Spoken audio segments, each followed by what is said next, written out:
Hi, welcome back guys. This is your sensei, back with another fanfiction. This is the first part of What if Naruto inherited Hagoromo's power? Now before starting, please give this video a like and subscribe to the channel if you want more videos like this. Now let's get into the fanfic. Naruto had once again failed to become a genin. He felt so down that when Mizuki told him about a makeup test he fell for it hook, line, and sinker. The test was to still the forbidden scroll and learn a jutsu from it. But it turned out that it was all a lie for Mizuki to get his hands on the scroll and frame Naruto for it. But Irika-sensei had found him first. Which brings us to the present. Irika, I said I would take care of you later. But I'm changing my mind. Now hurry up and die, yelled Mizuki as he prepared to throw a Fuma Shuriken at Irika. Naruto, seeing this from the trees, was frozen in fear. Irika-sensei was going to die and it was all his fault. He had to do something, but what? He wasn't even a genin and Mizuki was a chunin. There was no way he would have the power to stop him. Naruto watched helplessly as Mizuki threw the shuriken at Irika.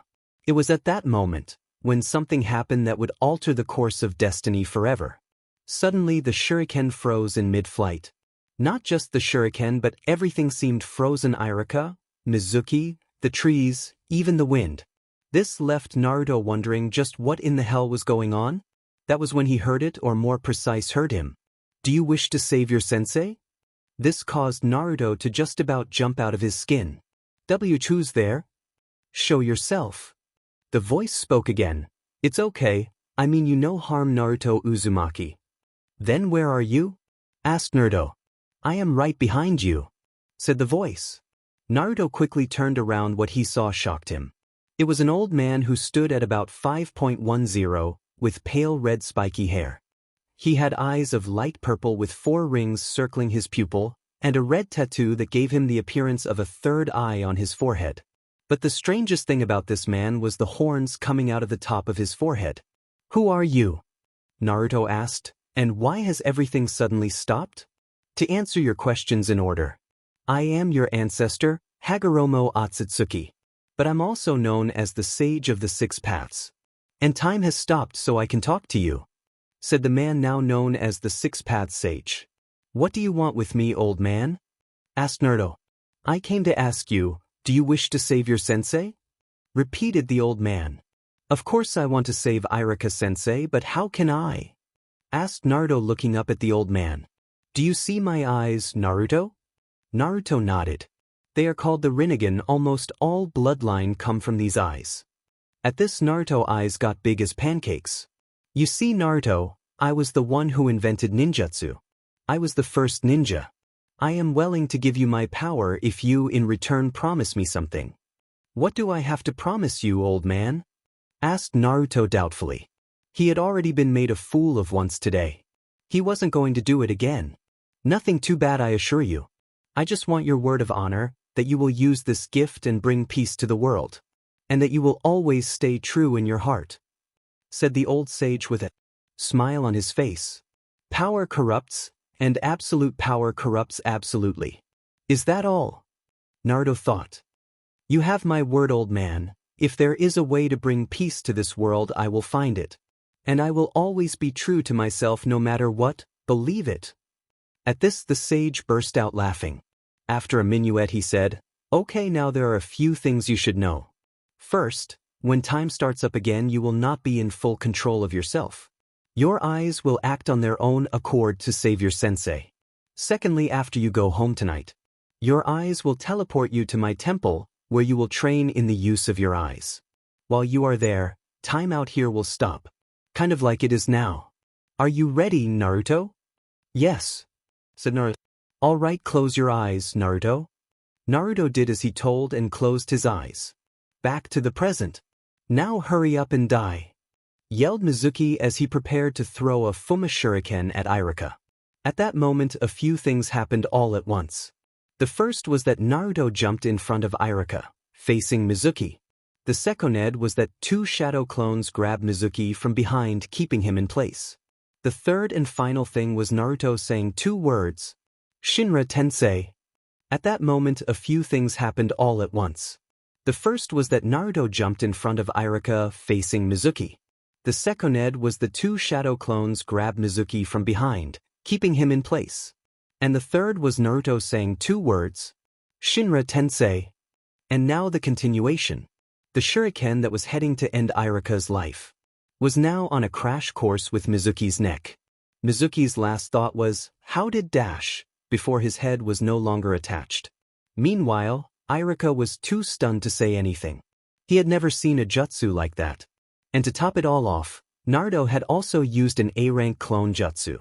It was after that last thought that Naruto fell to his knees, unknowingly canceling out the Rinnegan. Naruto, are you okay? Asked Irika worried. What happened, sensei? Asked Naruto weakly. Irika was worried. Did Naruto suppress the memory? You don't remember Naruto? Asked Irika softly, putting his hand on Naruto's shoulder to try and comfort him. The last thing I remember is Mizuki throwing that shuriken at you. Lied Naruto. He didn't think it would be a good idea to say the last thing he remembered was speaking to his dead ancestor. At that moment, Naruto happened to look up and see the headless corpse of Mizuki. Was I the one who killed Mizuki? Asked Naruto sickly. Irika didn't know how to respond to that. Taking his sensei's silence as confirmation, Naruto did what came natural. He threw up. After spilling all the ramen he had that day, Naruto looked at his sensei. I didn't mean to, sensei. You have to believe me, said Naruto. I believe you, Naruto. But you need to understand you did nothing wrong. Mizuki was going to kill both of us. You took his life to save mine, Naruto. It's sad that you have to face your first kill at such a age. But that is the life as a ninja. We are sometimes called to take life in order to defend life. I tell you what, Naruto, close your eyes. I got a surprise for you. Naruto, trusting his sensei, perhaps more than he ever trusted anyone, did as he was told. Irika took his forehead protector from his head and tied it around Naruto's head. In shock, Naruto's eyes flew open. Congratulations, Naruto, you pass. Naruto was so filled with emotions that he forgot about Irika's injuries and threw his arms around him in a hug tackle. OW, OW, OW, OW, cried Irika. Sensei, you're injured, came Naruto's intelligent reply. But Naruto was looking at his new eyes in the bathroom mirror. Man, was this trippy. With the Rinnegan active, he could see things in amazing detail. Sighing, he deactivated his Rinnegan one last time and went to his room to sit on his bed. He thought about his meeting with the Hokage. The old man had not been happy that he took the scroll. Plus, to make matters worse, he classified the CC Jutsu as a Kenjutsu. Still though, he did mark tonight as Naruto's first B-rank mission with pay. Luckily no one really saw him use his Rinnegan. So they thought it was the Nine Tails acting up because of all the stress. And Naruto was not about to correct them. He'd like to keep the Rinnegan a secret for as long as possible. He was about to lay down when suddenly it felt like he was being pulled into something. The air around him started to distort, like water running down a drain. The next thing Naruto knew, he was in a long dark hallway. At the end of the hallway was a door. It was the only door Naruto could see, so he started walking toward it. Upon opening the door, all Naruto could see was bright white light. Welcome to my temple, Naruto. Or more specific, welcome to the Chamber of Time and Spirit. Came the voice of Naruto's ancestor, the Sage of the Six Paths. Old man, said Naruto, his eyes adjusting to the light. Naruto looked around. What he saw made his jaw hit the floor. He was in what appeared to be a balcony of some type of house. Around the house for as far as the eye could see was white light. What is this place? Asked Naruto. This is where you are going to train, Naru. While you are in this room, time has stopped moving on the outside world. For the next year you are going to train, said the old man. Are you going to be the one to train me? Asked Naruto. Not quite. You see, Naruto, this room acts as a gateway between this world and the next. So spirits such as myself can manifest as physical here. That being the case, you are going to have multiple senseis. Tobarama Senju, Izuna Uchiha and Shursui Uchiha. Just to name a few. But the two that are going to train you the most will be here in a minute. And you better thank me, as I had to make a deal with the Shinigami to get one of them here. It was at that point that Naruto heard something that he never thought he would ever hear come from behind him. "Naruto, my son." Son. Turning to face the newcomers, Naruto saw a man and a woman. The woman had long red hair, fair skin, and purple eyes. While Naruto had never seen her before, he had to say she was very beautiful. The man with her, however, Naruto would have recognized instantly, even if he had been a less-than-model student. With his spiky blonde hair and blue eyes, but what made Naruto recognize him was his long white haori with flames decorating the bottom. He was Minato Namake's, Konoha's yellow flash, and the fourth Hokage. And Naruto's hero, the man he wanted to surpass the most. And he just called Naruto his son. Needless to say, Naruto didn't know how to react to that. Did he just call me his son? Thought Naruto. But how can that be? Surely if I was the son of a Hokage, the village wouldn't have always treated me like a leper. Did old man Hokage know? If so, then why did he lie to me? Why did he tell me he didn't know who my parents were? And who is the lady with him? Could she be my dash? It was at that point that the sage interrupted his thoughts. And here they are now. Naruto, allow me to introduce you to Kushina Uzumaki and Minato Namake's. Your mother and father. Mother? She's my mother? Thought Naruto. Before he even knew what he was doing, Naruto was running right for her.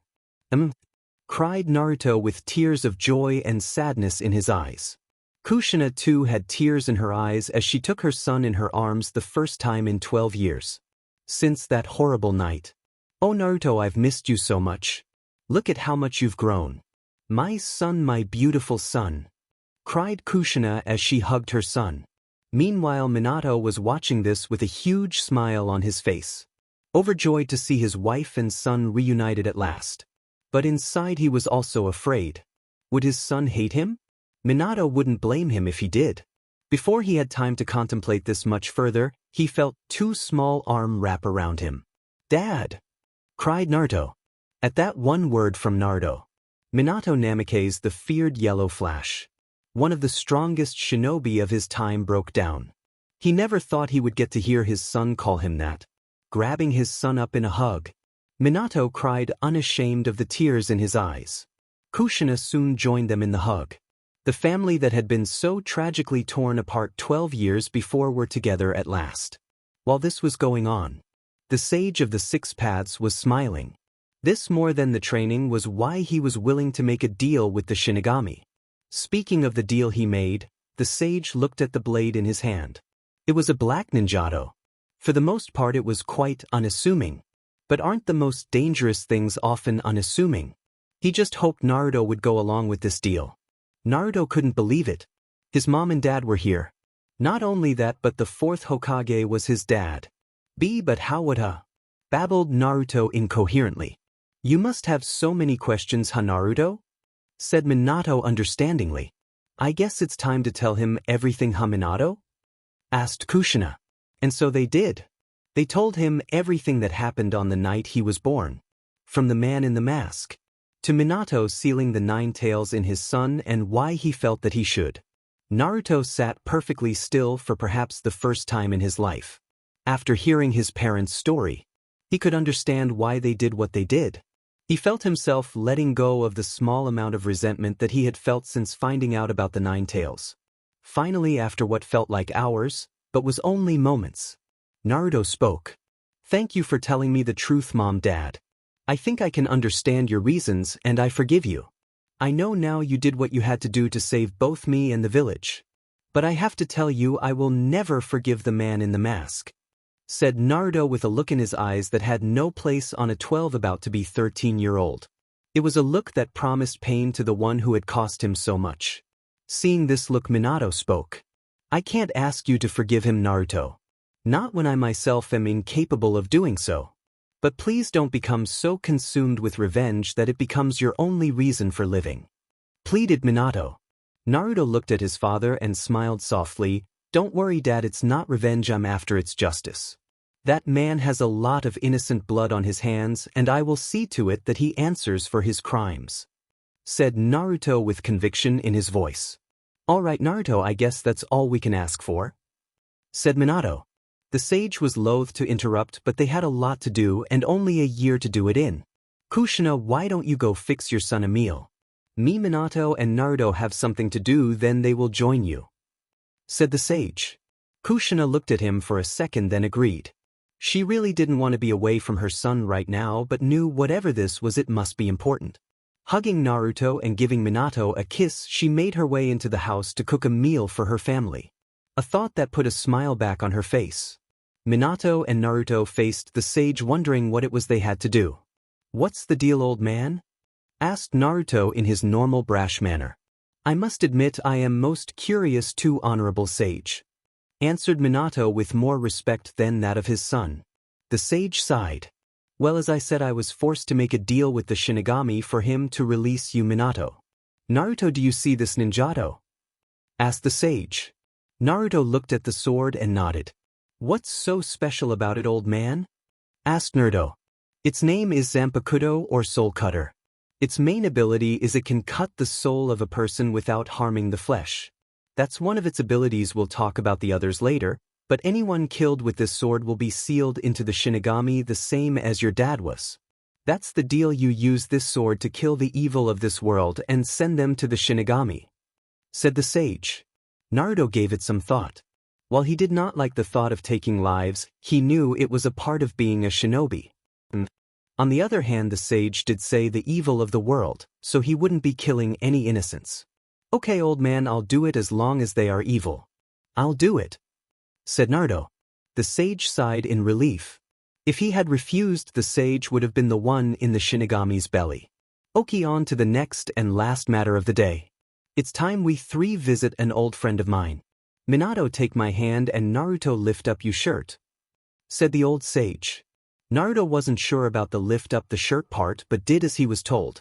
That old man had better not be a pervert, thought Naruto with a frown.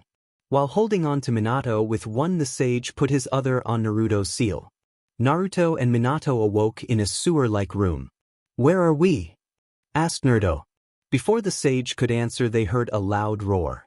Namikaze, come here so I can kill you.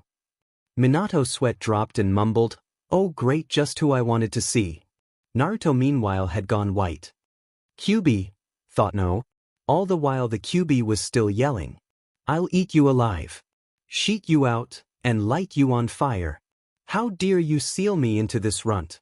I'll dash. And that was as far as he got before he was cut off by a voice he had not heard since he was a kid. Kurama, hollered the sage. The Kyuubi, or Kurama as we now know him, was speechless. It couldn't be, the old man was dead. But it was him. Kurama would know that voice anywhere. After all, the sage was the closest thing to a father any of the nine had. Old man what how? Stuttered the Kyuubi. It's okay, Kurama, I'm really here, for a short time at least, answered the sage. But how? Asked Kurama. The powers that be thought your host could use some help, said the sage wisely. Listen, Kurama, I don't have much time. I need you to help this boy. Do you remember the last words I spoke to you? Kurama nodded. I was referring to Naruto. It is very important that you help him, and in return you will get back what was taken from you when you were sealed in him, said the sage. You mean?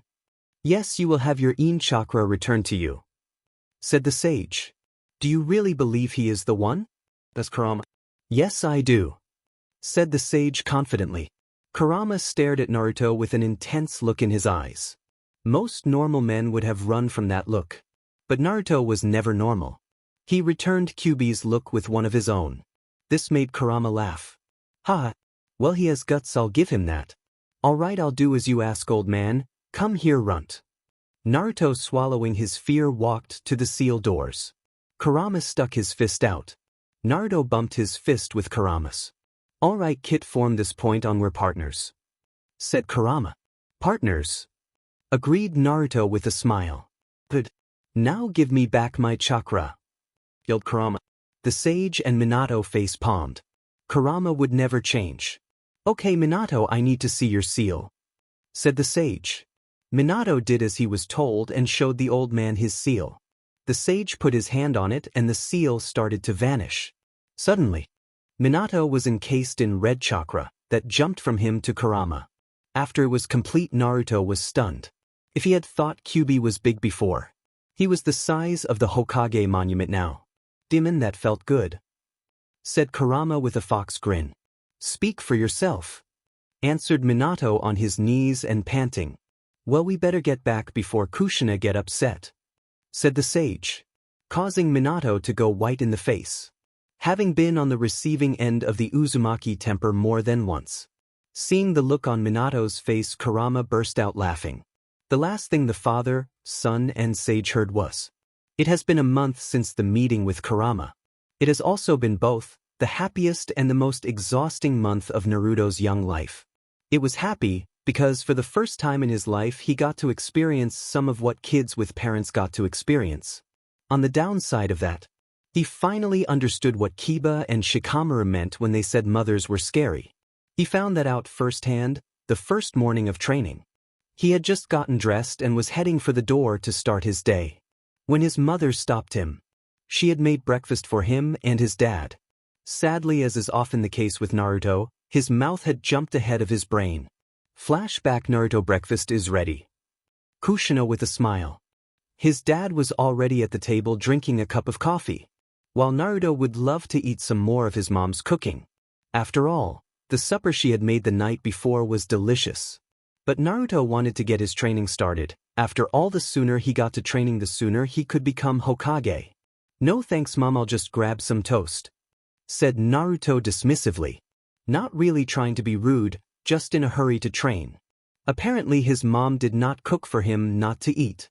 For right as he was turning around to leave, he felt a massive bloodlust that would have made Kurama run with all 9 tails tucked between his legs. Frozen in his tracks, Naruto heard the deceptively sweet voice of his mom. You wouldn't let all this food I made go to waste, would you, Naruto-kun? Said Kushina, in a falsely sweet voice. Turning around slowly, what Naruto saw would forever be tattooed on his brain. His mom's hair was waving behind her, like 9 tails of death, and the look in her eyes promised pain to whoever had upset her. Naruto could have sworn he saw the shadow of the Shinigami behind her. And of course his dad was nowhere to be found. Minato was not called the smartest shinobi of his time for nothing. Oh, of course not, Mom. I'm suddenly starving, stuttered Naruto quickly. And just like that his mother was back to normal. Such a sweet boy, said his mom, smiling. At that point his dad walked back in the dining room and sat down at the table. Oh, where did you go, hun? Asked Kushina as she made Naruto's plate. Bathroom, said Minato a little too quickly. And flashback. Naruto shuddered as he remembered that event. After that he was always careful to stay on his mom's good side. Sadly, this also meant he could no longer wear what his mother called a kill me orange jumpsuit. He now wore clothes like his dad used to wear when he was a genin. Except Naruto's was black instead of white. The jacket had 3 stripes down each sleeve, since his mom wouldn't allow him to wear orange. He compromised by having the stripes yellow, red, and yellow. The color yellow was for him and his dad, and red for his mom. On the back of his jacket was a red Uzumaki swirl along with his clan patch on his right shoulder. His Hittite was now black also, not because he didn't like the one Iruka gave him. He just didn't want something to happen to it. So he keep it in a safe spot so he would always have something of Iruka-sensei. Naruto got up and stretched. Sighing softly, he wasn't lying when he said this last month had been exhausting. His new senseis were real taskmasters. They all pushed him to his limit and then some. None more than his mother. Kushina loved her son more than life itself, as she proved when she jumped in front of Kurama's claw to save him. But she saw no reason for her son to be the dead last of his class. It would have been different if he had a handicap or something. But just not paying attention was not a good reason. So while Naruto was out training, a group of 20 clones would stay with Kushina. She would have them learn math, spelling, and history, both clan and village. And on top of all that, she would still drill him in the Uzumaki ceiling style at night. Naruto would go to sleep at night, feeling like his head was going to explode. And that was just from his mother. His dad, on the other hand, while calmer and more calculating, like to push him just as hard. He would always tell him, if you wish to become Hokage, you first have to know your limits so you can push yourself past them. His dad was full of sayings like that. For instance, to master one's enemy, one must first master himself. Or, the true test of skill isn't ending a fight with one hit. It's ending the fight without having to hit. His dad would make a shadow clone of himself that would take a group of Naruto's shadow clones off to train in his wind element. Thanks to the Rinnegan, Naruto had all 5 elements. But his father said to focus on one for right now. Naruto chose wind because that was the one that both his parents had. Minato was also teaching him his signature techniques, the Rasengan and the Flying Thunder God. Though Minato did explain that he could only learn the theory behind the Flying Thunder God until he got a good grasp on sealing, while his clones were off learning all that his 6 senseis had to teach him. Naruto and the real Minato would work on his speed, strength, and taijutsu. His dad put gravity seals on both his ankles and wrists. From what he understood about them, they didn't increase the gravity so much as it just increased the resistance to his arms and legs, making it harder to move. When Naruto asked what the difference is, his dad told him. For example, Naruto, if you weighed 94 pounds before you put the seals on, you would still weigh 94 pounds after you put them on. It would just feel like you've got an extra 20 or 30 pounds on you, said Minato. When Naruto had asked, why not just use real weights? His dad explained that say Naruto got up to the weight of 200 pounds on each limb. That's a total of 800 pounds plus his body weight. And that most tree branches could only take a couple hundred pounds before snapping. His favorite training done with his dad was when they would stop for lunch. While they ate, his dad would tell him all about being Hokage, what he did, why he did it, and he would go over the finer points of being a leader. When lunch was done, they would play a game of shogi or go. His dad said it was to help him learn strategy, but all Naruto cared about was that he was getting to play a game with his dad. While all that was going on, Naruto also had groups of clones with his other senseis. Hashirama sensei would teach him how to use his yang release to mix water and earth chakra to get wood release. He would also teach him some basic medical ninjutsu. Luckily, Naruto's Rinnegan gave him perfect chakra control, or else Naruto doubted he would have had any luck with it. Medical jutsu was really hard even with perfect chakra control. Tobirama sensei was the complete opposite of his older brother Hashirama. Where Hashirama, the god of shinobi, was goofy, happy, and a bit laid back, Tobirama was a real hard butt. Not that Naruto would ever tell him that. Naruto loved his health too much. Tobirama sensei would teach Naruto a few water jutsu, but for some reason would not allow Naruto to use his Rinnegan's ability to copy jutsu. Something about too much like the Sharingan and those demon Uchiha. Whatever that was about. Tobirama sensei also taught him the tree walking and water walking exercise. But the best thing Tobirama would teach him was how to use a sword. Once a week the real Naruto would go with him to learn how to use his sword. Tobirama said it was a skill that any shinobi worth their salt should know. Between his Uchiha senseis, Naruto liked Shisui the most. Shisui, he learned, was a die-hard leaf shinobi. He was quiet and reserved but also kind. It was through talking to Shisui that he found out what really happened to the Uchiha clan. Flashback. So Naruto, tell me about yourself. Do you have any friends back in Konoha? Asked Shisui in his usual soft and calm voice. The few. I mean, there is Kiba, he's kind of a loud mouth like me, but he can be cool sometimes. Then there is Choji, he's nice to me for the most part. But that's just him, he's nice to anyone as long as you don't call him fat. Then there is Shikamaru. He may be the laziest guy I know, but he is always willing to ditch class with me. Answered Naruto. Is there anyone else? Asked Shisui with a knowing look in his eye. Naruto thought for a minuet. Well, I suppose there is Sasuke. But he is more of a rival than a friend. Said Naruto with his head down. I was hoping you knew him, Naruto. Said Shisui. Why? Asked Naruto. Because he is my best friend's little brother. Said Shisui. At this, Naruto's eyes got big and he was about to say something, but Shisui stopped him. Listen, Naruto, what I'm about to tell you. You can never tell Sasuke, he would not take it well. Said Shisui, and so he told Naruto all about the Uchiha massacre. After he was finished speaking, Naruto was stunned. You mean Itachi killed his whole clan to prevent a coup? Asked Naruto with his jaw all but on the floor. Yes, Itachi loved the Leaf Village so much that the only one he could not bring himself to kill was his baby brother, said Shisui with a sad look on his face. Naruto was now deep in thought. Could I kill my whole clan if I had to? Naruto asked himself. He honestly didn't know if he could. Wow, Itachi would have made a great Hokage, thought Naruto. But something was bugging Naruto. Shisui-sensei, why did the Uchiha clan want to take over the village? Asked Naruto. What you have to understand, Naruto, is that very few people trusted my clan. When Madara Uchiha betrayed the Leaf, lots of people wondered if we would too. That mistrust grew slowly over time. Have you ever noticed how there has never been a Uchiha as Hokage? But it all came to a head when the Kyuubi attacked. People began to think the Uchiha were behind it.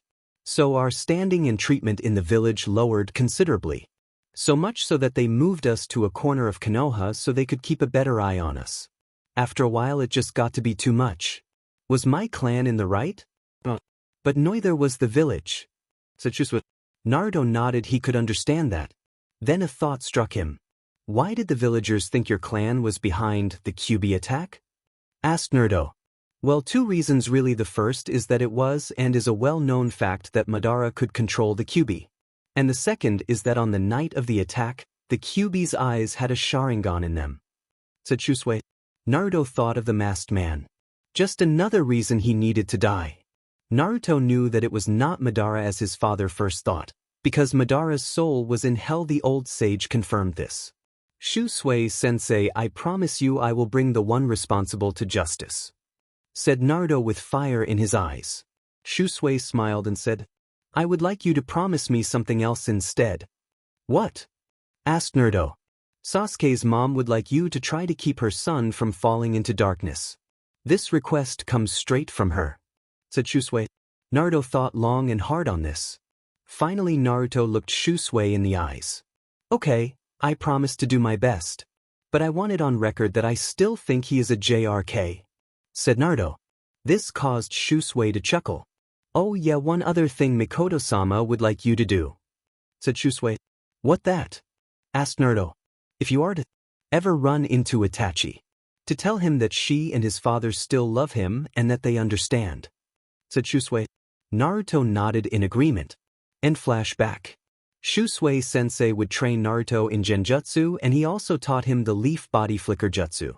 Naruto really liked Shisui and had begun to think of him as a big brother. He was always willing to share his wisdom with Naruto. He was the one who told Naruto that to become Hokage he would need to be acknowledged first, not the other way around. The only sensei Naruto did not like in the slightest was Izuna Uchiha, the younger brother of Madara. Izuna was not happy to be there. He made it known on many occasions that the only reason he was training Naruto was because the sage ordered him to. Izuna was to train Naruto in the Sharingan and Mangekyo Sharingan aspects of Naruto's Rinnegan. So far the only one of the Mangekyo's techniques that Naruto could use was Tsukuyomi. But even then he could only hold it for a day. Something Izuna-sensei never missed a chance to mock him about. One thing was for sure, this promised to be an interesting year. Naruto was looking at himself in his mirror. Naruto would never consider himself vain, but he liked what he saw. He had grown in the last 6 months. He now stood at 4'11" and he was still growing. I guess mom was right about eating healthy, thought Naruto to himself. Though Naruto would always love his ramen, his mom had been making him eat a more balanced diet. While not always the tastiest, he couldn't argue with the effects. Naruto had lost a lot of the baby fat around his face, making him look more mature. His mom said that he would have to fight off girls with a stick, making Naruto blush. His dad would just laugh. The thought of girls made Naruto frown a little. The downside of having his intelligence increased was he could now see things that he had previously overlooked, and that brought on thought of Hinata Hyuga. Before his transformation, so to speak, he had always thought that Hinata was dark, sickly, and just plain weird. Now though he knew the truth, she wasn't weird. She was shy. The blushing, the stuttering, and fainting all made sense to him now that he thought about it. What hadn't made sense to him was why it seemed to be worse around him. So Naruto had what he thought was a good idea. He would ask his mom. Look at it from his perspective. His mom was a girl and so was Hinata. So surely his mom would know why she would always blush and faint around him. Yeah, that turned out great, thought Naruto sarcastically. It turned out his mom did know why Hinata would blush and faint around him, and she took great pleasure in explaining it to her son, then teasing the life out of him. It's not my fault I didn't know. It's not like I got a lot of experience with girls, thought Naruto. The problem with knowing about Hinata's crush on him was that Naruto wasn't really sure how he felt for Hinata. When I get back, I'll try to get to know her. All it turns into is friendship. That's fine by me, thought Naruto. Another girl Naruto thought of was Sakura Haruno. Sakura was his first crush, and while he always thought she was pretty, looking back her attitude left a lot to be desired. Truthfully, when Naruto first got a crush on her, she wasn't so bad. But that was before she became obsessed with Sasuke. But now they're a word for girls that act like her, and it starts with a B. Still, Naruto didn't hate her, but she would be in for a shock the next time she went to hit him. Shaking his head clear, Naruto decided to focus on other things. His training was coming along wonderfully. In the last 6 months, Naruto had gotten a good enough grasp on sealing that his dad decided to start teaching him the Hiraishin. Naruto liked Hiraishin because, unlike Kamui, Naruto did not have to have his Jujutsu active to use it. Kamui, which while more versatile than the Hiraishin, was not as fast. It took a couple of seconds for the Kamui vortex to pull you in and allow you to come out the other side, while Hiraishin was instantaneous. The downside of the Hiraishin was the need for jutsu markers. The marker worked like a reverse summon, which was where his father came up with idea of Hiraishin. Another downside was the fact that the reason the Hiraishin so deadly was his father combined it with his own deadly speed and reflexes. Someone who was slow and clumsy would be just as likely to get themselves killed then as to kill their enemy. Naruto's skill with his Jujutsu was increasing by leaps and bounds. He had already awoken 3 of the 6 paths of the Rinnegan. The Deva path, which allowed him to control attractive and repulsive forces. The Azura path, which allowed Naruto to augment his body with mechanized armor. And the Preta path, which allowed Naruto to absorb an infinite amount of chakra. Naruto can also absorb most jutsu using this path, making it great for defense. On the Sharingan aspect of his Rinnegan, Naruto could now use Kamui, Tsukuyomi. Though Naruto could only hold someone in it for about a day and a half, it would seem that Genjutsu was never going to be his strong point. Amaterasu, and he had even had limited success with Shursui Sensei's signature jutsu Kodo Amatsukami. And last month he had awakened Susanoo in a particularly vicious spar with Izuna Sensei. Naruto shuddered at the memory. He wasn't sure spar was the right word for it. Flashback. Fire style, great fireball jutsu, shouted Izuna, sending a huge fireball at Naruto. Naruto was already going through hand signs. Water style, water encampment wall, shouted Naruto, silently thanking Tobirama-sensei for teaching him that jutsu. Sadly, while Naruto was focusing on stopping the fireball, Izuna used that to his advantage. In a blur of speed, he appeared behind Naruto, landing a solid kick to Naruto's side. Naruto was sent flying through the air. When Izuna-sensei told Naruto that they were going to try to awaken Naruto's Susanoo, Naruto had thought that he would be meditating like he did to awaken his paths. He had not expected Izuna to come at him like a man out for revenge. It did not help that Naruto had only been in one real fight, whereas Izuna had been fighting in life or death battles since he was a boy. Naruto flipped in mid-air to control his fall, allowing him to land on his feet, while Naruto's Rinnegan allowed Naruto to both read and predict Izuna's movements. Naruto just did not yet have the speed to counter. Naruto's only choice was to try to keep this battle ranged, where his Rinnegan did give him an advantage. Going through the hand signs of a jutsu Shursui Sensei taught him, Naruto shouted, "Fire style, roaring flame sphere," sending the deadly fireball at Izuna. Izuna's eyes widened at the size of the fireball coming his way, quickly jumping to the side to avoid the ball of flaming death, which was what Naruto wanted from the start. Noticing that the ground he was on was no longer solid, Naruto having used the hidden Bagjutsu to make him sink up to his shins. Before he could get himself out, he heard Naruto's voice call out, "Wood style, tree bind eternal burial," causing a tree to grow around Izuna, keeping him in place. Naruto sighed in relief. Got him. He thought, which was good because Naruto didn't think could have lasted any longer. This fight had been going for a while. Naruto had never felt this beat up in his life. Limping his way to Izuna cautiously. Naruto was halfway to him when Izuna turned into 1,000 black butterflies.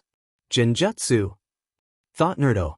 When did he dash? Before Naruto could finish his thought, Izuna appeared in front of him with murder in his eyes.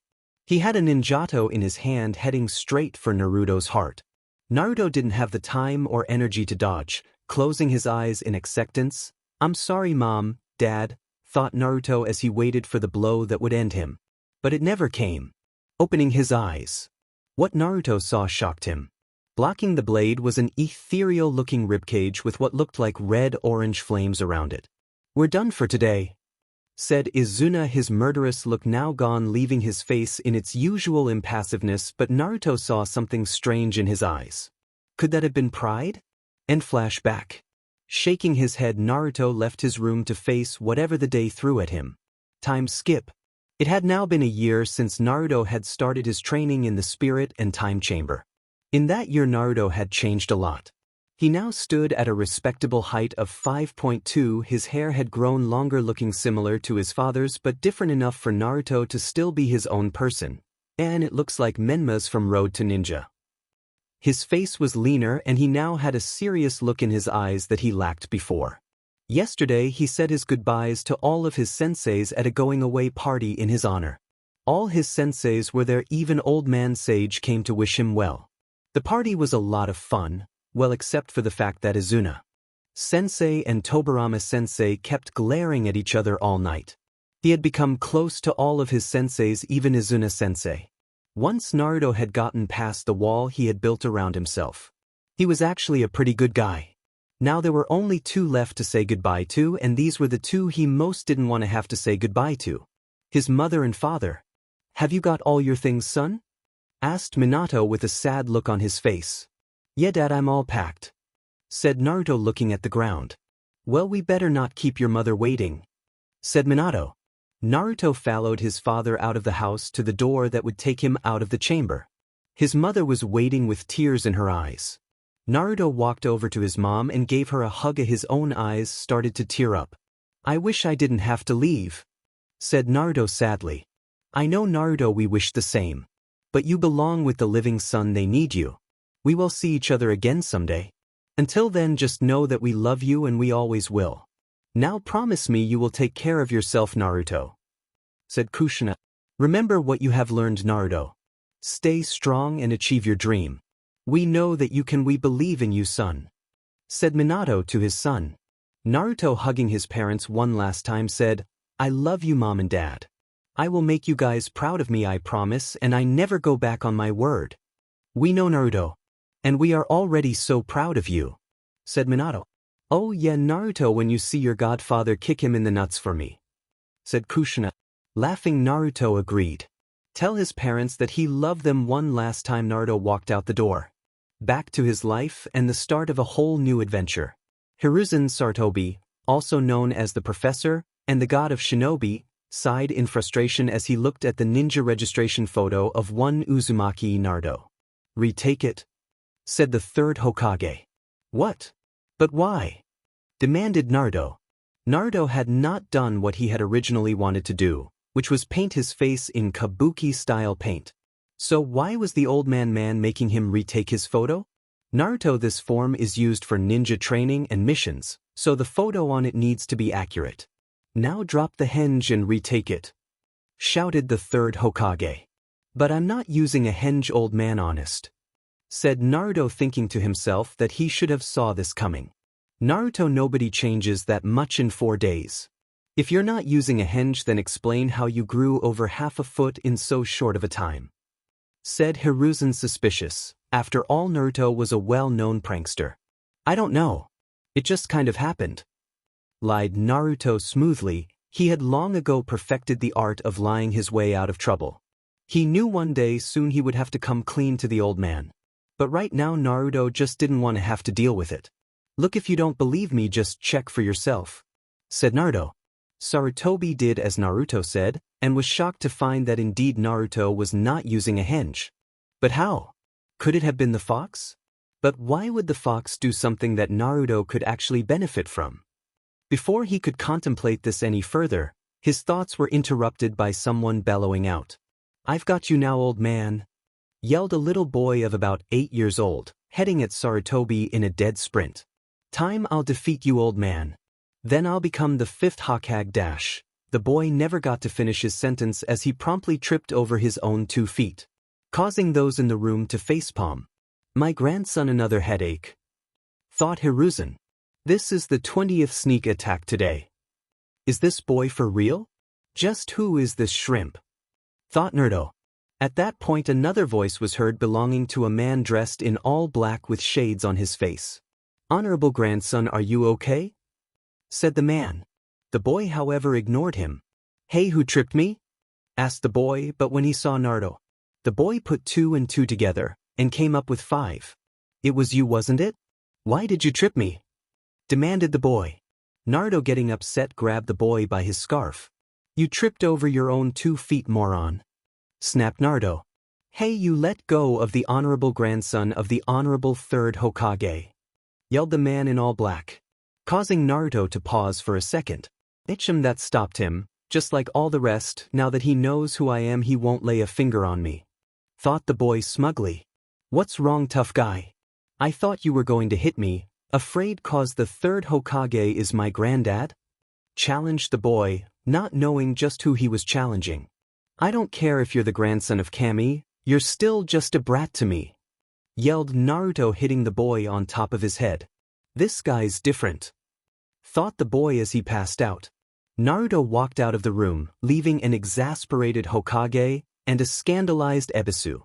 But Naruto was walking down the street after leaving the academy, but sadly he was not alone. It would seem that he was being followed, and not very skillfully at that. "All right, punk, what's the deal? Why are you following me?" asked Naruto, finally having had enough. "So you saw through my disguise, huh? The rumors about you are true, you are good. All right, from now on I'm your apprentice, and you're my trainer. Then you can show me how to do the CC jutsu you used to defeat my grandfather," said the boy in a hurry. "Whoa, whoa, whoa, who said anything about training you? And why would I teach you the CC jutsu?" asked Naruto, perplexed. "Please, boss? You got to teach me the CC jutsu, you just got to," begged the little boy, while using the dreaded puppy eyes jutsu, making Naruto feel a little sorry for him. "Well, I suppose I could try to teach him the CC jutsu, who knows, it could turn out to be fun, plus it would really get under the old man's skin," thought Naruto with a mischievous glint in his eye. Making up his mind, Naruto said, "All right, I'll teach you the CC jutsu. But you got to promise me 2 things." "What's that, boss?" asked the boy. "One, that you will never, ever, ever use the CC jutsu around a female, especially if I'm anywhere close to you," said Naruto, deadly serious. "Okay, what's the second thing?" asked the boy. At this, Naruto got an evil grin on face and said, "That you'll use it to make your granddad's life hell." "Deal," said the boy with a matching evil grin. But a few hours later found Naruto sitting with the boy in a clearing. The boy looked tired but pleased with himself. That was until Naruto asked him something. "So tell me something, why is it so important to you that you defeat your grandfather?" asked Naruto. "Well, you see, my grandfather named me Konohamaru after the village, so you would think it would be an easy name to remember. But no one calls me Konohamaru, instead they call me Honorable Grandson. They call me that because nobody sees me, they just see my grandfather, the 3rd Hokage. That's why I have to defeat my grandfather and become the 5th Hokage. So people will know who I am," said Konohamaru with conviction in his voice. Naruto was deep in thought. He sounds a lot like I used to, but still that's not a very good reason to want to be Hokage. I'll have to tell him what I was told. Finally Naruto spoke. "I understand how you feel more than you know. I have to tell you though, your reason for wanting to be Hokage is completely stupid," said Naruto non-gently. "What?" shouted Konohamaru. "I used to think the same as you. I wanted to be Hokage because I wanted people to acknowledge me. To stop looking at me with those cold eyes. But someone once told me something that you need to hear. Said Naru. What's that? Asked Konohamaru. That people don't become Hokage to be acknowledged. It's the people who are acknowledged that become Hokage. Said Naruto. Looking at Konohamaru in the eyes, Naruto continued speaking. You see, Konohamaru, I no longer want to be Hokage to get acknowledgement from the village. I want to become Hokage because I truly believe that I can make a difference, and to fulfill a promise I made to an old man. Finished Naruto. Before Konohamaru could respond, a voice called out. There you are, honorable grandson, I've come to take you away from this filth. Said the same man from before, giving Naruto an icy glare. Come along, honorable grandson. I will take you home now. Said the man, dragging Konohamaru away by the scarf. No, I want to stay and find out how to become Hokage. Yelled Konohamaru, fighting to stay with Naruto. If you wish to become Hokage, then your time would be better spent with me. I can show you all the shortcuts. Said Ebisu. Konohamaru finally broke away from Ebisu. You never listened to me. Sisi Jutsu. Said Konohamaru, disappearing in a cloud of smoke. When the smoke cleared, it revealed an 18-year-old attractive female with only steam covering her private parts. What do you think of my new jutsu? She asked. What kind of jutsu is that? Naruto is turning you into delinquent. Screamed Ebisu. It didn't work. Said Konohamaru after dispelling the jutsu. Honorable grandson, I demand that you come with me and stop this foolishness at once. Said Ebisu. Naruto, finally having enough, stepped forward. Shadow clone jutsu. Yelled Naruto, now surrounded by 20 clones. Ebisu, seeing this, said, I'm not impressed. I'm a jounin, an elite. I'm far above some lightweight like Mizuki. Watch how a real ninja defeats an upstart. Finished Ebisu pompously. All at once, the clones yelled out. Sisi Jutsu. Turning into 20 Narukos. I told you already, I am above such tactics. You will have to do better than that to take me down. I am an elite. Yelled Ebisu. It was at that moment that the real Naruto burst out of the ground, landing a solid uppercut to Ebisu's chin, the clones only having been a diversion. Ebisu was sent flying back into unconsciousness. Yeah, you're an elite alright, and yet you still got knocked the hell out. Said Naruto coldly. Wow, boss, you did it. Yelled Konohamaru with no small amount of hero worship in his voice. Yeah, hey listen Konohamaru. I've got to go home now. I'm finding out who my sensei is going to be tomorrow. But remember what I said about becoming Hokage? There are no shortcuts to it, okay? If you want to be Hokage, you have to become strong, and that takes time and hard work. You got a long road ahead of you full of sweat and tears, but if keep at it, you'll make it one day. You and me will fight for the title of Hokage. Said Naruto. Fine then, from this moment on we're rivals. Yelled Konohamaru, but inside he was smiling. He had finally met someone who saw him for him, and not his grandfather. Haha, you got it, Konohamaru. Chuckled Naruto as he walked away. Unknown to them was that someone had been watching them the whole time. You're finally growing up, Naruto? Not only did you manage to knock out Ebisu with a clever strategy, using those clones and that ridiculous jutsu to disguise that you were burrowing underground, getting under Ebisu's guard and landing a knockout hit. But you've also got through to my grandson, something I myself have been unable to do. Way to go, Naruto, you may just achieve your dream after all. Thought the third Hokage with a smile. But Naruto was making his way to the classroom to find out who his sensei and team were going to be.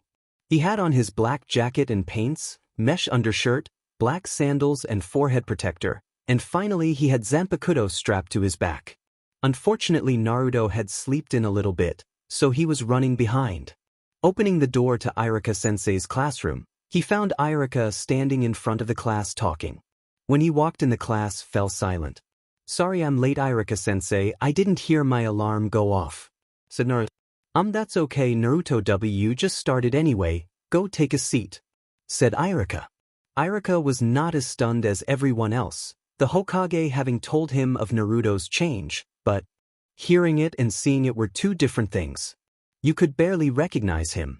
When Irika last saw Naruto, he stood at 4 feet 7 inches, and now he had to be at least 5 square feet, And that was not the only thing that had changed. Naruto's hair was longer, framing his face. He had lost most of his baby weight, making him look more mature, and last but not least, there wasn't a spot of orange on him. In short, he looked like a mini fourth Hokage. Iruka wasn't the only one stunned by Naruto's change. That's Naruto? When did he get so hot? Thought a girl with pink hair. Chat, my Sasuke is still way better, thought inner Sakura. I like Sasuke, not Naruto. I like Sasuke, not Naruto. I like Sasuke, not Naruto. Chanted a blonde girl in her mind. Naruto. Thought a girl with lavender eye dreamily, as a small bit of blood dripped out of her nose. Thought a boy with a high collar jacket and sunglasses on. I bet I could still kick his butt. Thought a boy with a dog on his head. Guess who? He must be eating some good food if he grew that much. I wonder if I can get some. Though a boy who was on the larger side. Troublesome, thought a boy with a pineapple for a haircut. Naruto was looking for a seat. The only one he could find open was beside Hinata Hyuga. I wonder if she will faint. Thought Naruto. Hey Hinata, do you mind if I sit beside you? Asked Naruto. Of course I don't mind. Screamed Hinata in her head. As a sure Naruto, I don't mind. Said Hinata shyly. As Naruto sat down at his desk, he was deep in thought. Man, there has got to be something I can do about her shyness around me, but what? Wait a minute. That's it, I got it. I would work, but I won't do it unless she agrees to it. Naruto was so into his thoughts that he almost missed his name being called. Team 7, Naruto Uzumaki, Sakura Haruno, and Sasuke Uchiha. Oh, just great, I really should have known. Thought Naruto. Meanwhile, he saw Sakura giving Ino a smug look. Probably just gloating that she is on Sasuke's team. Thought Naruto, Hinata looks kind of down. She must have been hoping to get on a team with me. Hoping to cheer her up, he sent her a heartwarming smile. Naruto is smiling at me. Thought Hinata as a huge blush rose on her face. Seeing the blush, Naruto thought she looked kinda cute. Team 8, Kiba Inuzuka, Hinata Hyuga, and Shino Aburame. Hinata was too busy thinking about Naruto's smile to care. And Team 10 will be Ino Yamanaka, Shikamaru Nara, and Choji Akimichi. Alright everyone, we will now have lunch. Afterwards you're to come back here and meet your senseis. Good luck everyone. Said Iruka, dismissing the class to go eat. Hey Hinata, would you like to eat lunch with me? Asked Naruto. Naruto's asking me to eat lunch with him? Thought Hinata, shocked. Sure Naruto. Answered Hinata. Naruto smiled a winning smile at her. And led her to small clearing where they started to eat their lunch. The whole time Hinata had a huge blush on her face, and was doing her best to keep from fainting, all the while wondering how she got so lucky. Finally Naruto asked her what he brought her here to ask. Hey Hinata, if I said I had a jutsu would increase your confidence, what would you say? Asked Naruto, looking at the ground. Hinata thought that was a strange question, but answered anyway. After all, she would love to be a more confident person. I would say teach it to me. Finished Hinata, trying to sound humorous. Naruto laughed lightly, still looking at the ground. It's not really something I can teach Hinata, it's more of a bloodline. Said Naruto seriously. Hinata turned to look at Naruto. Why you mean why we're not joking? Hinata asked Naruto with a stunned look on her face. No Hinata, I'm not. Said Naruto, looking at Hinata for the first time since he started speaking. Is it something you would want me to use? If not, I would completely understand. Said Naruto. Hinata gave it some thought. She thought about clan looking down of her, her dad giving up on her. She thought about the time Naruto had to save her from the bullies, about how he had gotten beat up over it. And lastly, she thought about her feelings for Naruto, feelings she was never able to bring herself to make known to him. Finally she looked at him in the eye with all the determination she could muster and said, "Yes Naruto, do it." Naruto sighed. Okay Hinata, what you're about to see is a secret, so please don't ever tell anyone. With that said, Naruto activated his Rinnegan. Hinata was shocked. She had never seen anything like it. It's called the Rinnegan, and what I am about to do is called Kodo Amatsukami. I want you to know I would never use this on you without your permission. Said Naruto as he began to explain how Kodo Amatsukami works to Hinata. But Naruto had spent a lot of the time passing notes with Hinata and laughing, since coming back to the classroom at least until Hinata's sensei had come to get her and her team. That had been hours ago and still no sign of their sensei. Naruto was starting to get a bad feeling about who it was, due to something his dad had said about his student Kakashi. As if to confirm his theory, said man stuck his head in the door. My first impression of you is you're boring, said Kakashi with an eye smile, causing his students to sweat drop. Meet me on the roof in 5 minutes. Before disappearing in a swirl of leaves. Naruto, wanting to show off a little bit, did the same, appearing right in front of Kakashi. So he knows the body flicker. I wonder what else he can do, thought Kakashi. A few minutes later, Sasuke and Sakura showed up, glaring at Naruto, having a seat on a bench facing Kakashi. Kakashi asked them to introduce themselves. Why don't you go first, sensei? Said Sakura. Okay, my name Kakashi Hatake. My likes are none of your business. My dislikes are nothing. My dreams for the future are. Well, I have lots of hobbies. All we learned was his name. Was the thought going trough all 3 genin. Hey now. Why don't you go blondie? Said Kakashi. My name is Naruto Uzumaki. My likes are my precious people and ramen. My dislikes are people who abandon their friends. My hobbies include training and gardening. My dream for the future is to become Hokage and to bring peace to the shinobi world. Finished Naruto. Interesting, thought Kakashi. Alright, you next, Pinky. And Sakura's and Sasuke's are the same as the manga. So a fangirl, an avenger, and an enigma. Thought Kakashi. Okay, met me at Training Ground 7 at 5 a.m. tomorrow morning. For our first mission. Said Kakashi. What type of mission is it, sensei? Asked Sakura. Well, you're not going to like this, but your first mission is a survival test. Said Kakashi, laughing. But sensei, we already did survival training in the academy. Said Sakura, confused. Yeah, this is the part you're not going to like. You see, of the 27 graduates that came here, only 9 will actually become genin. The other 18 will be sent back to the academy for further training. In other words, this is a make it or break it, pass or fail exam, with at least a 66% chance of failing. Said Kakashi, shocking all 3 of his students. Remember 5M Training Ground 7. Oh yeah, one last thing, I would skip breakfast if I were you guys, or Essel you'll throw up. Said Kakashi before he body flickered away, leaving his students deep in thought. I won't be separated from Sasuke, this is a test of love. Thought Sakura. I won't fail, I will pass and become stronger to avenge my clan. Thought Sasuke. Don't eat breakfast, what kind of advice is that? Thought Naruto. And cut. Naruto awoke feeling irritable. Looking at his alarm, he saw it was only 3:30 a.m. Naruto hated getting up early. His dad had told him all about his students, how after the death of Obito, Kakashi started coming late to everything except missions. But Naruto was giving him this one chance. If he didn't show up on time today, Naruto would not be waiting for him again. Making his way to his shower. As he started to run the water, he thought of yesterday. Maybe it wasn't right to use Kodo Amatsukami on Hinata. But Hinata needed a confidence boost, and Naruto was afraid her low confidence would cost her on the battlefield. Plus, Naruto had told her what Kodo Amatsukami was.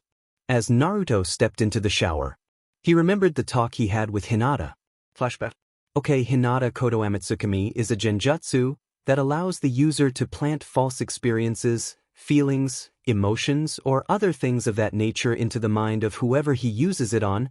It's quite possibly the most powerful genjutsu in the world. The reason I'm telling you this is to let you know that all I'm going to do is give you a little more confidence. Confidence that you would have eventually gotten on your own. We're just going to be speeding things up a little. Said Naruto. Do you really think I would have become a C confident PP person on my own? Asked Hinata, blushing as she spoke. Yes, I do. You're a great person, Hinata. You just have to see it for yourself. Answered Naruto, making Hinata blush. Naruto thinks that I'm a great person. Don't faint, don't faint, don't faint. Thought Hinata as she tried and failed to fight the blush that his words had caused. Okay, Hinata, when you're ready, just look in my eyes, and we can begin. Said Naruto. Hinata was nervous, but swallowed her fear and looked into Naruto's Jujutsu. Suddenly she felt different, but at the same time she still felt like herself. It was like she could now see her own self-worth. She could see how she was a good person, kind-hearted, with talents that she never before let herself see. "How do you feel, Hinata?" asked Naruto, hoping it worked. "It's strange, Naruto, I feel different, but the same. I don't know how to describe it," said Hinata deep in thought. It was then she realized she had said all that without one stutter. "I didn't stutter. I didn't stutter, it worked," thought Hinata ecstatic. "Naruto, it worked. I feel like a whole new person." "Thank you, thank you, thank you," yelled Hinata happily. "Hinata, that's great," exclaimed Naruto without thinking. He hugged her and stared, spinning her around. Hugging him back, Hinata laughed joyously as he span her in the air. Then all at once, they both realized what they were doing. Setting her down, Naruto and Hinata both backed away quickly, with matching blushes on their faces. Yeah, that's great," mumbled Naruto while looking away. Yeah, thanks, Naruto," replied Hinata, cursing her own embarrassment, as she too looked away. Naruto had hoped to put this talk off until later. But after that hug, they need to go ahead and face the elephant in the room. So mustering his courage, Naruto spoke.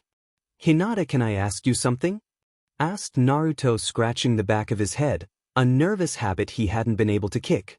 "Oh, okay, Naruto," said Hinata, kind of nervous. She had a feeling she wasn't going to like what he was about to ask her. "Hinata, how do you feel for me?" asked Naruto, looking at the ground. Poor Hinata's eyes grew wide as an old familiar blush creped its way up her face.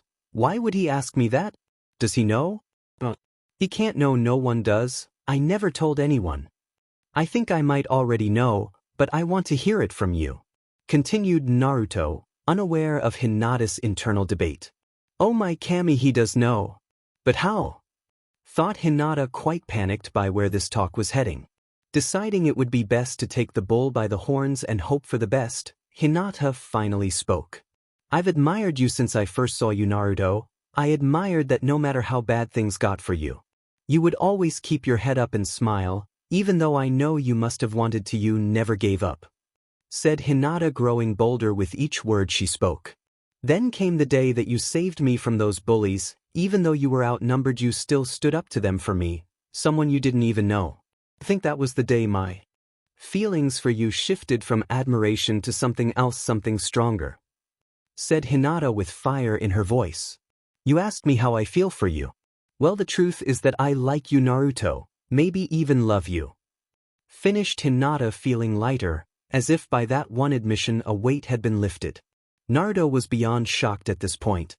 He had known that Hinata had a crush on him, but he had never suspected that she had felt that strongly about him. "But how do I feel about her?" Naruto asked himself. Naruto knew that Hinata was sweet, kind, and if he was honest, very pretty. But other than that, he knew nothing about her. What were her likes, what her favorite food was, or what hobbies she had, what she hoped to accomplish in life. He knew none of these things, so would it be fair to her, or himself for that matter, to start a relationship with her, without really knowing her? No, Naruto didn't think it would be. But Naruto could be her friend, and if something more were to come of that down the road, well, who was he to complain? "Listen, Hinata, thank you for being so honest with me. I have to say I'm a little shocked that you feel that strongly about me. But to tell you the truth, I don't really know you well enough to date you. But if you would let me, I would like to get to know you. So could we maybe start out as friends and go from there?" Finished Naruto hopefully. Hinata, whose heart had steadily been sinking throughout Naruto's speech, suddenly felt it jump back into her chest. Naruto hadn't been rejecting her as she had first thought. He just wanted to take things slow. And that she could definitely handle. Looking at Naruto, Hinata smiled. "I would like that, Naruto.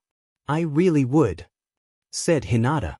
"That's great," said Naruto as he hugged Hinata. This time neither of them blushed or broke away.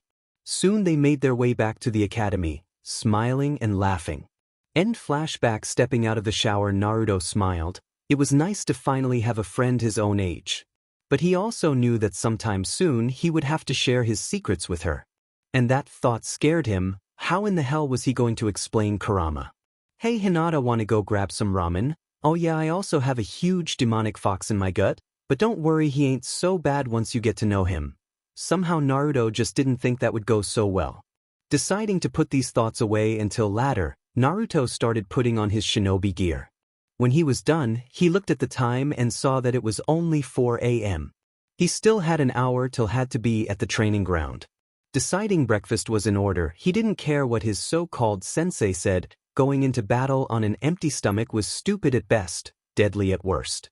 Making himself a breakfast of eggs, toast, and a grapefruit, with a glass of fresh milk to wash it down. Naruto began to eat. After he was finished, he sealed some ramen he cooked into a scroll. Looking at the clock, he saw it was time to make his way to the field. Walking out of his apartment, Naruto locked his door and headed to Training Ground 7 ready for whatever their sensei had in store for them. The sun had yet to come up when Naruto arrived at the training ground. Looking around, Naruto saw Sakura and Sasuke arriving at the same time, Sakura looking dead on her feet, while Sasuke just looked, well, like Sasuke, all broody and emo. "Is sensei here yet?" asked Sakura. Naruto just shook his head no. "Oh okay," said Sakura with a yawn. An hour, that's how long the three of them stood there, before Naruto figured out that his dad had not been joking about Kakashi's chronic lateness. "Look guys, it's obvious that this is going to be just like yesterday. This guy is going to keep us waiting for hours again. If you two want to take a nap or something, I'll wake you when he shows up," said Naruto, surprising them both, though Sasuke refused to let it show. Said Sasuke. "What about you, Naruto?" asked Sakura, trying to be nice to Naruto for one. After all, he had not bugged her or asked for a date once since the Genin exam. So she tried to cut him a little break. "I'm not really sleepy anymore, Sakura. Thanks for the concern though," answered Naruto, more than a little surprised that she was being nice to him. "I'm just going to stretch and work out a little to loosen up," finished Naruto. Naruto started to stretch and loosen his muscles. Without saying anything, Sasuke joined him, never one to be outdone. While Sakura sat down and watched the two boys work out, both trying to outdo the other. "Boys," thought Sakura. As she watched them, Sakura couldn't help but wonder about the changes in Naruto. Not just the physical ones, but the mental ones as well. Where Naruto had once been a great big ball of annoying energy, now he was calm. Where he used to be loud, now he was quiet. Where once he was an idiot, now he seemed smart. What could have happened to him to cause such a drastic change? Deciding to just ask, Sakura spoke. "Hey Naruto!" yelled out Sakura to get Naruto's attention. Naruto pausing mid-push-up. Looking at Sakura, he could tell she wanted to ask him something. So he got up and walked over. "Yes, Sakura?" asked Naruto. "Naruto, I was wondering, why do you seem so different? I mean, you're taller, calmer. It's almost like you're a whole new person," said Sakura. Naruto, aware that Sasuke was also listening in, didn't quite know how to answer that, so he just shrugged and said, "PBRDY?" asked Naruto, making Sakura blush to the roots of her hair. "Just forget I ever asked, Naruto," said Sakura, mortified that she asked. Shrugging again, Naruto went back to his competition with Sasuke. Deciding to take a nap, Sakura leaned against a tree and closed her eyes. After finishing the workout, Naruto and Sasuke woke up Sakura. By this time the sun was starting to get high in the sky. "Where is he?" asked Sakura, getting upset. "Right here," said Kakashi, appearing in front of them. "You're late," yelled Sakura. "Well, you see, a black cat crossed my path, so I had to find alternate route," lied Kakashi happily. "Liar," thought all three of them. Seeing his students glare at him, Kakashi thought he better change the subject. "All right, let's get started," said Kakashi, pulling an alarm out of nowhere. He sat the alarm on a training post. "It's set for noon. You have until then to get one of these bells from me." Kakashi held up 2 bells for his students to see. Whoever doesn't get a bell before the alarm goes off will fail this test and go back to the academy. They will also be tied to the post and have to watch as the others eat lunch. Finished Kakashi? "So that's why he told us not to eat breakfast," thought Sasuke and Sakura, as both of their stomachs growled. "Glad I ate breakfast," said Naruto. Everyone looked at him incredulously. "Why did you disregard my order not to eat, Naruto?" asked Kakashi, sounding like he was upset. Because you didn't order us not to eat, you advised us not to eat, and I don't take bad advice, so I ate. Besides, it's foolish to go into battle on an empty stomach. Said Naruto like it was the most obvious answer in the world. So he figured that out, huh? But how will he handle the test? Thought Kakashi. How did the dope figure that out when I myself didn't? Sasuke asked himself, not quite sure how to take this. Did Naruto just use logic? Since when does Naruto use logic? Thought Sakura, stunned. Inner Sakura was just as stumped. Shaking her head clear at Sakura noticed something. Hey sensei, how come there are only 2 bells? Asked Sakura. Ah, noticed that, have you? It's so one of you fails no matter what. Said Kakashi in an evil kind of voice. Shocking all 3 genin. I won't fail. I won't go back to the academy, I have to avenge my clan. Thought Sasuke fiercely. I can't fail. If I fail then I won't get to be with Sasuke.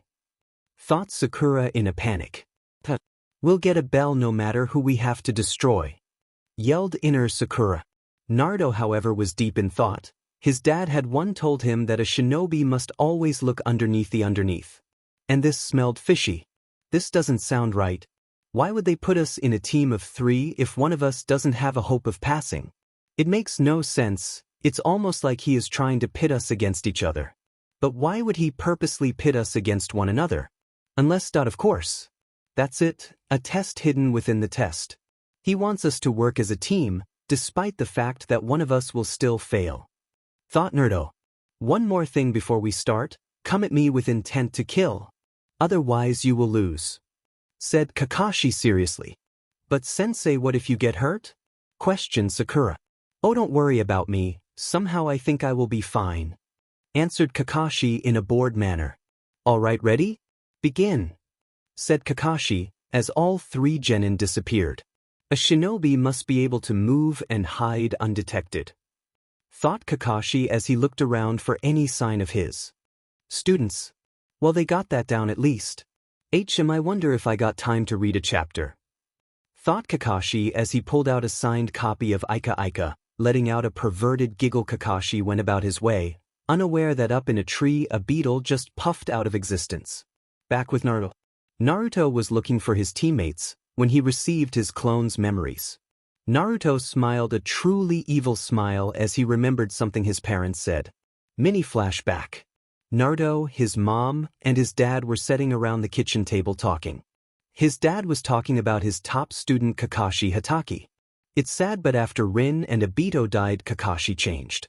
He took on a more Obito-like personality, always showing up late to everything that wasn't a mission, coming up with bad excuses for being late. He even before his father could finish what he was saying, he was interrupted by his wife.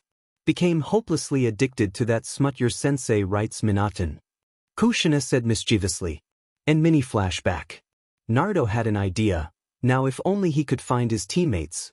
As if to answer his problem, he heard a shrill scream that could only belong to Sakura. It looked like Kakashi found her first. A few minuets earlier with Sakura. I have to find my Sasuke. I won't let Kakashi get him, I won't. Thought Sakura as she ran through the forest. Spotting Kakashi in a clearing, she stopped. Good he didn't see me, she thought. Sakura, behind you. Came a voice from behind. Turning around, Sakura came face to face with Kakashi. Suddenly her world went dark as leaves swirled around her. When she came to, she began to look around when she heard a noise. Hello, is someone there? She asked in a scared voice. Sakura, help me, help me. Came Sasuke's voice from the side. Turning in the direction of his voice, what she saw was something out of her worst nightmares. Sasuke was bloody all over, he had kunai and shurikens stuck all in his body, and it looked like both his legs had been broken. Facing the sight before her, Sakura did the most logical thing she could think of. She screamed and fainted. Kakashi, watching this, thought to himself, maybe I overdid it a little? Oh well, she needs to learn to see through these things. Kakashi was heading to find one of his other students when he was attacked by shuriken. And here is one now. Thought Kakashi as he dodged the attack. At that moment Sasuke came flying out of the trees, running at Kakashi, Sasuke threw a right hook at Kakashi only to have it blocked.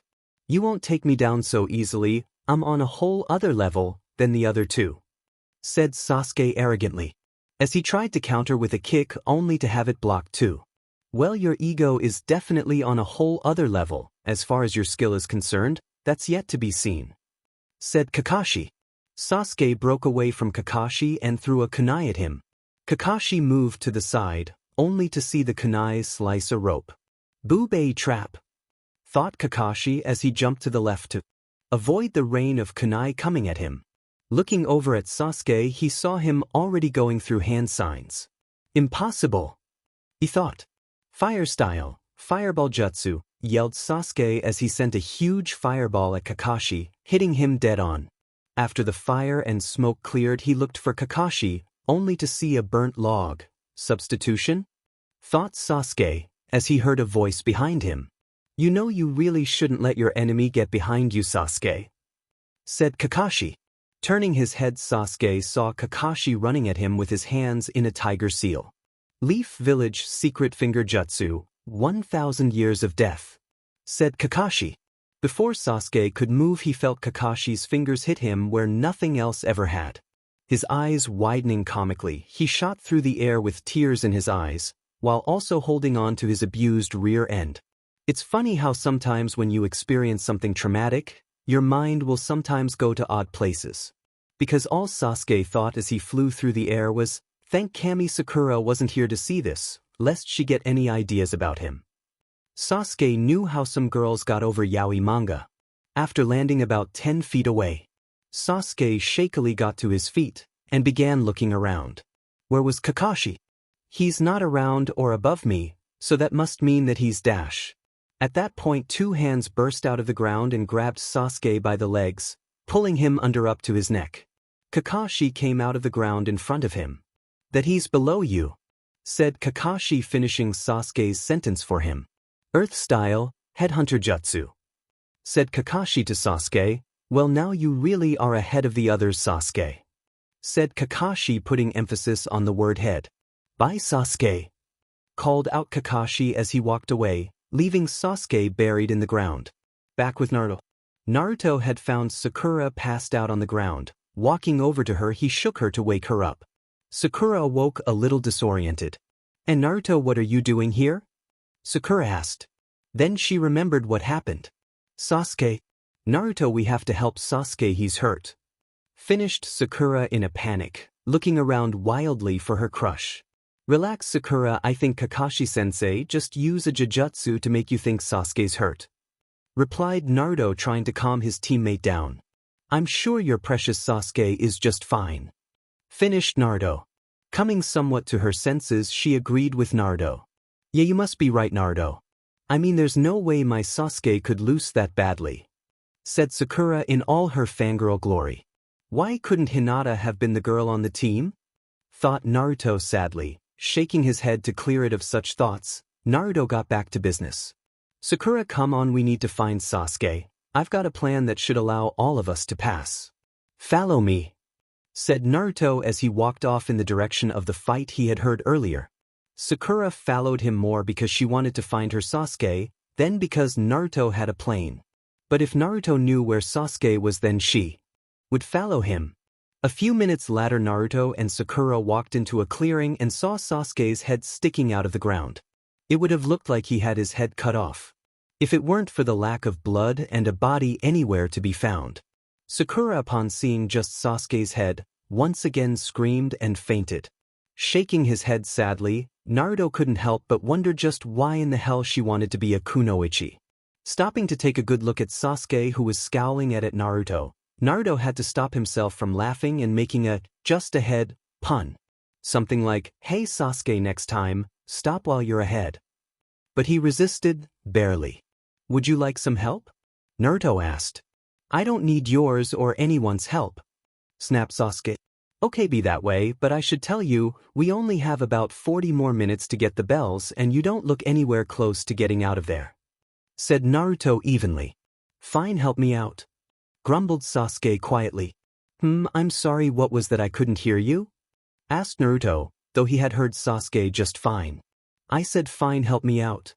Said Sasuke, hating to have to ask for help. Okay, just give me a second. Said Naruto as he made a shadow clone. The clone made the hand seals for the substitution jutsu, effectively switching places with Sasuke. Once the clone was done, it dispelled itself. What was that? Asked Sasuke, amazed. That was the substitution jutsu. It's a jutsu that allows the user to replace their own body with dash. Started Naruto like he was teaching a class. At least until he was interrupted by Sasuke. I know what a substitution is, dope. I was talking about the clone. Not only was it solid, but it was able to use jutsu. Snapped Sasuke. Oh, that was just a shadow clone. Said Naruto dismissively. He was really enjoying getting under Sasuke's skin. Teach it to me, Sasuke demanded. No, said Naruto pointedly. What? Asked Sasuke, getting mad. I said, oh no. Look, Sasuke, even if I did teach it to you, you would need at least Jounin level chakra reserves to use it. Stated Naruto, getting fed up. Are you saying you have Jounin level chakra reserves? Asked Sasuke disbelievingly. No, Sasuke, I don't have Jounin level chakra reserves. Said Naruto. Ichina, I knew it. Said Sasuke arrogantly. I have Kage level chakra reserves. Said Naruto, stunning Sasuke. If you don't believe me, just ask the Hokage. Luckily Naruto was spared Sasuke's retort by Sakura waking up. Sasuke? Oh, thank Kami, you're okay. Squealed Sakura. HN. Was his reply. Okay guys, listen, I have a plan that should allow all of us to pass this test. Said Naruto. I don't need or want your help, dope. Said Sasuke. Yeah. Sasuke-kun doesn't need your help, idiot. Yelled Sasuke's #1 fan, in the hope of getting Sasuke's approval. There was the Sakura we all love to hate. And of course Sasuke just ignored her. Yeah, 'cause you both did so well against him on your own. Said Naruto, getting fed up quickly. Continued before either could retort. Look, do you guys know who that is? That's Kakashi Hatake, Kapi Nin Kakashi, Kakashi of the Sharingan, one of the top jounin in the village. The man was trained by the 4th Hokage, for crying out loud. Do you really think any of us stand a chance on our own? Said Naruto, getting both their attention, especially Sasuke's. What do you mean, Kakashi of the Sharingan? Asked Sasuke. What do you think he keeps hidden under that Hitayate? Said Naruto, making Sasuke's eyes go wide. If he has the Sharingan, then Naruto is right, we don't stand a chance. Said Sasuke. Glad to see you agree. Said Naruto with a slight smile. So then what are we going to do? Asked Sakura. Look, I don't think the bells really matter. I mean, think about it. Why would they put us in a team of 3 if they knew one of us was going to fail no matter what? They would have just made a 2-man team. And if that's the case, then why only 2 bell? Asked Naruto. To make us fight one another. Said Sakura, slowly catching on. But why, what's the point? Just to make us miss the true meaning of the test. Said Naruto. But what is the true meaning of the test? Asked Sakura. Teamwork. Said Sasuke, catching on. The test is about teamwork. Right? The bells were just a red herring, to keep us from seeing the truth. Said Naruto, glad they were getting it. So all we have to do to pass is work as a team. Said Sasuke. But what if we are wrong? What then? Asked Sakura. That's where my plan comes in. Said Naruto. And what is your plan? Asked Sasuke. Kakashi brought something with him today, something that he values as much as his own life, something that has no place on a battlefield, something that he wouldn't expect us to go after. Said Naruto with an evil grin. Suddenly a memory of Kakashi putting a little book away as Sasuke fought him popped into Sasuke's head, as he'd got an evil grin to match Naruto's. Let's do it. Said Sasuke as he was looking forward to his revenge for Kakashi's little but poke. Kakashi was back at the training logs. Time was just about up. Looks like another group of genin is going back to the academy. Said Kakashi sadly. He had hoped this would be the group that finally made it. Suddenly Kakashi's danger sense went off. Jumped to the left as kunai came flying at him. Spotting Sakura, he was about to go after her, when he heard another of his students yell out. Fire style, fireball jutsu. Yelled Sasuke. As a fireball came right at Kakashi, thanks to Sakura's constant stream of kunai, he could only jump to the left again. He was about to start going hand signs when the rock behind him burst into smoke and one Uzumaki Naruto came flying out of it. Kakashi felt a hand go into his equipment pouch. Figuring Naruto was lunging for the bells and missed his mark, he spun around and grabbed Naruto and threw him toward the trees. It was at that moment that the alarm went off. The test was over. The three genin all came out and stood before Kakashi, who on the outside was scowling, but on the inside was jumping for joy. Finally a team who got it, a team worth training. Wanting to have a little fun with them, he continued to scowl. I'm shocked to see you three working together, but you still failed to get even a single bell off me.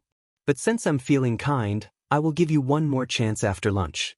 Naruto, since you did the worst out of all of you, having only come in at the last, you get tied to the post. Said Kakashi, applauding his own acting skills, but little did he know that the last laugh was about to be on him.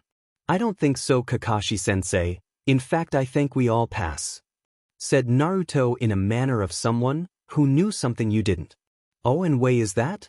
Asked Kakashi, kind of unnerved by the three evil grins on the faces of the genin. At that moment Naruto held up Kakashi's most prized possession, his signed copy of Ika Ika. Kakashi reached into his equipment pouch and indeed found that his book was gone. Because if you don't pass us, the book gets it. Said Naruto, sticking an incendiary note on the book. What Kakashi didn't know was that when Naruto put his hand in Kakashi's equipment pouch, he had put a Hiration seal on the book. After Kakashi threw him, Naruto summoned the book out of the pouch. Kakashi, hoping to bluff his was out of this, said, "What makes you think I care about some book?" "Oh, okay, then I guess you don't mind watching it burn," said Naruto, as acted like he was about to set the note off. "Oh, okay. You all pass. Just give me my book back," yelled Kakashi on his knees with tears in his eye. The genins were overjoyed. They were real ninja now, and Kakashi was overjoyed to have his book back. After checking it for damage, he stood up and said, "All right team, meet me here tomorrow for training and our first team mission." With that he left in a swirl of leaves. Leaving the genins to eat their lunches, Naruto the ramen he brought, and Sasuke and Sakura from the bento boxes Kakashi had brought. After eating for a few minuets, Naruto had a thought. "Hey Sasuke, let me ask you something. Why didn't you use your Sharingan when you were fighting Kakashi?" Asked Naruto, curious. Sasuke just mumbled something. "What was that? I didn't hear you?" Asked Naruto. "I said because I haven't awoken it yet, dobe." Sasuke snapped. That didn't sound right to Naruto. Shursui-sensei had once told Naruto that what awakened the Sharingan was the feeling of loss, and few had lost more than Sasuke. "Have you ever tried sending chakra to your eyes?" Asked Naruto. "No, I haven't. Besides, I think I would know if I had awakened my Sharingan," said Sasuke, annoyed. "You should try. What's the worst that could happen?" Said Naruto. "Fine. If it gets you to shut up, I'll do it," said Sasuke, as he sent chakra to his eyes. Much to his surprise, his vision became so sharp he could see the smallest details of things. Not only that, but he could see chakra. What was going on? It was at that moment that Sakura's voice interrupted his thoughts.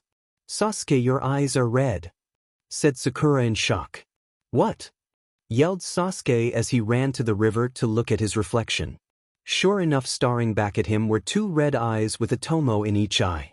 "The Sharingan," whispered a shocked Uchiha. The Hokage's office was full of jounin, all giving the Hokage a report on their teams. Hiruzen's side, it seemed teams 1 through 6 was going back to the academy, and once again Kakashi was nowhere to be seen. Hiruzen really wanted to know if Team 7 passed. He wanted so badly for Naruto achieve his dream. Hiruzen had failed to stop the fear of the villagers from affecting Naruto's life. While Hiruzen's law prevented people from talking about the Kyuubi being sealed into Naruto, it did not stop kids from sensing their parents' fear and hatred of Naruto, and kids doing what kids do best, followed their parents' lead, making poor Naruto's life a living hell. If it had been up to Hiruzen, no one would have known about what Naruto had locked inside him. But the problem was that simply, too many had witnessed Minato sealing the fox into his son. By the time Hiruzen could make the law forbidding anyone to talk, it was already too late. Though few knew that Naruto was indeed Minato's son. Hiruzen had spread the lie that Kushina and her unborn child died in the fox attack. The irony was that the village mourned the loss of Minato's wife and child, while at the same time blaming Naruto for their deaths. It saddened Hiruzen that the only thing he was able to give Naruto of his parents was his mother's surname and clan patch that he now wear on his left shoulder. Not that he knew what it was. Hiruzen had told him that it was found on his mother's body. The truth was that Hiruzen loved Naruto as much as he loved Konohamaru. So when Naruto said that he wanted to be Hokage one day, Hiruzen had sworn to himself that he would support Naruto's dream, even if he was the only one. And that above all else was why he had put Kakashi in charge of Team Kakashi. Despite all his quirks, was the best jounin in the village and could teach Naruto much. Now if only he could move past the deaths of his team and family and allow himself to care for his sensei's son. For you see, after the death of Minato, who was a father figure to Kakashi, Kakashi had come to believe he was a curse on all those he cared for, as he put it. Why else would they keep dying all around him? It was at that moment Kakashi walked in, spouting a lame excuse for late. Hiruzen's son Asuma was about to give his report, so Hiruzen focused back to the task at hand. "Go ahead, Asuma, finish what you were saying," said Hiruzen. Team 10, consisting of Ino Yamanaka, Shikamaru Nara, and Choji Akimichi pass, said Asuma as he lit another cigarette. "And what is your assessment of them?" said Hiruzen, curious as to the new generation of the Ino, Shika, Cho trio. "Well, as you would expect from the kids of the previous Ino Shika Cho trio, they complement each other well as a team. However, they are not without problems. Ino is bossy and tries to order the other two around, though if you look closely you can tell that she cares a great deal for them. Shikamaru is lazy, he would rather spend his time watching clouds than training. On the upside, I've begun to suspect he has inherited his father's intelligence. Choji lacks self-confidence, but is very kind-hearted. I also think he has a lot of hidden potential just waiting to be tapped into." Finished Asuma. "All right, keep me informed on their progress," said Hiruzen to his son. "Will do, sir," replied Asuma. "All right, who's next?" asked Hiruzen. His son's girlfriend Kurenai Yuhi stepped up. Kurenai Yuhi reporting that Team 8, consisting of Kiba Inuzuka, his Nin Ken Akimeru, Hinata Hyuga, and Shino Aburame pass. Said Kurenai. "And your assessment of your team, Kurenai?" asked Hiruzen. "My team's talents go well together as a tracking team and they get along well enough. Though there are a few problems that need to be worked on," said Kurenai. "How so?" asked Hiruzen. "Well, for instance, Kiba has an alpha male personality. He sees himself as the leader of the team. The problem with this is he sees his teammate Shino as a rival for the position of top dog, so to speak. Shino, on the other hand, is very silent, will only really speak when spoken to. But given what clans there from, it's to be expected. In truth, the only real surprise was Hinata," said Kurenai. Hiruzen raised his eyebrows in a sign for her to explain. "Well, I've known Hinata for some time now, and she has always been shy, very timid, and lacked confidence in herself. She would always avoid confrontations or eye contact," said Kurenai, like she was trying to solve a mystery. "And now?" asked Hiruzen. "Now it's like she is way more confident. She looks you in the eye when she talks to you. She doesn't stutter nearly as much, and today she even said Kurenai, trailing off. "She what?" asked the Hokage. "Well, like I said, Hinata used to always avoid confrontation. But during the test today her jacket got ripped up, where she was forced to remove it. After they had finished the test, Hinata caught Kiba staring at her chest. Now in the past this would have embarrassed her to the point of passing out. But today it just made her upset. In fact, it made her so upset that she gave Kiba a chakra-enhanced slap to the face that sent Kiba flying." Finished Kurenai. The Hokage and the other jounin in the room were shocked, to say the least. "Okay, Kurenai, I want you to keep an eye on it. Let me know if you notice anything else out of the ordinary," ordered Hiruzen. "Yes, sir," said Kurenai. "All right, Kakashi, it seems you're next in line," said Hiruzen, more than a little anxious to hear how Naruto had done. Team 7, consisting of Sasuke Uchiha, Sakura Haruno, and Naruto Uzumaki pass. said Kakashi in his normal lazy voice, shocking all the jounin. It was a well-known fact that Kakashi never passed a single team. Go on, said Hiruzen, silently happy for Naruto. Well, after a rough start they pulled together and worked as a team to take me on, said Kakashi. Was it the Uchiha that figured it out? Asked Asuma, fully expecting the Rookie of the Year to be the one who lead the other two to victory, and he wasn't the only one. Most of the jounin in the room thought the same. So imagine their surprise at the next words out of Kakashi's mouth. Actually, it was Naruto, stated Kakashi, quite enjoying the looks he was getting. The silence in the room was deafening. Asuma's cigarette even fell out of his mouth. Explain, said Hiruzen. Naruto was the only one who noticed that something wasn't right about the test. And he correctly deduced that the only way to pass was to work as a team. Instead of fighting me for a bell, he spent most of his time trying to convince the other two to work with him. If it wasn't for him, they would have failed miserably, said Kakashi. What's more, Naruto was the only one smart enough to disregard my advice not to eat breakfast. He also thought to bring his own lunch that he sealed into a scroll, and instead of standing around waiting for me to show up. Once he figured out that I was going to be late, offered to let the other to sleep while he kept watch for me. All in all, I'm forced to conclude that the academy record was way off about his intelligence and skill. Finished Kakashi. So you believe he is hiding something? Said Hiruzen, not really asking. Yes, said Kakashi simply. Sighing once again, Hiruzen, figuring it was better to err on the side of caution, grabbed his crystal ball. Let's see if we can't see for ourselves what it is, said Hiruzen, as all the jounin gathered around the crystal. What they saw shocked them, and it also brought a smile to Hiruzen's weathered face. If you looked into the ball, you would see Naruto pushing Hinata on a tree swing, smiling like all was right with the world, while Hinata laughed, enjoying spending time with him. It would seem you were right, Kakashi. Naruto was hiding something, said Hiruzen, amused as he put his crystal away. And I believe that would explain Hinata acting so differently as well. Kurenai, finished the third Hokage. Kurenai just nodded her head, too stunned to speak. She had known of Hinata's crush on the blonde Jinchuriki, but she had not known the two were so close. When had this happened? Well, if that is all, you're dismissed, said Hiruzen to the jounin in the room. As they left, Hiruzen couldn't help but think that Naruto really was full of surprises. Little did he know that the biggest surprise was yet to come. So you caught Kiba staring at your chest? Asked Naruto as he pushed Hinata on a swing. It made me so mad, said Hinata, enjoying having Naruto push her in the swing, while she talked about her day. She wondered if this is what it would be like to date Naruto. So would you like me to kick his butt for you? Asked Naruto, smiling.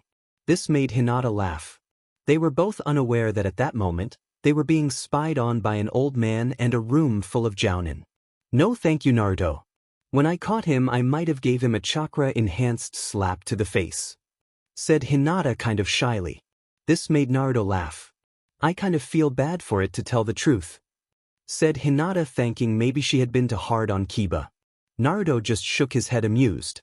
Don't feel bad, Hinata. Kiba is your teammate now, and he needs to learn to respect you as a woman, said Naruto, backing Hinata's actions. If you let a guy get away with that once, they'll do it again. Naruto finished. I guess you're right, Naruto, said Hinata as Naruto pushed her forward once again. And when am I not? Asked Naruto in fake arrogance. Careful, Naruto, if your head gets any bigger you might float away, said Hinata, playing along, turning to give Naruto a mock glare. Then they both burst out laughing. So, Hinata, I was wondering if you wanted to train together sometime? Asked Naruto. I would love to, Naruto, answered Hinata with her brightest smile yet. Could this day get any better? Thought Hinata. Her and Naruto were now friends. She had passed her genin test, and now Naruto wanted to train with her. No, she didn't think it could. But a few hours later saw Naruto walking to the Hokage's office, having come to the decision to tell the old man everything. The way he saw it, if his Rinnegan ever came to light, he was going to need the old man's support. So with that, he knocked on the old man's door.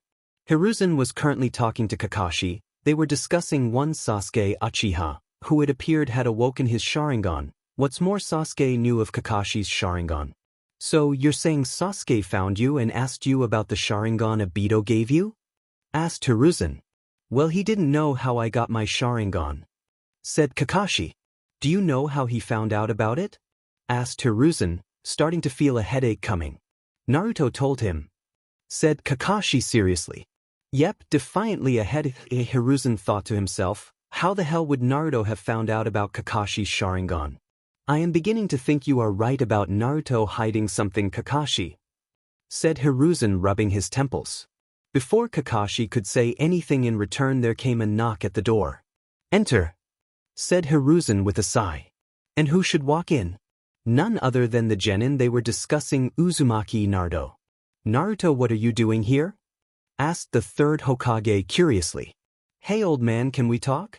Asked Naruto. Sure. Kakashi, you can go ahead and go. Said Hiruzen, hoping Naruto was here to discuss whatever he had been hiding.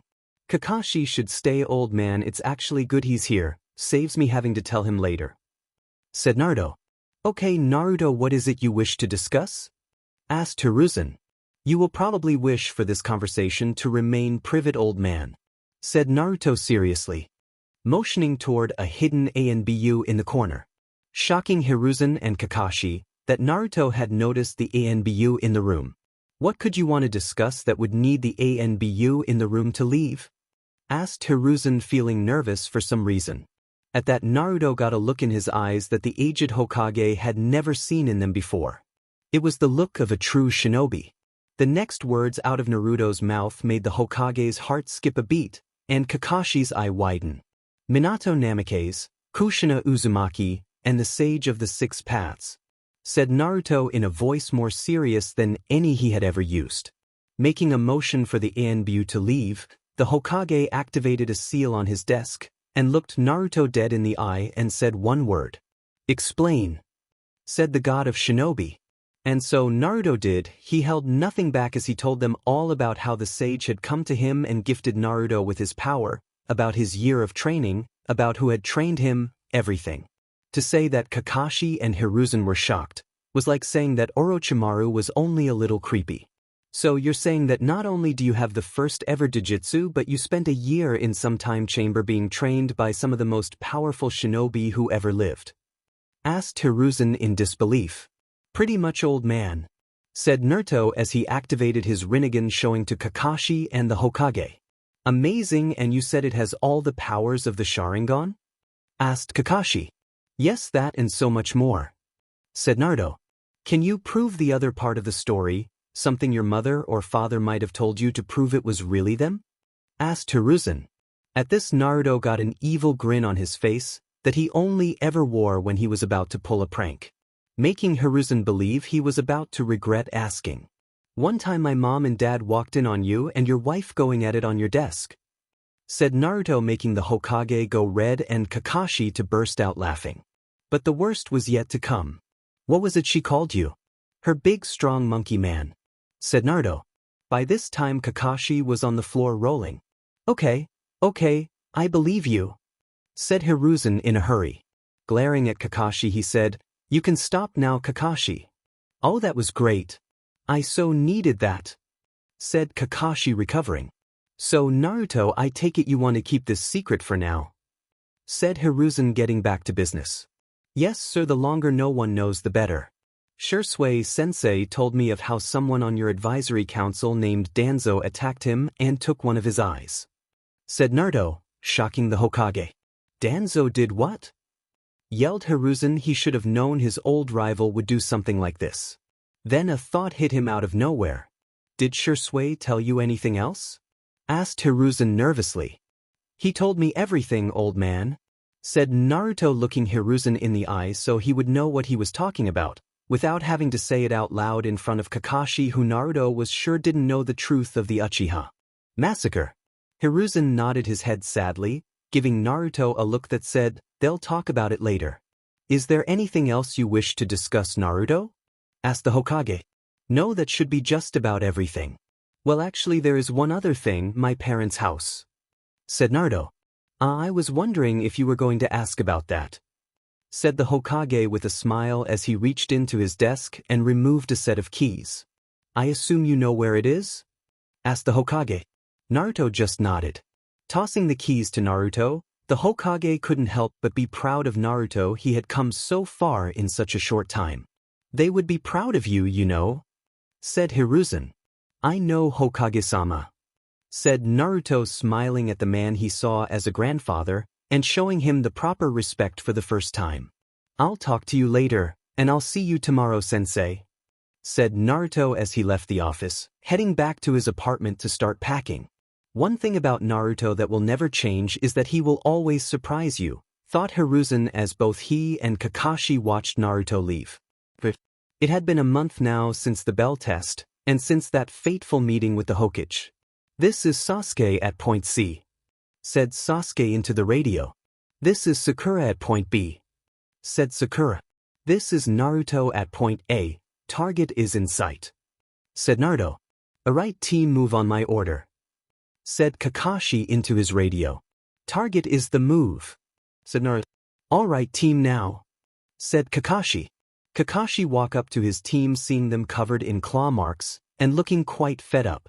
Mission retrieve lost cat Tora is complete, said Kakashi, as they walked into the mission office where the Hokage and Tora's owner Madame Shirjimi, the wife of the fire daimyo, was. Oh my baby Tora, mommy was so worried. Yes she was, said the fire daimyo's wife. Naruto was taking a vindictive pleasure in watching Madame Shirjimi squeeze that hell spawn of a cat. And from the looks on Sasuke and Sakura's faces, he wasn't the only one. Alright Team 7, for your next mission, we have babysitting, gardening, painting a fence, dash. Before Hiruzen could finish, they heard a loud yell. Tora, come back here, yelled Madame Shirjimi. And retrieving the lost cat Tora, finished the Hokage. Now Naruto wasn't going to complain, really he wasn't. He was going to do these stupid D-ranks, like a mature, responsible adult. That was at least until the old man brought up finding that demon cat again. No, and I've had it up to here with these stupid D-ranks. They're not missions, they're choirs. I want a real mission, said Naruto, losing it. Though they didn't voice it, both Sasuke and Sakura agreed with Naruto. How dare you? You're just a brand new genin with no experience. Like everyone else, you start with simple missions to improve your skills and prove yourself, yelled Irika. I'm not that same brat I used to be, Irika-sensei. I've changed a lot. What's more, I truly think my team and I are ready for a real mission, said Naruto, calming down. Kakashi, what do you think? Asked the Hokage. Kakashi thought about it. Between Naruto's Rinnegan and Sasuke's Sharingan, Kakashi thought they could handle it. In fact, the only weak link was Sakura, but it would only be a C-rank mission. Plus, he would be there to make sure things went okay.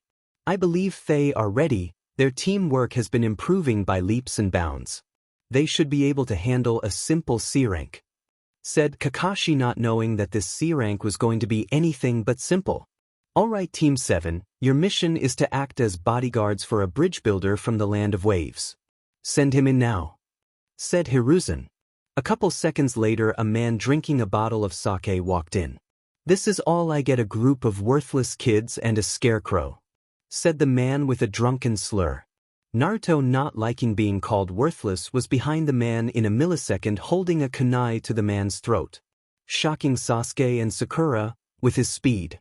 Fast, was all Sakura could think. Where did the dope get that kind of speed? Thought Sasuke, angry because he knew that even he could not move that fast. Just who was Uzumaki Naruto? Naruto, we don't kill our clients, said Kakashi in a slightly scolding yet somehow still bored voice. I wasn't going to kill him, just teach him a little lesson, said Naruto, leaking a little killing intent at the drunkard, making him sweat. Insulting a shinobi, even the younger ones, can be bad for your health, said Naruto in a deadly whisper. Naruto put away his kunai and went to stand beside his team. The old man cleared his throat, trying to save a little bit of face. He said, My name is Tazuna and I am a super bridge builder from Wave, and I expect super protection, even if it means your life. Finished the man we now know as Tazuna, giving Naruto a wide berth. If that boy is anything to judge by, this just may work after all, thought Tazuna.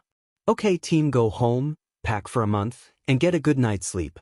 Be at the West Gate at 8 a.m. sharp tomorrow morning," said Kakashi as the genin left to do as instructed, unaware that this one mission would change their lives forever. Naruto awoke the next morning feeling ready for his first true mission as a shinobi. Looking around his new house, Naruto still couldn't believe it now belonged to him. His parents' house was a modest 5-room 2-bath house. While not overly large, it was still way bigger than anything Naruto was used to. The first night he stayed here, he cried when he saw the nursery his parents had prepared for him. The nursery that baby Naruto would never see. Naruto had taken the master bedroom as his own. He didn't think his parents would mind. Though he now avoided that nursery, it was too much of a reminder of the life that was stolen from him. What Naruto liked most about the master bedroom was the picture of his parents on their wedding day. His mom looked so beautiful, and by looking at his dad Naruto could tell just from whom he got his goofy grin. There were lots of pictures in the house, but Naruto would always cherish this one and one other the most. The other picture was when his mom must have been about 8 months along, beaming as the picture was taken. After showering and dressing, Naruto grabbed a scroll that he sealed the things he would need for the mission and put it in his jacket. Strapping Zanpakuto to his back, Naruto grabbed a quick bite to eat, then headed to meet his team at the gate. Arriving at the gate, Naruto was in for a slight shock. Kakashi was on time. Guess his dad had been right. Kakashi did only show up on time to missions. After a few more minutes, everyone was there. "All right team, everyone packed and ready?" asked Kakashi. "Yes, sensei," echoed the 3 genin. Kakashi, noticing something, asked, "Naruto, where is your pack?" Naruto pulled his sealing scroll out of his jacket and showed it to his sensei. "Ah, okay," said Kakashi as they started walking. Naruto put the scroll back into his jacket. Sakura, seeing this, was curious, so she asked, "What's that scroll got to do with your pack, Naruto?" "That scroll is my pack, Sakura. Backpacks are bulky and restrict movement. So to solve that problem, I seal everything I need into a scroll," said Naruto. "You seal it?" asked Sakura, surprised that Naruto could do something so advanced. While she knew that Naruto had changed, it still threw her off sometimes to see just how much he had changed. "Why so surprised, Sakura?" "Sealing was the Uzumaki clan's specialty," said Naruto, shocking Sakura and Sasuke, though the latter refused to show it. Still, Sasuke was now paying attention. "I didn't know there is an Uzumaki clan," said Sakura, causing Naruto to develop a tick mark. "That's what really ticks me off. Every Konoha shinobi wears my clan symbol and 90% of them don't even know it. And to correct you, Sakura, there used to be an Uzumaki clan," said Naruto, starting out angry but growing sad at the end of his sentence. Now he really had Sasuke's attention. "What do you mean, Naruto?" asked Sakura, referring to both parts. "Well, on the first part, the Uzumaki were cousins of the Senju and close allies. As a sign of friendship between the Uzumaki and the Senju and their respective villages, the Senju put the Uzumaki swirl in the symbol of the leaf," said Naruto, pointing at the leaf symbol on his hitai. "They also put it on the shoulders of the leaf uniform and back of our flak jackets," said Kakashi, joining in on the convertia. "In fact, the first Hokage married my aunt, twice removed Mito Uzumaki, making me loosely related to Lady Tsunade of the Sannin," said Naruto. Sakura was shocked beyond words. She, like every kunoichi, knew who Lady Tsunade was. To hear that Naruto was related to her, albeit distantly, was stunning. Sasuke, on the other hand, was not happy to hear all this. He was forced once again to admit that he knew next to nothing about his rival. Not only had Naruto been showing skills, and boy did Sasuke hate to admit this, even to just himself, far superior to his own. But to find out that not only did Naruto belong to a clan, but that he had apparently lost his clan, made Sasuke realize that he and Naruto had more in common than just being lonely. Naruto, unaware of his teammates' thoughts, continued speaking. "And as for the second, all I really know is that Iwa and Kumo teamed up and attacked my clan's village and laid waste to it, all but wiping out my clan. My mother was in Konoha at the time, which is why she survived, well, long enough to have me anyways," said Naruto in a sad voice. He didn't really like talking about this, but he was trying to give his teammate a chance, so he was being honest with them. Why would they do that, Naruto? Asked Sakura. My clan's Fuinjutsu became feared in the First and Second War, so when it became apparent that a third war was inevitable, they took my clan and its village out of the equation, said Naruto. Sakura bowed her head thinking about how sad Naruto's mother must have been to lose not only her clan but her entire village as well. Sasuke was wondering just how strong the Uzumaki clan must have been if it took 2 of the great 5 shinobi villages to destroy them, when it only took his brother to destroy his. Is it because Naruto's clan was so strong, or was brother really that powerful? Why did it take only one man to kill my whole clan? Thought Sasuke. After that the group fell into silence, each lost in their own thoughts. A few hours later Naruto was passing the time by singing a song under his breath, when he noticed something strange.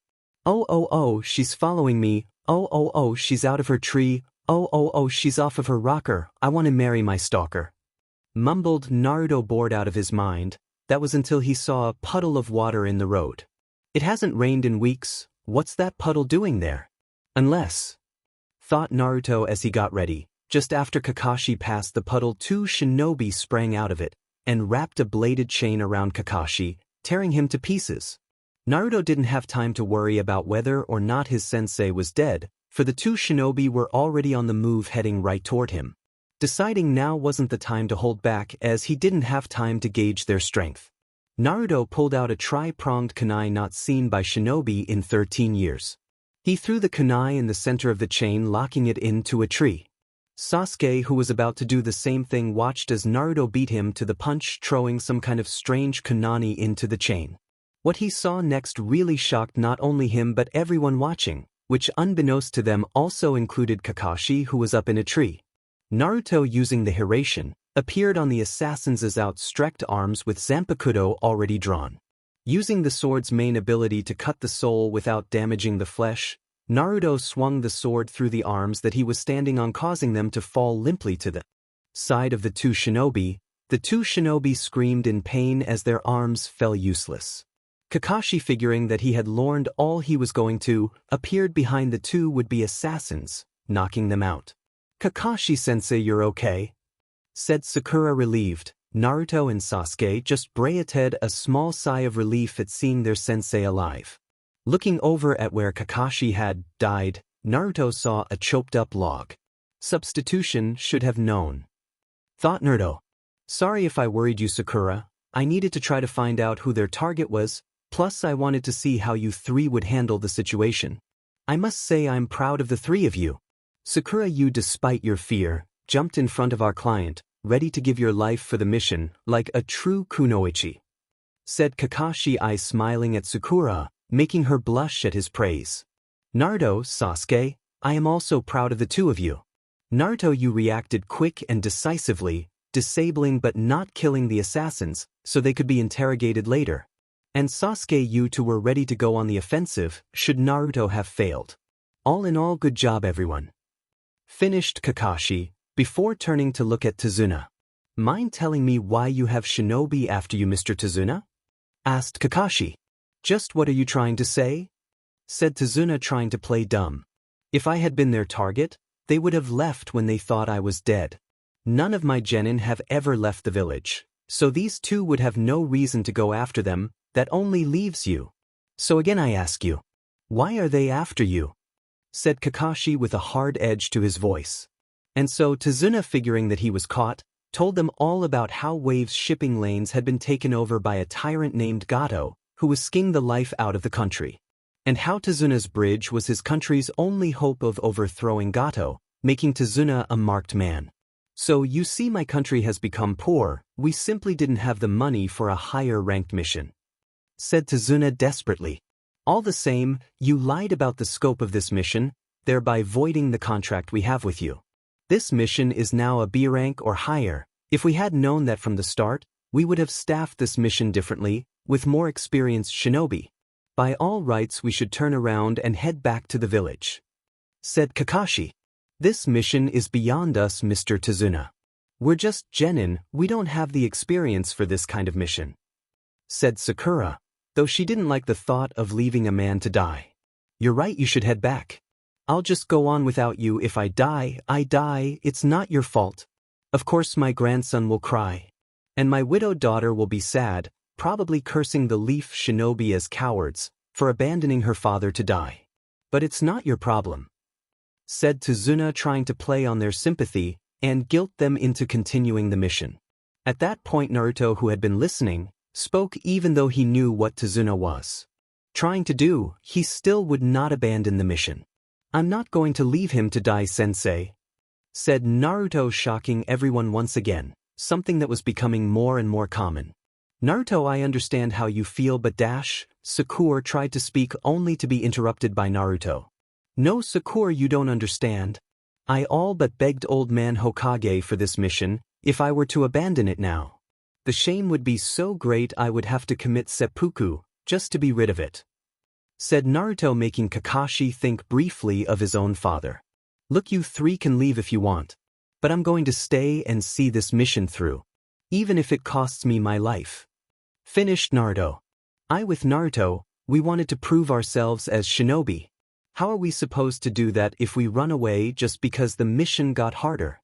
Plus, I won't let an innocent man die just to save my own life," said Sasuke, for once in complete agreement with his rival. Hearing Sasuke agree with Naruto, combined with her own dislike of leaving Tazuna to die, was enough for Sakura to change her mind. "Well, I can't let the two of you go off on your own. Without me, who knows what kind of trouble you would get into," said Sakura, trying to lighten the mood, causing Naruto to smile and Sasuke to smirk. Kakashi truly was proud of his students. If they wanted to continue with the mission despite knowing the danger, who was he to stop them? "Well, it seems we are all in agreement," said Kakashi, smiling at his students. Looking at Tazuna, he spoke. "All right, Tazuna, we will see this mission through. But you will have to pay the full price of an A-rank mission as soon as you are able," said Kakashi. Tazuna, who was touched by what the genin had said, bowed his head. "You have my word, as soon as we get the money you will have it," said Tazuna, slightly choked up. "All right, let's tie those two up and be on our way," said Kakashi, and they did just that. As soon as the demon brothers were tied up, the group made tracks. Later that evening, as the group made camp for the night, they were all sitting around the fire eating, when Sasuke had a thought. "Hey Naruto, can I ask you something?" asked Sasuke, catching himself before he called Naruto dope. Naruto, catching the slip, but deciding to let it slide, said, "Sure. What is it?" "When you used your sword on those shinobi, your sword passed right through their arms without cutting them. And afterwards their arms just seemed to stop working. Why is that?" asked Sasuke, catching everyone else's attention, as they too wanted to know. "My sword's name is Zanpakuto. It means soul cutter, and that's exactly what it does, cuts the soul, leaving the flesh unharmed. According to my clan's legends, it used to belong to the Shinigami, and that when you kill someone with it, their soul is sent to the Shinigami. Now it can cut flesh if I will it to, and it can do a few other things. But those are clan secrets. I am actually showing you guys a lot of trust just telling you this much," said Naruto, mixing lies and half-truths. Sasuke, who was from a clan, understood clan secrets and let it drop, and asked something else that had been bothering him. "What about when they fist attacked? My Sharingan didn't even see you move, yet you went from where you were standing to standing on the arms of the attackers in the blink of an eye. Even if you were moving super fast, my Sharingan should have still seen you move," said Sasuke, looking intently at Naruto. Naruto cursed his own stupidity. He had forgotten about Sasuke's Sharingan. He had been planning to lie and say he had been just moving really fast if anyone asked him about it. Naruto looked at Kakashi for guidance, only to see the man shrug as if to say, "It's your secret." Coming to a decision, Naruto spoke.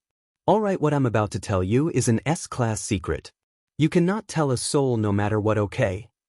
said Naruto, getting nods from both Sasuke and Sakura. Looking at Kakashi, Naruto asked, "Would you do the honors, sensei?" said Naruto, getting a nod from Kakashi, who stepped in front of Tazuna and lifted his hitayate. The next thing they knew, the man was snoring. "Don't worry, Naruto, he'll wake up tomorrow and won't remember a thing," said Kakashi. Naruto went through some hand seals and slammed his hand on the ground, putting up a soundproof barrier. "All right, what you saw me do was the Hiraishin no Jutsu. It was the fourth Hokage's signature jutsu, and was the reason he had the name, the Yellow Flash.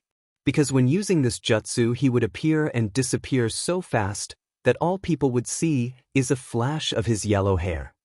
Said Naruto, preparing for the question that he knew was coming. But why would you know a jutsu of the fourth Hokage, Naruto?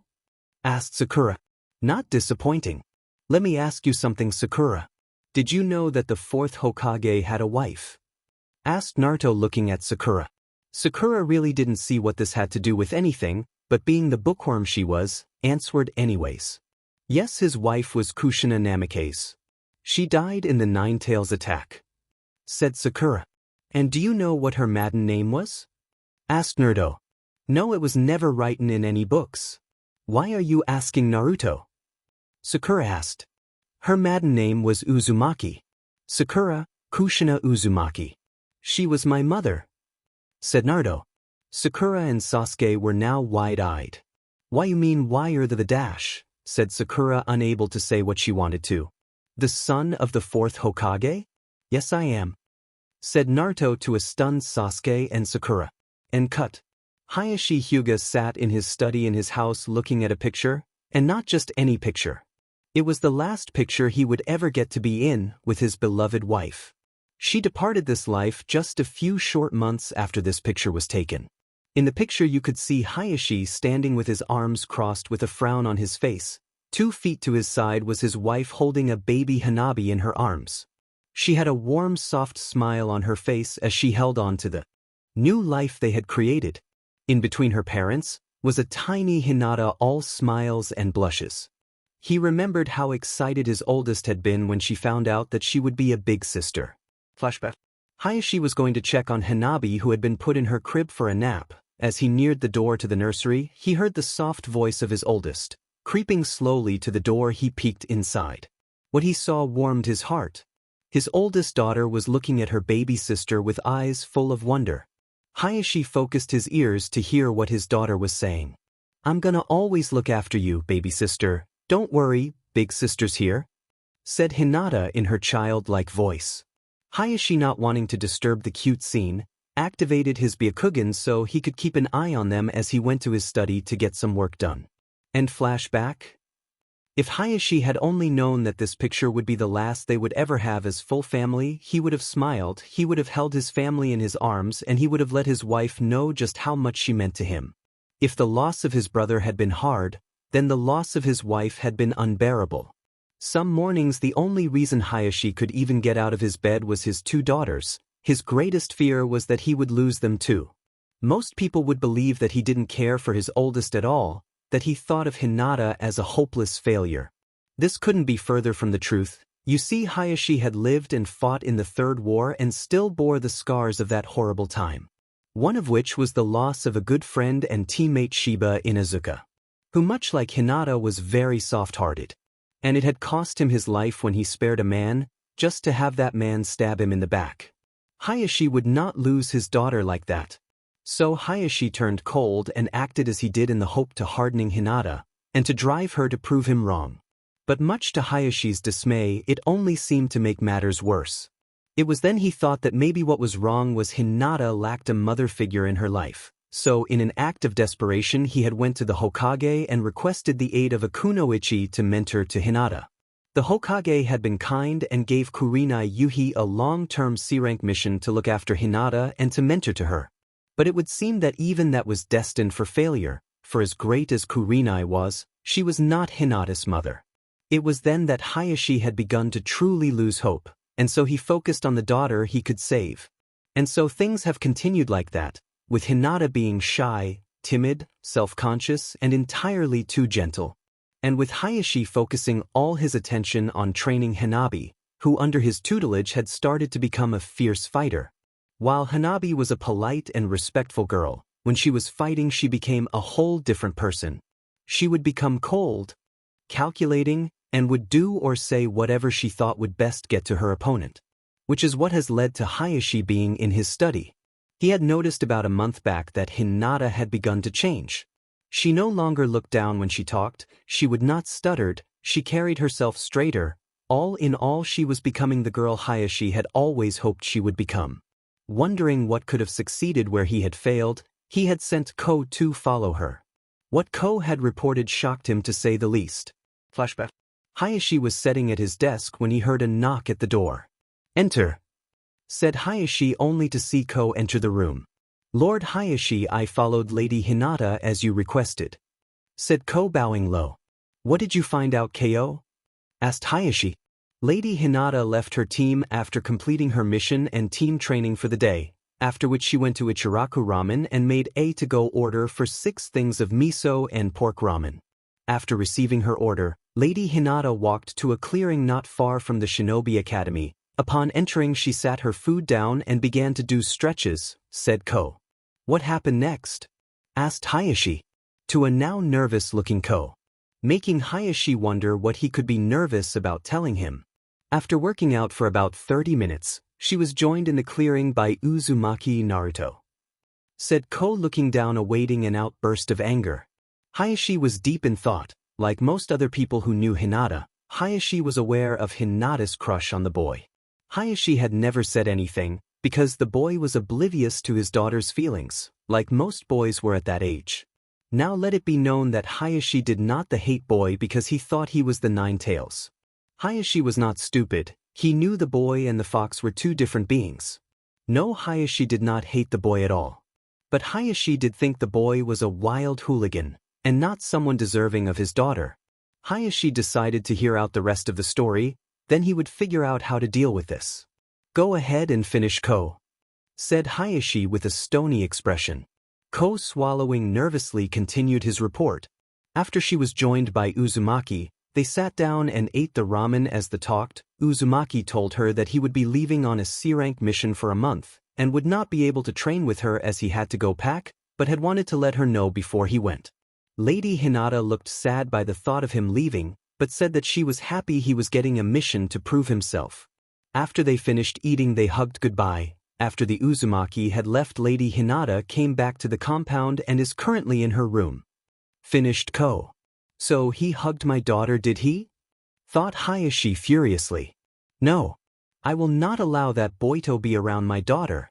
She is too good for him," thought Hayashi, making the same mistake fathers have been making since the beginning of time, to try and control who their teenage daughters fall in love with. Hayashi asked Ko to fetch Hinata for him. A few minutes later, Hayashi heard his oldest knock on his study door. "Enter," said Hayashi, in his trademark stoic voice. "You asked to see me, father?" said Hinata, wondering what she had done to get summoned by her father. "Yes, come in and shut the door. There is something I wish to discuss with you," said Hayashi, as Hinata did as she was told, unaware that a moment later a little girl would be passing by and decide to eavesdrop. "What is it that you wish to discuss with me, father?" asked Hinata as she stood in front her father's desk. What she heard next made her heart sink to her feet.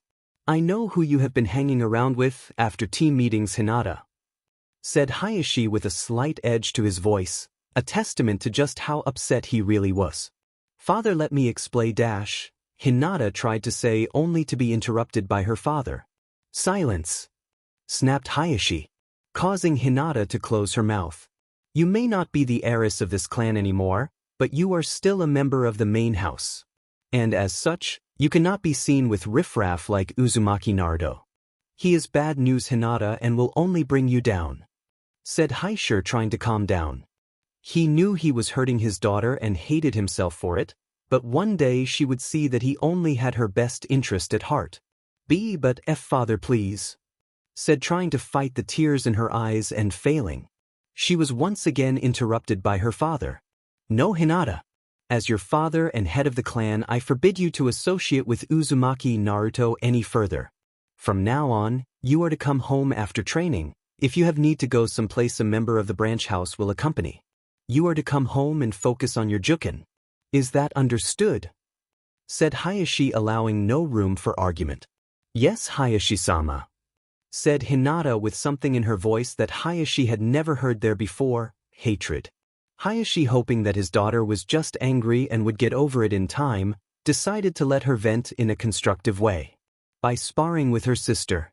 The way he saw it, whatever Hinata threw at Hanabi, Hanabi, as the stronger of the two, could handle it. Oh, how wrong he was. While the spar between the two sisters started out like most, with Hinata on the defensive while Hanabi attacked. What Hayashi did not understand was that Hinata just didn't want to hurt her baby sister. At least that was until Hanabi, hoping to spire her big sister to fight back and maybe impress their father for once, started to provoke Hinata. Hanabi loved her big sister with all her heart, as Hinata was the only person who treated her like a girl, and not as the future head of the clan. Hinata would always take time out of her day to play doll or dress up with Hanabi. Hanabi wanted nothing more than her sister's happiness, and having overheard Hinata's meeting with their father, thought that if their father was impressed with Hinata's fighting, he might let her see her crush. So with that in mind, she said something that nearly cost her dearly. Hinata was picking herself off the floor when she heard something that made her insides boil, and unbeknown to her, her father inwardly cringe. "You're pathetic, sister, just like that loser boyfriend of yours. It's a good thing you can't see him no more. Maybe now you can find someone worthy of a Hyuga," said Hanabi, hoping her big sister would one day forgive her for that. Hinata saw red. She could handle someone insulting her, but she wouldn't let anyone call Naruto pathetic. Hinata assumed a stance and spoke 11 words that had Hayashi running to block Hinata from getting to her sister. "You're in my field of divination. 8 trigrams 32 palms," yelled Hinata, summoning every ounce of anger and hatred she had felt for the last 8 years. She ran at her sister to deliver the first 2 palms. "2 palms dash," yelled Hinata, but before she could hit her sister, her father appeared before her. "Kaiten," said Hayashi, block his daughter from getting to her sister. But Hinata was not through yet. Picking herself off the floor, Hinata looked at her father. Suddenly it was not Hanabi she was mad at, it was him. Hinata thought of everything he ever put her through, but most importantly she thought of her friendship with Naruto, a friendship that would now never be allowed to develop into something more. Hinata did something that would shock and amaze Hayashi for years to come. "Shadow clone jutsu," said Hinata, creating a clone of herself. The clone began to spin chakra in Hinata's hand, forming a jutsu that Hayashi had not seen in almost 13 years. "Rasengan!" screamed Hinata as she charged her father. Hayashi was so shocked by seeing his daughter use the 4th jutsu that he almost didn't create a Kaiten in time. The 2 powerful jutsus met in a violent clash. Had Hinata had time to perfect the Rasengan, the backlash from these 2 jutsu clashing might have destroyed the dojo they were in. Luckily Hinata had not perfected it yet. Add to the fact that Hinata was low on chakra and you get a Kaiten emerging victorious. Hinata was thrown across the room and knocked unconscious. Panting slightly, Hayashi looked at his youngest, who was looking at her sister in wide-eyed shock. "Hanabi, take your sister to her room and have a medic take a look at her," said Hayashi, but Hanabi continued to stare at Hinata. "Hanabi!" yelled Hayashi, getting his youngest to snap out of it. "Yes, father?" asked Hanabi, snapping out of her shock. She couldn't believe her sister was really that strong. Had her big sister always held back against her? And if so, why? "I said take your sister to her room and have a medic look at her," repeated Hayashi. "Yes, father," said Hanabi, doing as she was told. After Hanabi had left with her sister, Hayashi allowed the shock he was feeling to come to the surface. Falling to the floor, Hayashi shook slightly. Did his daughter really care so much for Naruto Uzumaki that she was willing to use 8 trigrams 32 palms on Hanabi just because the girl had insulted him? Then she tried to use the Rasengan on him. Where had Hinata learned those jutsus she used? And even more troubling was the look in Hinata's eyes when she had charged at him. It was a look of anger and hatred, but even more than that there was an endless well of hurt in her eyes. Had he been the one to put that hurt there? "Kami, what have I done?" thought Hayashi as he picked himself off the floor. He needed to talk to his oldest daughter. Not as Hayashi the clan head, but as Hayashi the father, something he hasn't been in too long. Hinata awoke with a major headache. "What happened?" thought Hinata. Then she remembered what happened. She remembered the meeting with her father, the spar with her sister, but most of all she remembered losing control. "What have I done?" thought Hinata, regretting losing control of herself. "How are you feeling?" asked Hayashi. Hinata froze hearing her father's voice. How was she supposed to face him after what she did? Hayashi, taking her silence the wrong way, thought that Hinata was still angry at him, and so he did something he hasn't done since he was a child. He got on his hands and knees and bowed down with his head almost touching the floor. "Forgive me, daughter, I have not been a good father to you. I shouldn't have pushed you so hard. But I was afraid that I would lose you the way I lost your mother, and your uncle, and my best friend. I know I hurt you and I am so sorry," said Hayashi, begging for his daughter's forgiveness. Hinata was in shock. Her father was begging. She had never seen her father show so much emotion before, not even when her mom passed away. It was because of the emotion in his voice, not just the words that he said, that allowed Hinata to finally let go of all the hurt. Feeling more free than she ever had, she did something she had wanted to do for a long time. She hugged her father. Hayashi was shocked. His daughter not only forgave him, but she was hugging him also. Quickly getting over the shock, Hayashi hugged Hinata back, as he promised her that things would change, that they would be better, that he would be better. Hayashi couldn't tell you later how long he and his daughter had hugged, but he could tell you that he felt like a father for the first time in a long time. Then he remembered some of the things he wanted to ask her, but he would not force her to tell him if she didn't want to. "Hinata, how did you learn the Rinnegan and the Shadow Clone Jutsu, or the 32 palms for that matter?" asked Hayashi in a gentle voice. At this, Hinata looked down, remembering that she could no longer spend time with Naruto. But she would answer her father's question, if only so he would know just how good of a teacher Naruto was. "Naruto helped me learn the 32 palms, but it was mostly me. As far as the Rinnegan and the Shadow Clone Jutsu, that was Naruto all the way. He wanted me to learn them in case I got in a situation where the Juken couldn't help me," said Hinata. "All right," said Hayashi. Hinata looked confused, so Hayashi continued. "All right, I will allow you to spend time with the Uzumaki boy, under the condition that when he gets back from his mission he agrees to meet with me," said Hayashi, smiling at look on his daughter's face. Upon hearing what her father had said, Hayashi got his second hug of the day.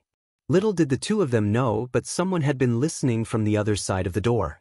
Hanabi smiled. Her plan had worked. Granted, not in the way she had thought, but oh well. Leaving her sister and father alone, Hanabi made a mental note to talk to her sister later and apologize for what she had said about her sister's crush. End flashback? Hayashi sighed as he left his study. He had some questions for the Hokage, and he had a feeling the old man wasn't going to like them. Team 7, Wave Mission. As Naruto sat in the boat heading toward the island of Wave, he thought about last night, when he had told his team who his parents were. All things considered, they took it pretty well, if one classifies staring in blank shock, as if they hadn't known him for years, as taking it well. Naruto could handle the staring. Hell, he had more experience than most when it comes to being stared at. It was the questions afterward that bothered him. Flashback. "I think I might have broke them," thought Naruto, as his teammates sat and stared at him. Surprisingly, it was Sakura who snapped out of it first, and once she did, Naruto immediately wished she hadn't. "But I don't understand, Naruto, why is it a secret?" asked Sakura, not understanding why someone would want to hide something like that. It was actually Kakashi who answered her. "Sakura, my sensei and his wife had a lot of enemies, and not just outside the village either.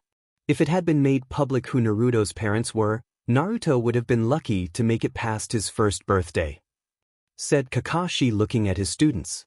"What I don't understand is why Naruto was treated so bad. It wasn't just a few people, it was the whole village. There had to have been people who knew who Naruto's parents were. Why didn't one of them take care of him?" asked Sasuke, making his voice known. "There were a few of us, true, but we were all close to Naruto's parents. The Hokage, fearing that someone would put the pieces together, ordered us to maintain our distance. Your mother, Sasuke, who was best friends with Kushina, tried unsuccessfully many times to adopt Naruto," said Kakashi, shocking both Sasuke and Naruto. Sasuke was in shock hearing that Naruto's mother was best friends with his. It made him wonder if Naruto's mother would have survived. Would he and Naruto grew up as friends? Would they have played together? Would Naruto's parents have tried to adopt him as his mother had tried to do for Naruto? Naruto had known that his mother and Sasuke's had been friends. That wasn't what shocked him. Hearing that Sasuke's mother had tried to adopt him not only once but multiple times, however did shock him, it made him feel a sudden warmth for the woman that he had never got to meet. He once again swore to do all he could for Sasuke. He would keep the promise he had made her via Shusui-sensei, no matter what. But that still doesn't explain why Naruto was treated so bad, said Sasuke, snapping out of his shock. Look guy, let's just say I have a lot of secrets that I'm not ready to make known yet, but when I will share them with the two of you. I promise, said Naruto. I'm going to hold you to that dobe, said Sasuke with a smirk, but for one this smirk wasn't one of superiority, it actually looked friendly. You do that BS said Naruto with a smile. Sakura just shook her head. But she thought, and flashed back. Wow, is that your bridge, Mr. Tazuna? Naruto heard Sakura ask. Yep, that's my masterpiece, said Tazuna. Looking over to see what all the fuss was about, Naruto had to admit it was a cool bridge. A few minutes later and they pulled up to a dock. As they were getting off the boat, Tazuna spoke. Come on, I'll show you the way to my house, said Tazuna as the four shinobi followed him. About 15 minutes later, as they were walking by a lake, Naruto heard a whirling noise. At the same moment, Kakashi yelled, "Get down!" Naruto hit the ground, taking Tazuna with him as a huge sword passed over them and embedded itself in a tree. Naruto jumped back to his feet as Sasuke and Sakura went to either side of him, forming a human shield around Tazuna. Naruto looked at the sword and noticed a tall man with no shirt and bandages around his face. Kakashi of the Sharingan Eye. It's no wonder the demon brothers failed their mission, said the man to Kakashi. The demon of the hidden mist, Zabuza Momak. To what do we owe this pleasure? Said Kakashi, laking his normal bored voice. Let's cut with the games, move aside and let me kill that old man and you can all go, said Zabuza, making the three genin tighten their formation around Tazuna. I'm afraid that's where we're going to have problems. You see, me and my team have sworn to protect this man, said Kakashi as he lifted his Hitayate to reveal his Sharingan. Haha, the Sharingan, this is an honor, said Zabuza, chuckling evilly as he jumped off his sword and taking it out of the tree in one smooth motion.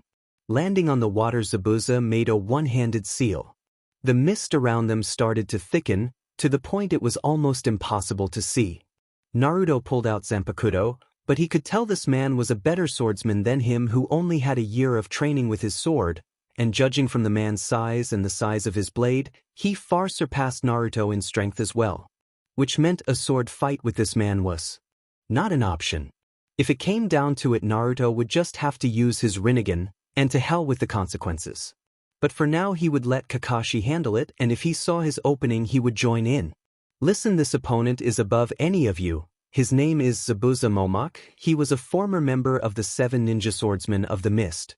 Plus, he is a master of the silent killing technique. If you drop your guard for a second you'll be dead before you even know that you slipped up, said Kakashi. The killing intent from this man was strong. Naruto would give him that, but it didn't come anywhere close to Izuna-sensei's. Sasuke, relax, I won't let my teammate die, that is absolute, said Kakashi.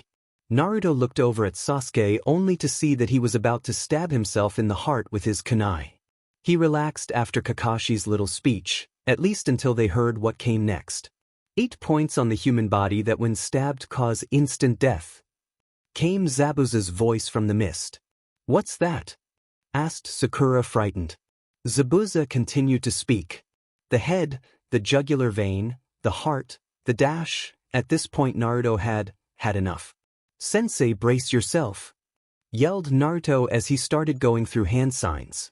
Kakashi had the sense to do just that. Using his chakra to stick to the ground, he heard Naruto exclaim, "Wind style, great breakthrough," yelled Naruto as he sent a large amount of wind outward, blowing away the mist. The two men were locked in combat as soon as the wind stopped. The fight that followed was in equal parts terrifying and comical. Seeing the might of the two jounin clash was a sight to behold, even for Naruto, who had trained under some of the most powerful shinobi who ever lived. But that didn't hide the fact that essentially what the two men were doing was playing a deadly game of clone tag. Back and forth, Kakashi would kill Zabuza only for him to be a clone, and Zabuza would kill Kakashi only for Kakashi to be a clone. When the real Zabuza and Kakashi finally did clash, things went downhill quick. Kakashi had been forced to jump into the water to avoid getting his head chopped off, but that turned out to be a trap. As soon as Kakashi surfaced, Zabuza had him in the water prison jutsu, which led them to the current situation. Naruto had to find a way to free Kakashi-sensei. Damn, he thought to himself, if only he had just used his Rinnegan at the beginning. Now it was all but too late. The real Zabuza was right next to Kakashi-sensei, and most of the Rinnegan's best attacks were wide area attacks, so he could just as easily hurt Kakashi-sensei as Zabuza. Naruto was sure he could take out that water clone, but did Zabuza have more hidden? No, what he really needed was a way to get around that water clone and right on top of Zabuza. Naruto had an idea, hit him like Sakura used to. "You guys get out of here. Take Tazuna and run," said Kakashi, cursing himself for getting trapped. "We're not going to run and leave you behind, sensei. We're not." "Trash," said Naruto with fire in his voice. Getting nods from Sasuke and Sakura. Kakashi was proud of his team, but would it kill them to do as they were told just this once? Wait, don't answer that. Well, would you look at that? It looks like the blonde wannabe swordsman wants to play ninja, said Zabuza, looking amused. That was at least until he saw the blonde boy form a ball of spinning chakra in his hand. Zabuza had to marvel at the power he could feel in the technique, but he still wasn't afraid. "Nice jutsu, kid, too bad you'll be dead before you can reach me with it," said Zabuza arrogantly. "I wouldn't bet on that, you eyebrow-less freak," yelled Naruto, causing Zabuza's eye to twitch. Sasuke and Sakura were wondering just what Naruto had planned when Naruto clued them in when he next spoke. "Hey Sasuke, you remember that gift I gave you and Sakura last night?" asked Naruto, causing Sasuke to smirk. Pulling out the tri-pronged kunai he had gotten from Naruto the night before, Sasuke lined up his shot, so it would look like he was aiming for the clone, and threw the kunai with a precision only allowed to those with a Sharingan.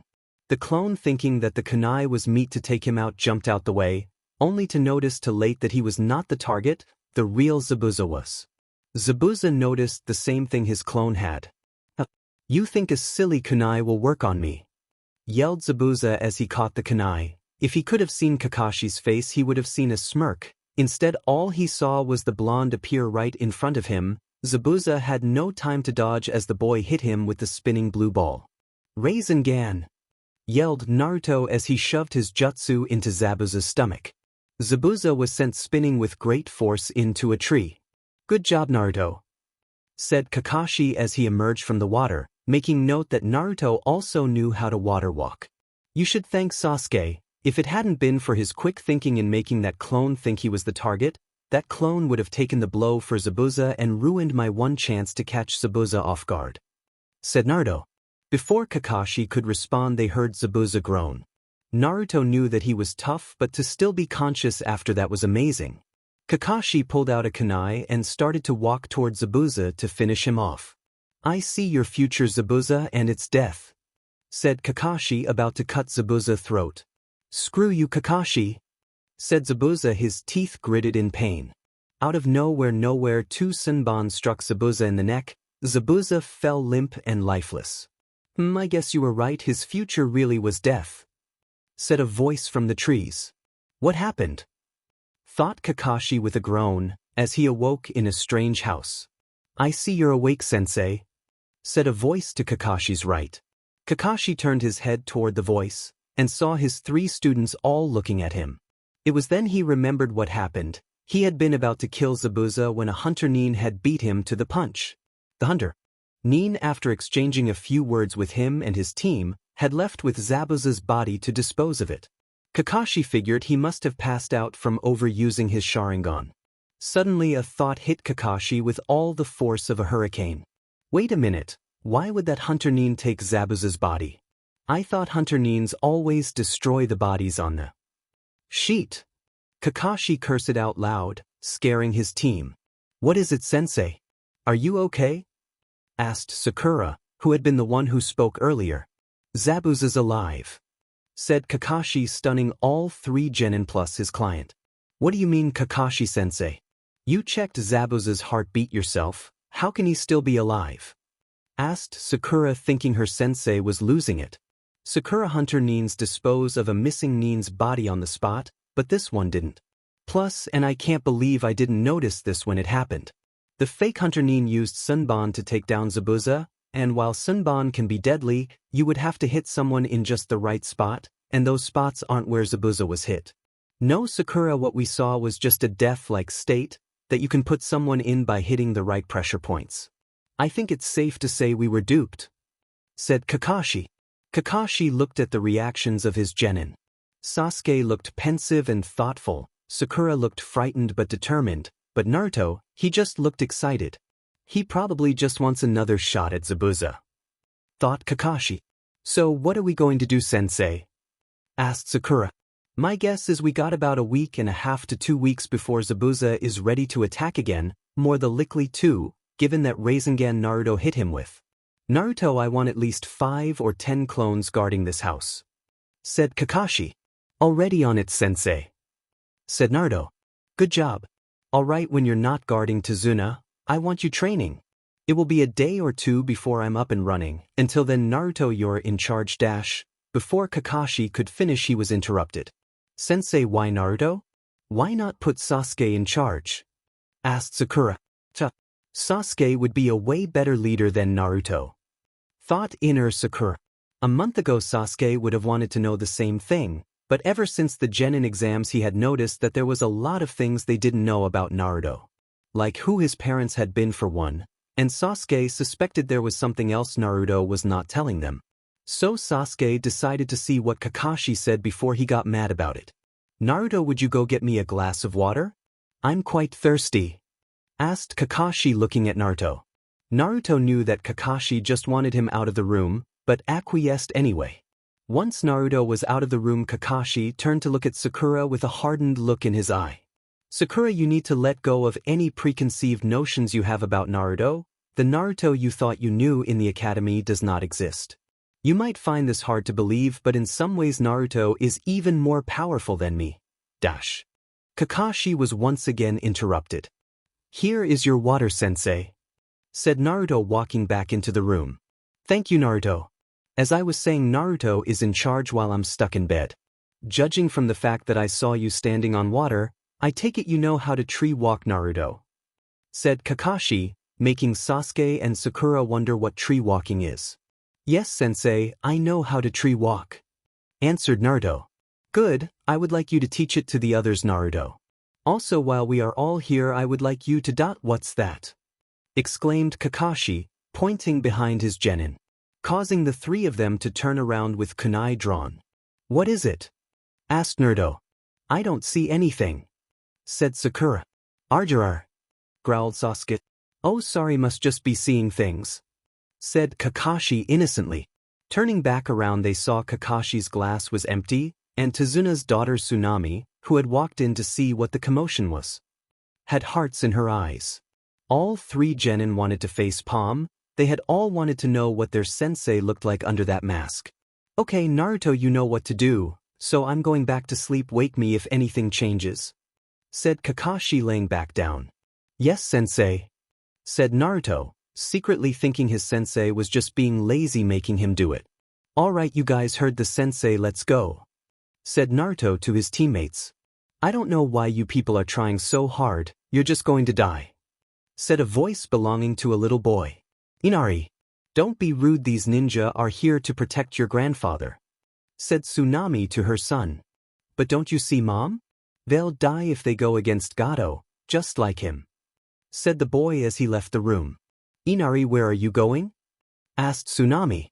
To stare out at the ocean, I just want to be alone, said Inari as he ran out of the room. A little while later saw Naruto and his teammates in the woods. Alright, tree walking involves focusing your chakra to the soles of your feet. Now the soles of the feet are one of the hardest places to focus your chakra.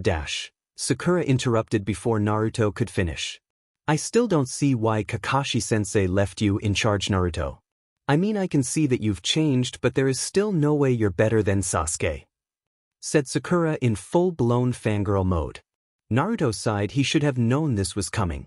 Looking from Sakura to Sasuke, he could tell the Uchiha wasn't really happy to be taking orders from him as well. Though oddly enough Sasuke didn't seem angry, just confused, as if he couldn't figure out something. Though what Sasuke was trying to figure out was a mystery to Naruto. Sasuke was confused. What was it about the dobe that made him change so much in such a short amount of time? Was it finding out who his parents were? Or is there something else that Naruto was not telling them? What made this situation worse was the fact that Sasuke was sure that Naruto was not faking being the dead last in the academy. Add that to Sasuke's wounded pride over not being chosen as team leader, and you get a really confused Sasuke. Naruto thought that he needed to get this under control quickly. Coming up with a plan, Naruto spoke.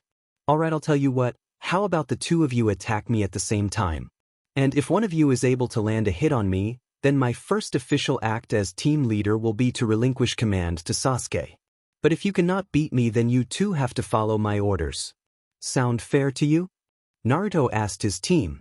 Sounds good to me, said Sakura. We'll pound Naruto into oblivion, then Sasuke will fall in love with us for sure, thought inner Sakura. Ichin, said Sasuke with a smirk. He thought this would be a good way to test his strength against Naruto. Alright, let's go wild, said Naruto as he got into a taijutsu stance, while at the same time releasing half the weight on his seals. Sakura was the first to charge him. She had her fist ped back, about to hit him with a haymaker punch, wanting to end it quickly. Dodging to the side, Naruto hit her with 2 fingers in the vagus nerve, dropping her like a sack of bricks. And that is what happens when you underestimate your opponent. Pretty pathetic if you ask me. I hope you don't make the same mistake, said Naruto as he looked at Sasuke. Sasuke growled under his breath. Don't put me in the same category as that fangirl, said Sasuke as he activated his Sharingan. Ah, the Sharingan, but I see that you only have 2 tomo in each eye. That means that while you can track my movements, you cannot predict them, said Naruto as he blocked a high kick from Sasuke. How do you know so much about the Sharingan? And for that matter, how have you become so strong in just over a month? I know you were not faking being the dead last. You went from being short, weak, and foolish, to being smart, strong, and taller than me in just a few days. What are you hiding? Yelled Sasuke as he twisted in the air to try to land a kick on Naruto's thigh, only to have Naruto catch his leg and throw him to the side.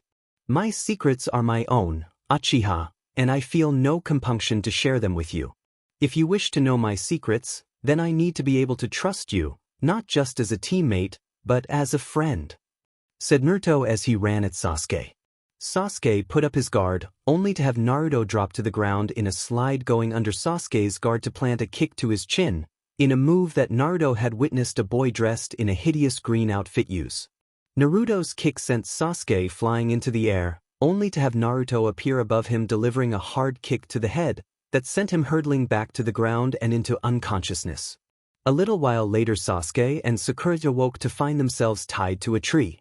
Ah, good, it's about time the two of you woke up, said Naruto looking at his teammates.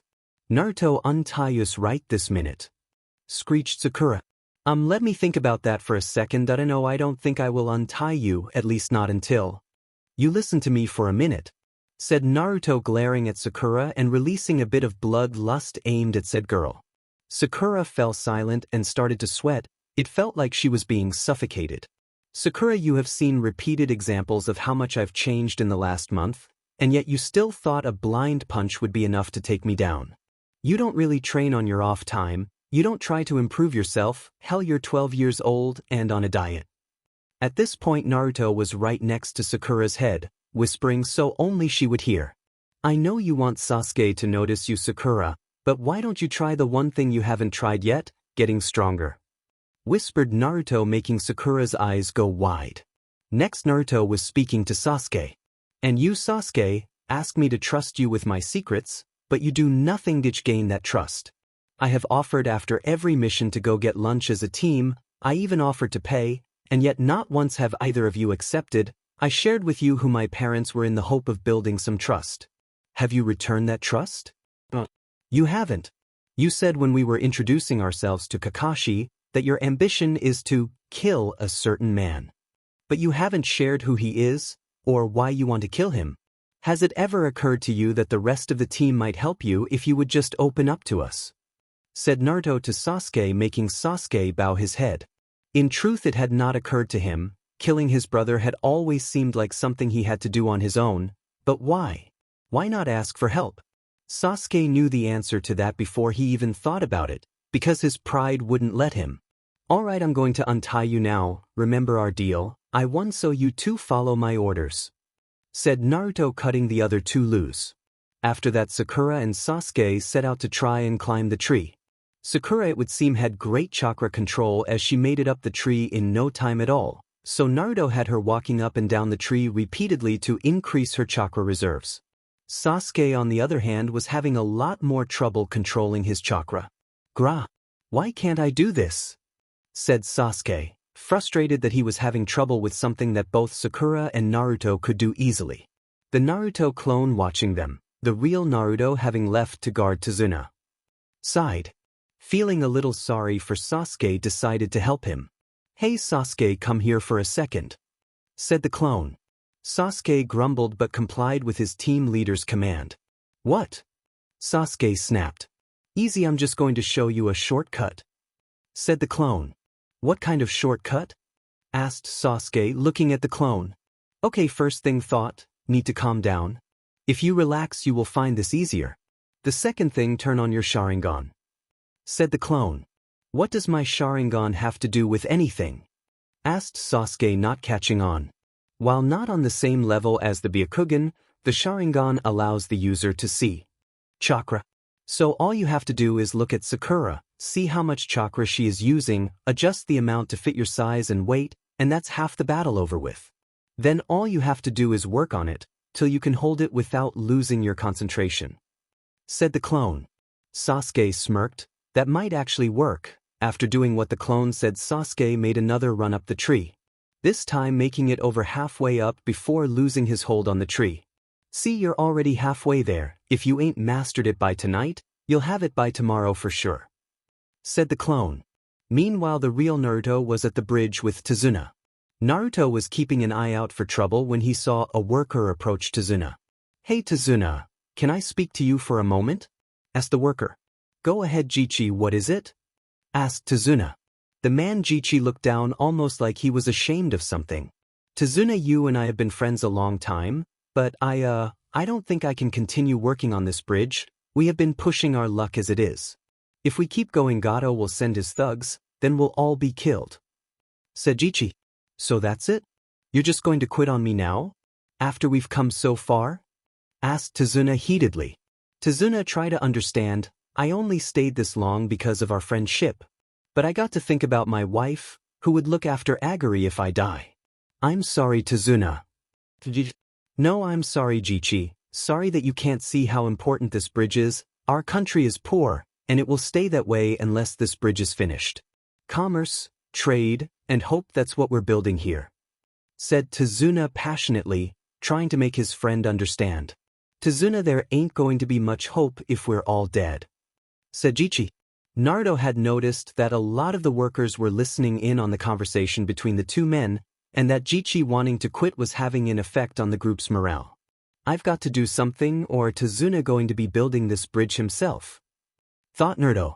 Tazuna's right, this bridge is your country's only hope. If you quit, Gato will win. You can't let someone scare you. If you don't make a stand, it's not just you that will suffer, your kids, and your grandkids will all suffer the consequences of your cowardice, said Naruto loudly so everyone would hear him. And what would you know, kid? You aren't even from here, said Jichi. I know that if you run from a bully, you will keep having to run.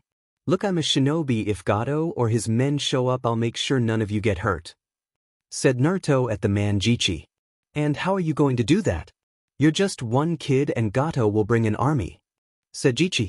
Naruto started to laugh. This man had just given him a great idea. Yeah, well, the thing about me is, anyone who fights me will always fight an army, said Naruto, making a cross seal with his hands. Multiple shadow clone jutsu, called out Naruto, making 100 clones of himself.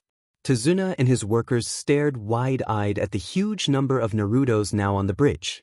Would you look at that, there has got to be at least 100 of them, said a worker. With that many to guard us, there's no way Gato could get to us, said another. Tazuna started to chuckle, which soon turned into full-blown laughter. After calming down, he looked at his friend. Well, what do you think now, Jichi? Is it still so hopeless? Asked Tazuna.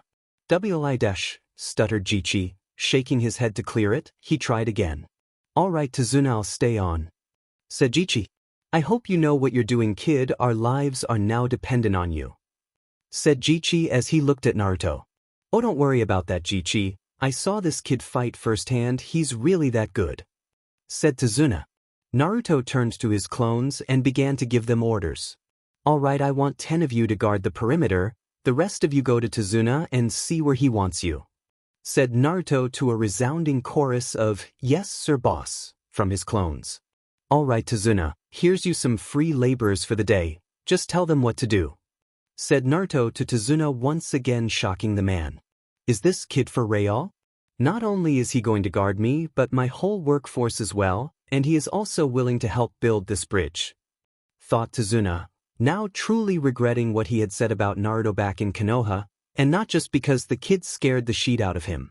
A few hours later saw Naruto and Tazuna walking through the village on the way to the market. Naruto was appalled at the state of the village and its people. It was like Gato was skinning the life right out this place. As they walked into the food market, Naruto noticed there was hardly any food in the place. Turning to Tazuna, he asked the man. Hey Tazuna, are all the markets like this? Asked Naruto. Sadly, yes. Ever since Gato took over all the trade routes, he charges the shopkeepers more than they can afford for produce and wares, and since they cannot afford to get much, they don't make a lot of money, so the next time they go to get supplies they can afford even less than the last time, said Tazuna with anger in his voice. As they were leaving the shop, Naruto felt a tug on his jacket. Turning around, what he saw broke his heart. It was a boy no older than 6 with his hands out in a pleading manner. He was begging for something to eat, Naruto realized. Reaching into his pocket, Naruto pulled out the only thing edible he had on him, a box of Pocky, and handed it to the boy. The boy gave Naruto such a sad, heartfelt smile that Naruto knew he couldn't stand back and watch this country starve. As the boy ran off, Naruto turned to Tazuna with a look in his eyes that made Tazuna take a step back. That's it, that is it. Mr. Tazuna, round up every able-bodied man you can find and meet me in that clearing in the woods about a half-mile away. Do you know which one I'm talking about? Asked Naruto. Yeah, I know the clearing you're talking about, but what is this about, kid? Asked Tazuna, wondering what was going on in Naruto's head. Don't worry about it, just please find as many men who are willing to come. I'm going to leave a clone to guard you while I'm gone, said Naruto as a clone puffed into existence beside him. Naruto's body flickered to the clearing. Naruto looked around the clearing. It was big enough for what he had planned, and hopefully by doing this here, he wouldn't draw notice of Gato's thugs. He didn't want the town people to pay for what he was about to do. Naruto took a deep breath. He had never used this jutsu on such a large scale before. Naruto knew he was going to need a little help. So closing his eyes, Naruto decided to pay a visit to an old friend. When Naruto opened his eyes, he was in a sewer-like room. Hey Kurama, wake up, yelled Naruto to get the fox's attention. What is it, Kit?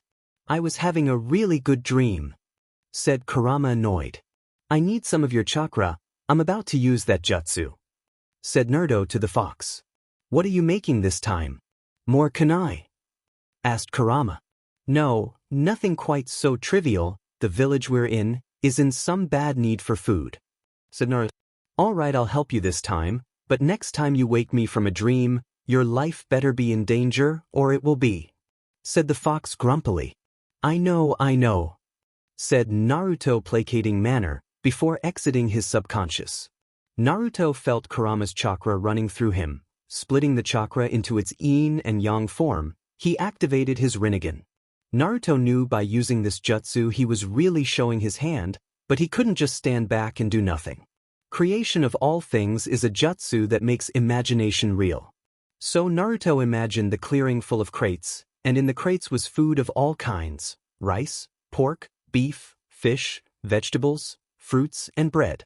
Holding that vision in his head, Naruto used Kurama's Yin chakra to give form to his vision, then using Kurama's Yang chakra he gave life to it. Opening his eyes, Naruto saw that it had worked. All in the clearing were box upon box of food. Deactivating his Rinnegan, Naruto let out a sigh. That jutsu really took it out of you. It was about that time Naruto heard Tazuna enter the clearing. Holy crap! Look at all this, said Tazuna. Turning around, Naruto saw Tazuna and what looked like 20 men, all staring at him like he had grown a second head. Cheeking to make sure he hadn't. With that jutsu, you can never be too sure. One slip of the imagination and you're doomed. Thankful when all he saw was his shoulders, he spoke to the stunned crowd. Alright everyone, what I need you guys to do is start passing out this food to families. Families with children get first dibs, but there should be enough for everyone. Alright, let's feed this island, said Naruto. I can't believe it, look at all this food, said a villager. How do you think he got it? Asked another. Who cares how he got it? There's enough food here to feed everyone. On the island for a week, said Jichi, who Naruto just now noticed. You heard the man. Start getting people to this food. And for Kami's sake try to keep it quiet, we don't want Gato getting wind of this, said Tazuna, taking charge. And so began an all-night operation to feed the people of Wave. The more food they passed out, the more men joined to pass out the rest. Naruto was unaware that by time he would fall asleep that night, his name would be mentioned in houses all over Wave. Indeed, it would seem that Wave was getting another hero to believe in. Later that night around the dinner table, Tsunami and Tazuna seemed in high spirits. Naruto guessed it had been a while since they had a full fridge. Naruto had somehow gotten into a eating contest with Sasuke, and now both of them were paying the price, as both were now green in the face. Sakura, however, was deep in thought. She had been soundly humiliated today when Naruto had taken her out with a simple tap to the side of her neck, and his words to her afterwards had been like salt in an open wound. But as much as she wished she could deny them, every word Naruto had spoken to her had been true. But it had been something Sasuke had said later, as they were making their way back to the house, that had struck her the most. Flashback. Sakura and Sasuke were walking back to Tazuna's house, the Naruto clone having already dispelled itself. Sasuke had a smirk on his face, having mastered the tree walking exercise. Sakura, seeing how happy her crush seemed, and how Naruto was nowhere to be found, thought it might be a good time to ask him out. Hey Sasuke, I was thinking when we get back to Konoha, we might can go on a date maybe? Asked Sakura hopefully. Looking at Sasuke, she saw his smirk turn into a scowl, dashing her hopes before he even said anything. Listen Sakura, I don't want to hurt you, but you need to hear this. I'm not really looking for a girlfriend right now. And even if I was, it wouldn't be a fangirl who can't even come up with her own opinion about things. You always agree with me no matter what, and I know you think that's attractive, but it's really not. It makes you seem like you don't have a brain of your own, said Sasuke, not even looking at Sakura. If he had, he would have seen the tears starting to form in her eyes. Sasuke continued to speak, unaware of just how much his words were hurting the girl he was speaking to. I don't know if you know this or not, Sakura, but I'm going to have to rebuild my clan one day. The girl I choose to be with has to be strong, and quite frankly Sakura, you're weak. You're the weakest member of this team. You need to stop focusing on me and start focusing on your training, or you're going to get yourself raped or killed one day, maybe even both. Finished Sasuke as he walked away. He really didn't want to hurt her, but he was afraid that she would get herself killed one day, and Sasuke had seen enough people he cared for die. As he left, Sakura stood where she had stood, daring Sasuke's whole speech. After what seemed like hours but in truth was only about 30 minutes, Sakura pulled herself together and headed back to the house. And flashback. Am I really that weak? Thought Sakura to herself. But she already knew the answer to that. In the hope of escaping her thoughts, Sakura decided to ask about something she had noticed. Excuse me, but I couldn't help noticing that there is a corner of this picture missing. Inari, you kept looking at it all through dinner. It looks like someone used to be in it, said Sakura, not noticing the family tense at her words. It's my husband, said Tsunami softly after a minute of silence. They used to call him a hero in this land, said Tazuna. Inari got up and ran from the room. Inari, where are you going? Asked Tsunami as she went after her son. Father, you can't talk about him like that in front of Inari, you know that, said Tsunami as she left the room. Inari, so, I mean, what happened to him? Asked Sakura, shocked by the reaction her question had gotten. Is there a story behind this? Asked Kakashi. Naruto looked toward Tazuna and was shocked to see tears in the man's eyes. Tazuna then told them the story of Inari's stepfather Kaiza, a man who had saved Inari from drowning, how Inari had looked to him as a father figure. How later he would become Inari's stepfather. How the man had saved the village from a flood, and was looked at as a hero of Wave from that moment on. Tazuna told them of the tragic fate of Kaiza, how when Gato first came Kaiza stood up to him, and paid the ultimate price for it. During the story Naruto was lost in thought. It saddened him that he had a reincarnation jutsu, but could not use it to bring back Kaiza. Sasara of heavenly life would kill the user, if the person or persons you were trying to bring back had been dead for longer than a few days. While Naruto had thought of a way around that fact, he had yet to work on it. You see, Naruto figured that if a shadow clone were to use Sasara of heavenly life, instead of him, then he would be alright. The problem with that is that a shadow clone would not have the chakra to use the jutsu, only having half of Naruto's chakra, and Naruto at this point had not figured out how to give his shadow clones more chakra without overloading the jutsu, and causing it to fail just like his regular clones back in the academy. But it's not like it's impossible to do, I just haven't figured out how to do it yet. Well, not like I ever let something like that stop me before. Thought Naruto as he got up from the table. Naruto, where are you going? Asked Sakura. To go train, I'm going to show Inari that our heroes never truly die, said Naruto as he left the house. What do you think that is about, sensei? Asked Sakura. Knowing Naruto, there's no telling, said Kakashi in his trademark lazy voice. But who was out gathering herbs to make some medicine for Zabuza when she came upon a strange sight. It was a boy no older than herself. He had blonde hair and was wearing black pants, a black jacket with yellow and red strips running along the sleeves, and a mesh body armor undershirt. Haku recognized him as the boy who had fought Zabuza. Haku's thought was to kill the boy while he slept. The problem with that is, Haku was never that cold. So instead she decided to wake him up and see if she could learn anything useful from him. Slowly reaching for the boy, she was about to shake him when she found herself pinned to the ground with a kunai at her neck. Easy, I mean you no harm, said Haku gently, hoping to placate the boy. Sorry, but you shouldn't sneak up on a ninja, even a sleeping one, said Naruto as he let Haku go. My name is Naruto, said Naruto as he helped Haku up. It's nice to meet you, Naruto. I'm Haku. If you don't mind me asking, what are you doing sleeping in the woods? Asked Haku. Yeah, I must have passed out from training too hard, really not my brightest moment, said Naruto, scratching the back of his head. Haku laughed. She thought his boy was funny. Why are you training so hard? You seem plenty strong to me, asked Haku, which was not a lie. She remembered well how this boy had taken down Zabuza. Few reasons really. I guess it's mostly to protect the ones I care about. You see, my life growing up was a hard one.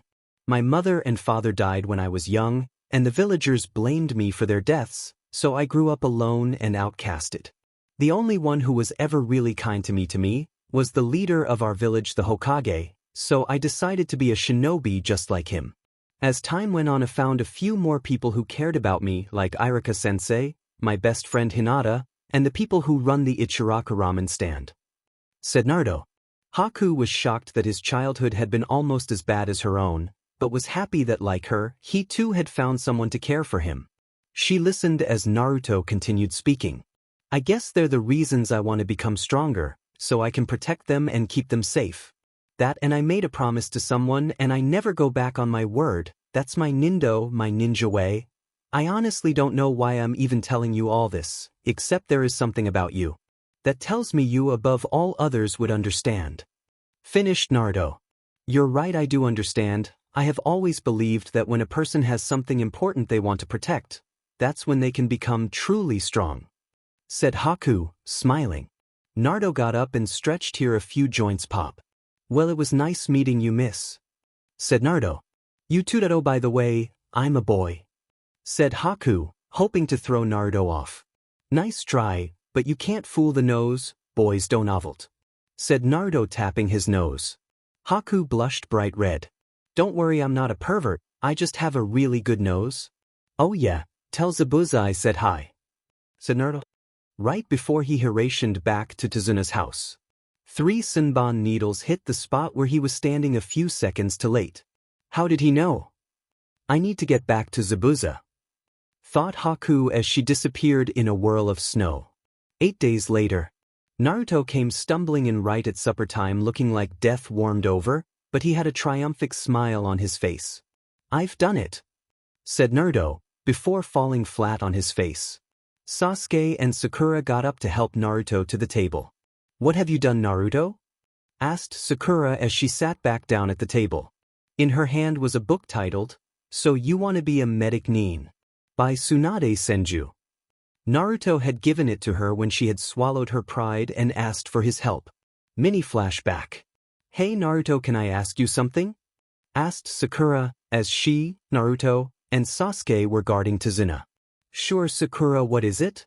Answered Naruto shocked. Sakura hadn't spoken to him much since the fight for who was going to be team leader.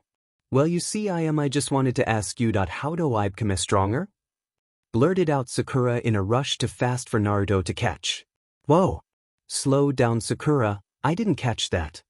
Said Naruto with both hands up waving. I said how do I become stronger? You were right when you said that I wasn't even trying to improve myself. Said Sakura with her head down.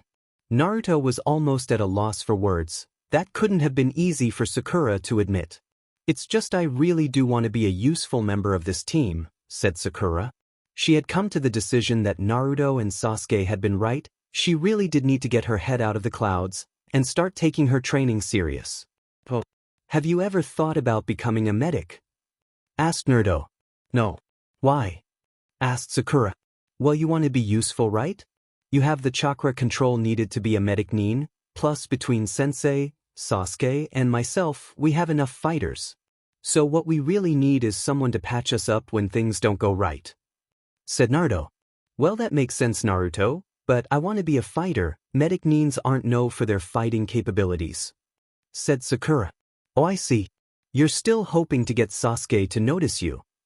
Laughed Naruto. Making Sakura blush, she was about to deny it when Naruto continued. But you're wrong, Sakura. There are medics out there that are feared on the battlefield. Haven't you ever heard of Tsunade the Slug Sannin? Asked Naruto. Of course I have, all kunoichi have. Said Sakura. Well, there you go, you can be a medic and still be powerful. Said Naruto as he unsealed a book from a scroll. I bought this in the hope of learning how to do it myself, but I'm afraid medical ninjutsu is not one of my talents. Said Naruto as he gave her the book and walked off. And mini flashback? I managed to modify a jutsu that I've been working on. Said Naruto. Oh, and what jutsu is that? Asked Kakashi. The shadow clone jutsu. Said Naruto, as he started to eat. But why would you need to modify the shadow clone jutsu? Asked Sakura as she turned a page in the book she was reading. Wintlou, said Naruto with his mouth full. You gross. Swallow before you speak, moron, yelled Sakura grossed out.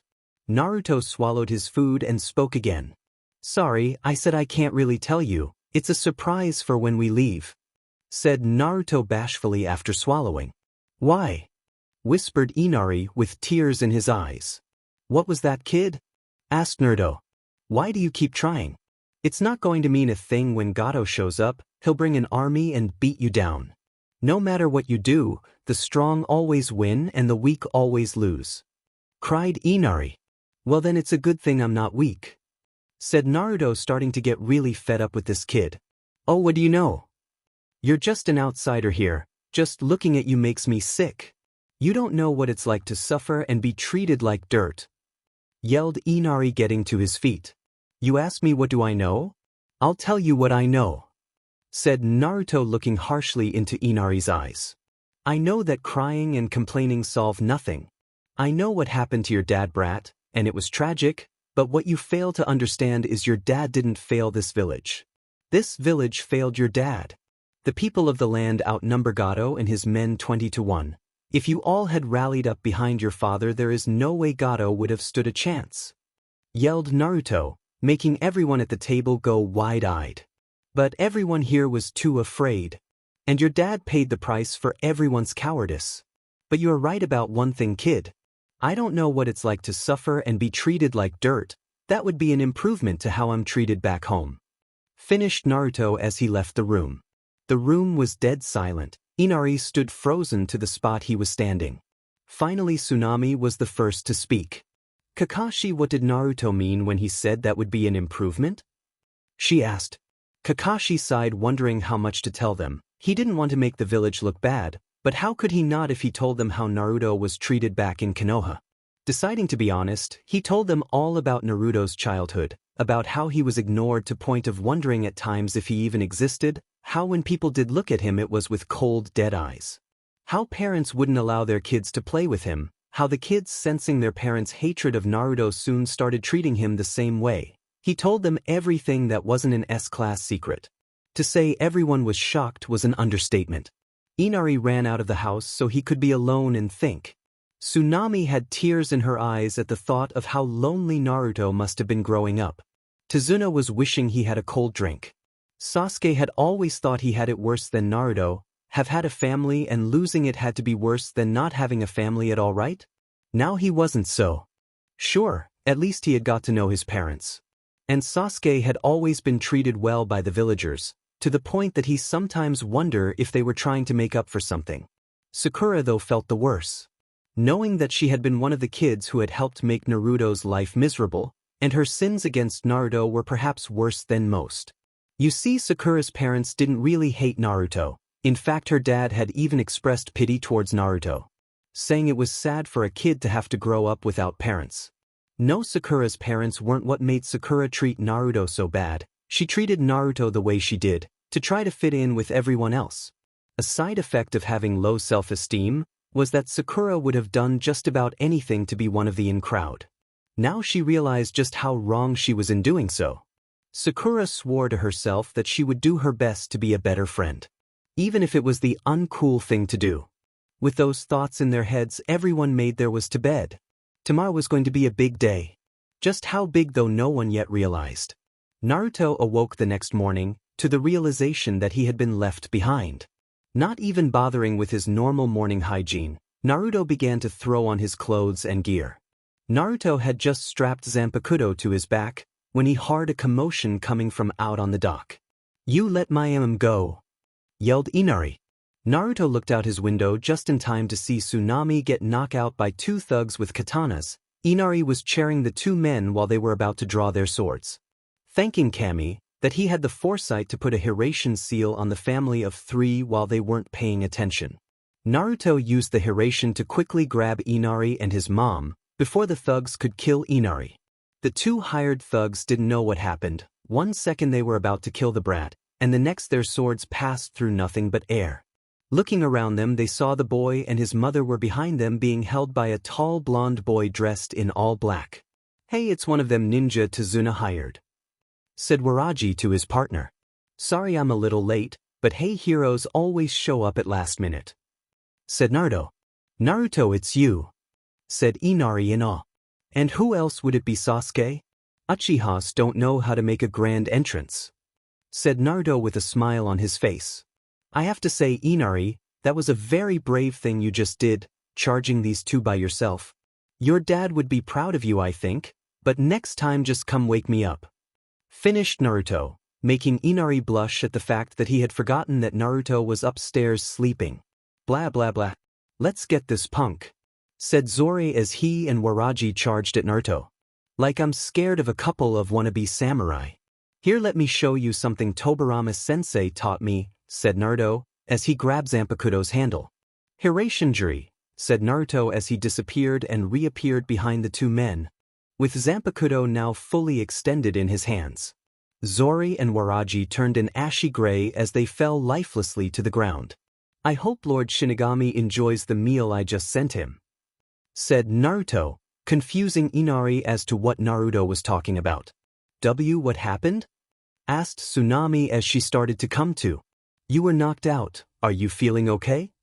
asked Naruto as bent down to check on the woman. "Yeah, I feel dash." Tsunami trailed off as she noticed the two dead men. Naruto, seeing what she was looking at, spoke softly. "Don't feel sorry for them. Their hands were covered in the blood of innocent people. They deserved their fate." said Naruto. I don't feel sorry for them. Those were the two men who killed my husband, said Tsunami. Naruto just nodded in understanding.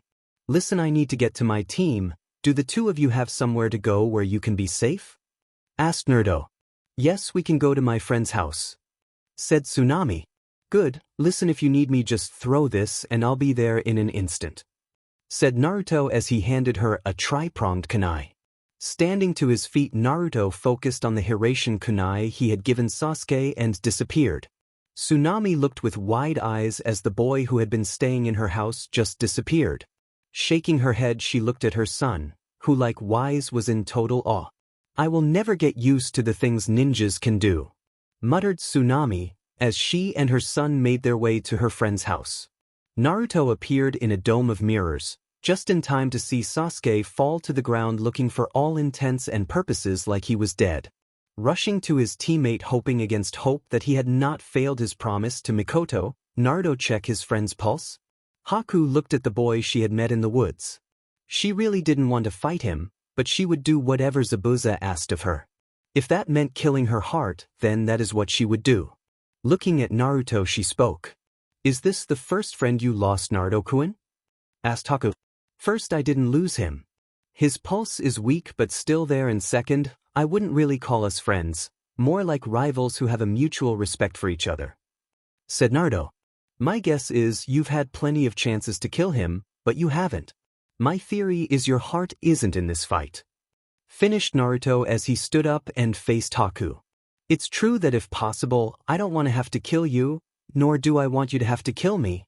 However, if you come at me, I will kill my heart with a blade and become a true shinobi, said Haku as she went into her mirrors. I feel the same as you, but I won't let you or Zabuza kill an innocent man, said Naruto, glaring at the girl he wished he could call friend. It can't be helped, Naruto-kun. My dream is to see Zabuza's dream come to pass, and Zabuza's dream requires money. No one will hire Missing Nin unless it's for missions like this, said Haku.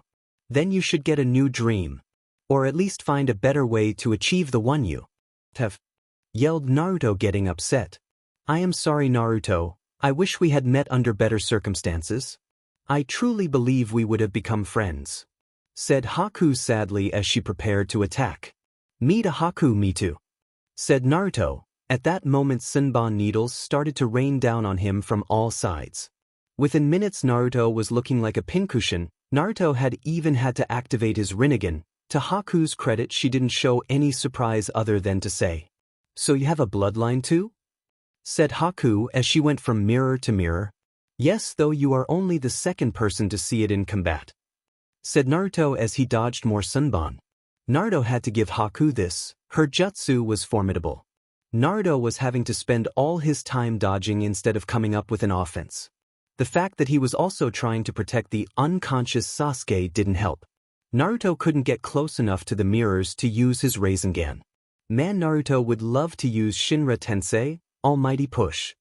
But Sasuke could get blasted away as well, not to mention the damage it would do to the bridge. And that was when he remembered something his dad had told him. The best offense is a good defense. Of course. Why didn't I think of that sooner? Thought Naruto. Hey Haku, let me know what you think of my ultimate defense, Susanoo, yelled Naruto. As he and the unconscious Sasuke were encased in an red-orange ethereal skeleton, the skeleton was soon covered in skin and armor. The sheer power of Susanoo could be felt all over the bridge. Kakashi and Zabuza paused in the middle of their fight. What is this power I'm feeling? It isn't the QB, thought Kakashi. What is this? Asked Zabuza. If I had to take a guess, I would say it's Naruto, said Kakashi. Back with Naruto and Haku. Haku was trying desperately to get through Naruto's ultimate defense, jumping from mirror to mirror as fast as she could to try to find a weak spot, but it was no good. Susanoo really was the ultimate defense. Naruto had been using his Rinnegan to track Haku's movements, time it just right. Naruto had one of Susanoo's arms smash through the mirror Haku had just appeared in. Haku was sent flying away from Naruto, as the mirrors all shattered without her to sustain them. Naruto, releasing Susanoo and his Rinnegan, started walking toward where Haku had fallen. Hey Sakura, Sasuke needs some medical attention, called out Naruto. Hearing what Naruto had said, her and Tazuna ran to where Sasuke lay. Sakura immediately went to removing the sunban out of Sasuke's body. Naruto made it to where Haku was laying. "You've won, Naruto-kun, now you must kill me," said Haku as she rose to her knees, her mask in pieces. "Why would I kill you, Haku?" asked Naruto confused. "Because I am a broken tool, I'm no longer any use to Zabuza. The only thing left for me now is death," said Haku with her head bowed. "That's bullshit. What is it about that man that makes you willing to sacrifice so much for him?" Said off Naruto. "Do you remember when you told me about your childhood? Well, mine was like that, only worse," said Haku as she told Naruto about her life and how Zabuza was the one to save her from that loneliness. Naruto didn't know what to say. It was hard to imagine a life worse than his growing up, but Haku's surely was. No wonder the girl all but worshipped Zabuza. "Now that you understand, will you kill me? Without Zabuza my life is meaningless. You would be doing me a favor by ending it," said Haku. Naruto knew he wouldn't be able to kill this girl. She might hate him later, but he wouldn't kill her. So Naruto took out a kunai intent on knocking her out, but it also made Haku believe that Naruto was going to do as she asked, and that was when they heard Kakashi. "I told you, Zabuza, your future is death," said Kakashi. Naruto and Haku looked only to see Zabuza's pinned by a bunch of dogs, as Kakashi was about to run him through with a lightning jutsu. Haku's eyes widened as she saw her master about to die. "I'm sorry, Naruto, it seems I still have one use after all," said Haku right before she disappeared, reappearing right in the way of Kakashi. Naruto, seeing what she intended to do, quickly reactivated his Rinnegan, while at the same time throwing a Hiraishin kunai pushed by Naruto's wind element to make it fly faster. Naruto knew he would only get one shot at this. If he failed, he died. Kakashi saw the girl appear right in front of Zabuza, but it was too late for him to stop.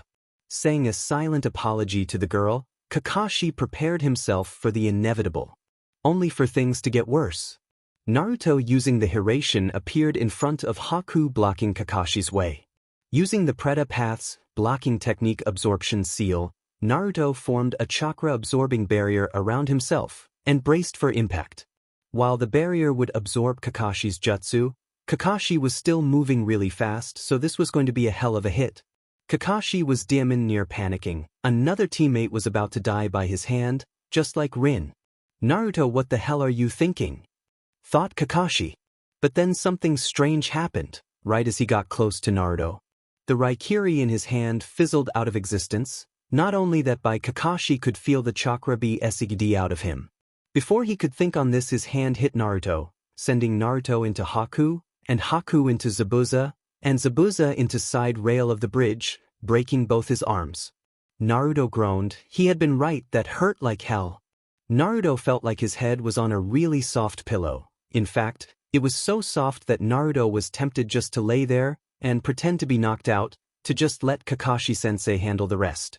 But Naruto knew he had to get up and let his sensei know that he was okay. So, opening his eyes, Naruto was about to call out to Kakashi when he realized what it was that was so soft. Apparently, when him and Haku had landed, his head had somehow landed on Haku's chest.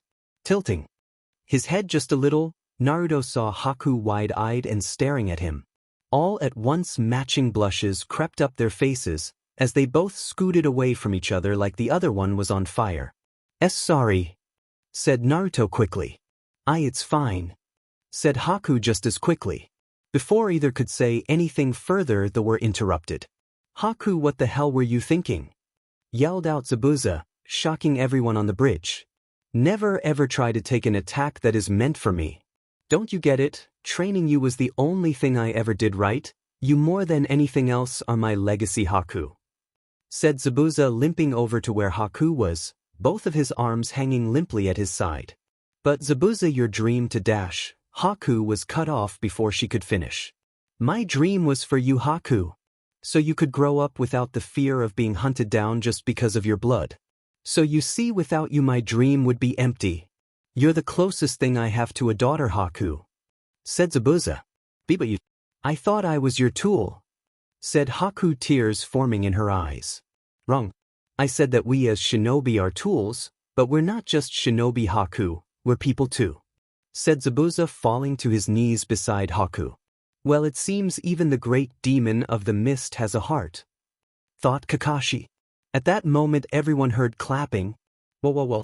Looks like you were just a baby demon after all, huh? Zabuza, said Gato in a mocking tone. Gato, what's the meaning of this?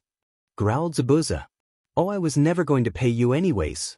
You missing neens are too expensive. I can pay 30 men for what you were going to charge me. Though I was hoping these Konoha ninja would kill you and save me the trouble. Then I was going to have my men kill them while they were still weak, said Gato as the army of thugs he brought with him all laughed. All right boys, kill everyone but the girls. I want the one who broke my arm for later. You guys can have the pink-haired one, said Gato, making Sakura shiver and Haku want to vomit at the thought. As the thugs were about to charge, a massive bloodlust filled the bridge. Gato, you have caused enough suffering. Now it's time to pay, said Naruto, his eyes red as blood, looking every bit the monster his village always feared, shocking everyone who saw him. There's no doubt that's the Kyuubi's chakra, thought Kakashi. Is that really Naruto? Thought Sakura. I haven't felt power like this since I fought Yagura. Could this kid be? Thought Zabuza. What happening to you, Naruto-kun?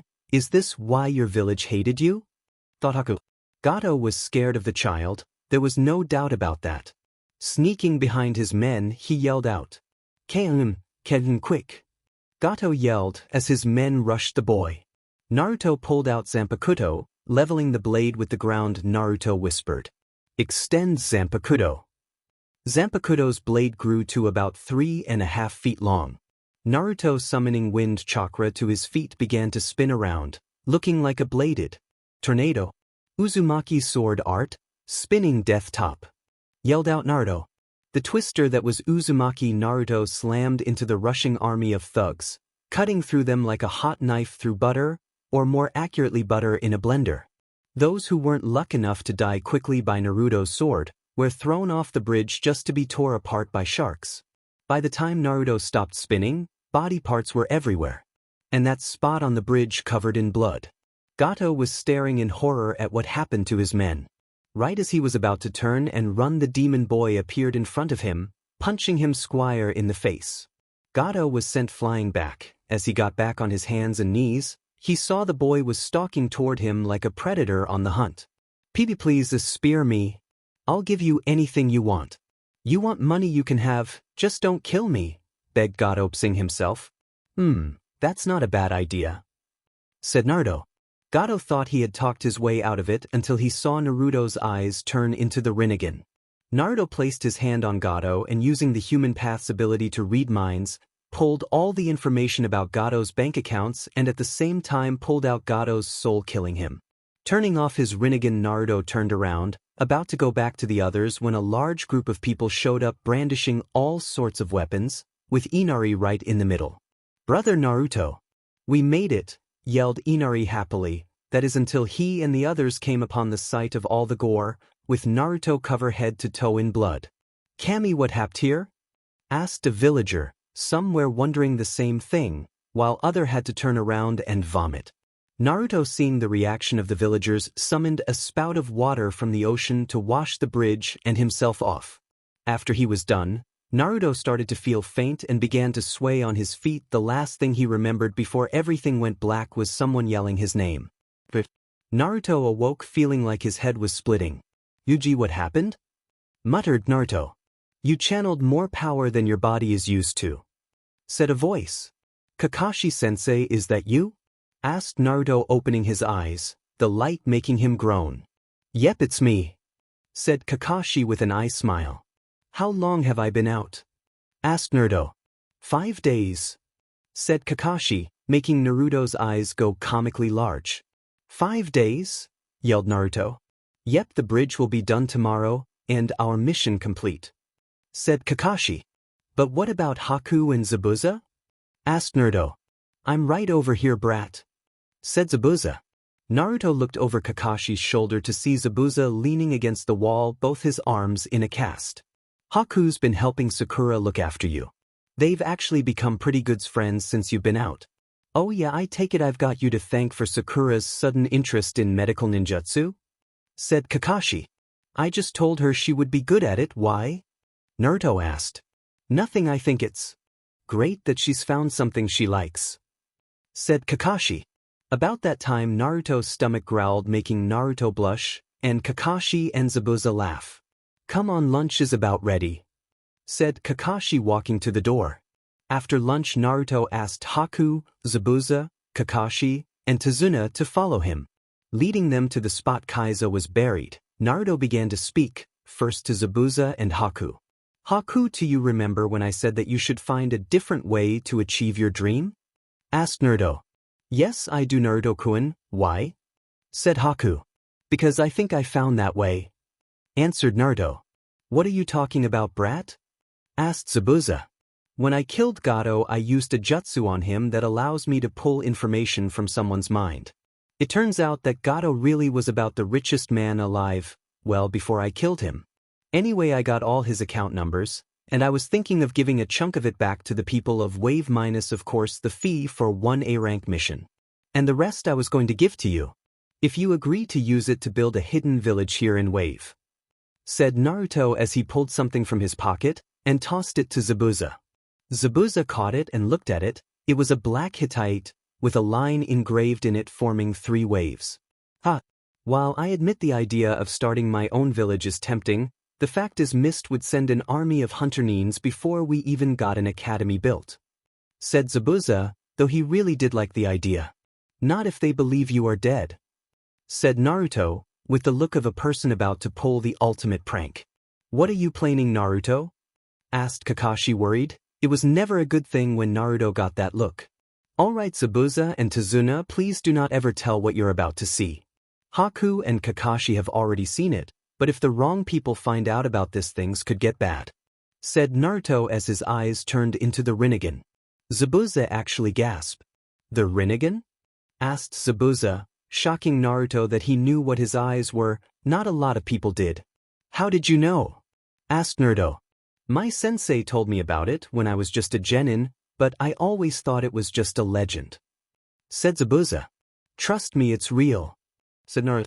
Turning away from the group, Naruto used creation of all things to make a perfect copy of Zabuza. Wow, that has got to be the freakiest thing I have ever seen, and I've seen a lot. Said Zabuza as he looked at himself laying dead on the ground, sword and all. Now am I right in assuming that Mist doesn't know about Haku? Asked Naruto. That is correct, Naruto-kun, I was never a shinobi of the Mist. Said Haku. Good, then, all you have to do is send Haku disguised as a bounty hunter to the nearest bounty office to collect the bounty on your head, and by this time next week Mist will believe you are dead. Said Naruto to a stunned Crowd. That would actually work. I would have to change my name, and maybe grow a beard. But that would work. Said Zabuza. Zabuza, we could finally be free. Said Haku. Alright kid, you have a deal. Haku, take that fake and go get that bounty, and try to be back by tomorrow. Said Zabuza. Haku nodded as she grabbed the dead Zabuza body and disappeared. Alright old man, do you know any kids who might like to become the first shinobi of the Hidden Wave? Asked Zabuza. After seeing what you guys can do, I imagine there'll be lots of them. Said Tazuna, shocked. Not only was his country going to get a good chunk of Gato's money, but it was also getting its own shinobi. That would mean they would never have to worry about another Gato showing up.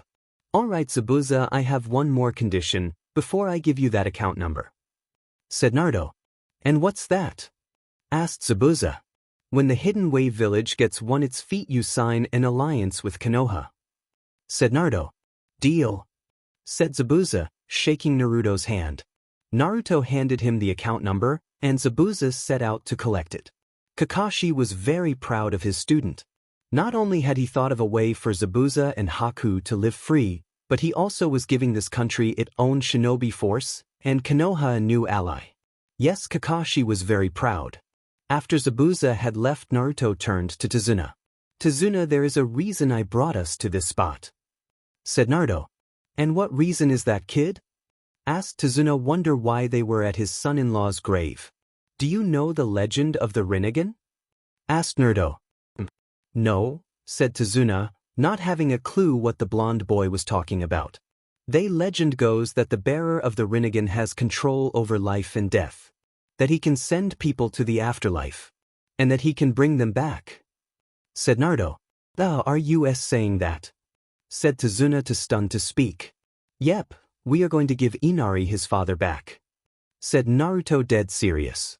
Naruto awoke with a groan. What happened? Naruto thought to himself.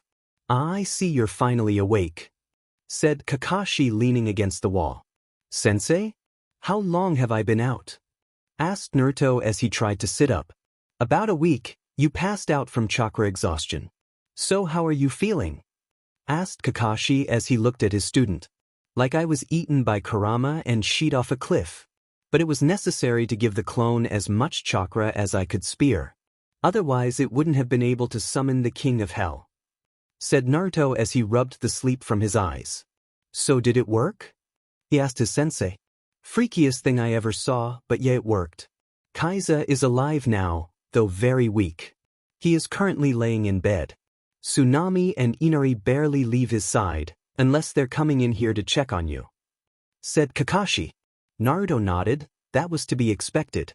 Then he thought of something. So how did they react to Kaiza being alive? Asked Naruto. Kakashi looked pensive for a moment before he answered. Well, as you could imagine, at first they freaked out. After all, people don't come back from the dead every day. But after we explained everything, they began to calm down. Of course, both you and Kaiza were unconscious at the time, said Kakashi. What did you tell them? Asked Naruto nervously. I told them that you used an ancient kenjutsu of the Uzumaki clan, one that you modified so that it wouldn't take your own life in exchange, but that it still took a whole lot of chakra to use, and that is why you were unconscious, answered Kakashi, getting a nod from Naruto. I have to say, you took a real gamble showing the Rinnegan to Tazuna. But it paid off. He backed up my story. If you hadn't brought him along, I don't think they would have believed me, said Kakashi. That's why I brought him along. I knew this would be hard for them to understand. Besides, I don't think Tazuna will betray my trust after all we did for his village, said Naruto with a yawn. I see you still haven't fully recovered your strength. Why don't you go back to sleep? I'll wake you when it's time to eat, said Kakashi. Naruto nodded and was out before his head hit the pillow. Dinner that night was strange to say the least. Everyone was giving him strange looks. Sakura was looking at him with astonishment in her eyes, whereas Sasuke was looking at him like he was trying to piece together a puzzle. Naruto could guess what was on his mind, for it was the same thing that he himself had wondered when he learned that his eyes could bring back the dead. Naruto knew he would have to confront the question soon, but not right now. Kaiza was still weak but was at the table with his family. When asked what the afterlife was like, Kaiza admitted that he could not remember. Naruto guessed that the living was not supposed to know what was waiting after death, and that is why Kaiza had no memory of it. After all, that was the great mystery of life, what comes after. Kaiza had bowed low to Naruto when they were introduced, and thanked him profusely for taking care of his family and risking his life to reunite them. Naruto, embarrassed, told him it was nothing, hoping to get the attention off of him.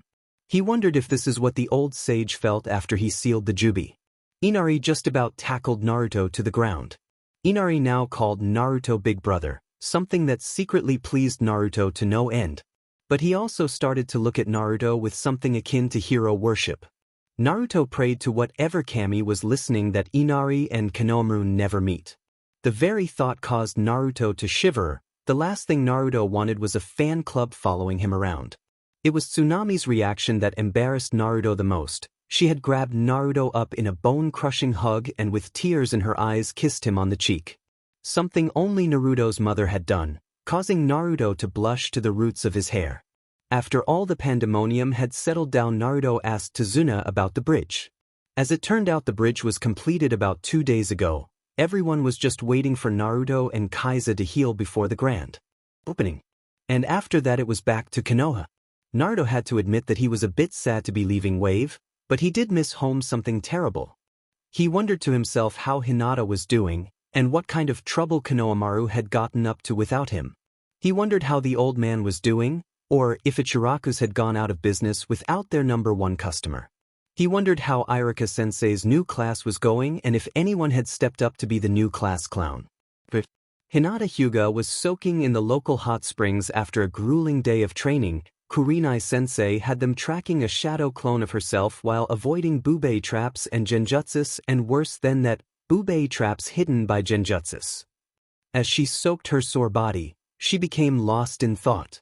It had been a month since Naruto had left on his mission, and it had been the best and worst month of Hinata's young life. On one hand, she had finally gotten the respect of her father, who had started training her again along with her little sister. And speaking of Hanabi, she and Hinata were closer than ever. On the other hand, she missed Naruto, from his smile that could always brighten her day, to his cheesy jokes. She had hoped that he would be home by now, as the days just seemed to drag on without him. Then there was the upcoming meeting between Naruto and her father. If he agreed and Hinata knew he would. She wondered just what her father wanted to talk to Naruto about. "Hey Hinata, what's got you so deep in thought?" Came a voice from her side, causing her to jump. The voice belonged to her sensei. "What? Oh, I was just thinking about the last month," said Hinata. "Thinking about a certain blonde, you mean?" Teased Kurenai, making Hinata blush a little. "Don't worry, I'm sure he'll be back any time now," finished Kurenai. "I know, but I still miss him though," mumbled Hinata, not looking Kurenai in the eye. "I know how you feel. I miss Asuma when he is out on a mission, and he feels the same way about me. It's part of caring for someone, missing and worrying about them. If it makes you feel any better, from what I've heard of Naruto's character, I'm sure he is missing you too," finished Kurenai. Hinata smiled and nodded, as the two kunoichi fell into a comfortable silence. Meanwhile, at the Hyuga compound, Hayashi Hyuga sat in his study, thinking about what he had learned in his meeting with the Hokage a few weeks ago. The Hokage confirmed his suspicions that Naruto was indeed Minato's and Kushina's son. While Minato wasn't a best friend of Hayashi, he was a friend, and more than that, Minato had once saved his life in the war. Had he known that Naruto was Minato's son, he would have done more for the boy. So as his way of atonement for neglecting his friend's son, as well as his poor treatment of Hinata, he had given their friendship his blessing, but he was going to find out just what the boy's intentions were with his oldest daughter. He would really hate to have to close all the tenketsu in the boy's lower body. But Naruto looked around him. It looked like the whole village of Wave Plus 2 shinobi had come to see them off. All around him came people were cheering and saying their farewells to the shinobis who had fought so bravely for them. "Take care. Come back soon. Be safe on your journey back," were just a few of the things Naruto could make out from the crowd. In front of everyone was Inari and his family, as well as Zabuza and Haku, who had returned from gathering Gato's money. "Goodbye, Naruto-kun," said Haku softly, sad to see her first real friend go.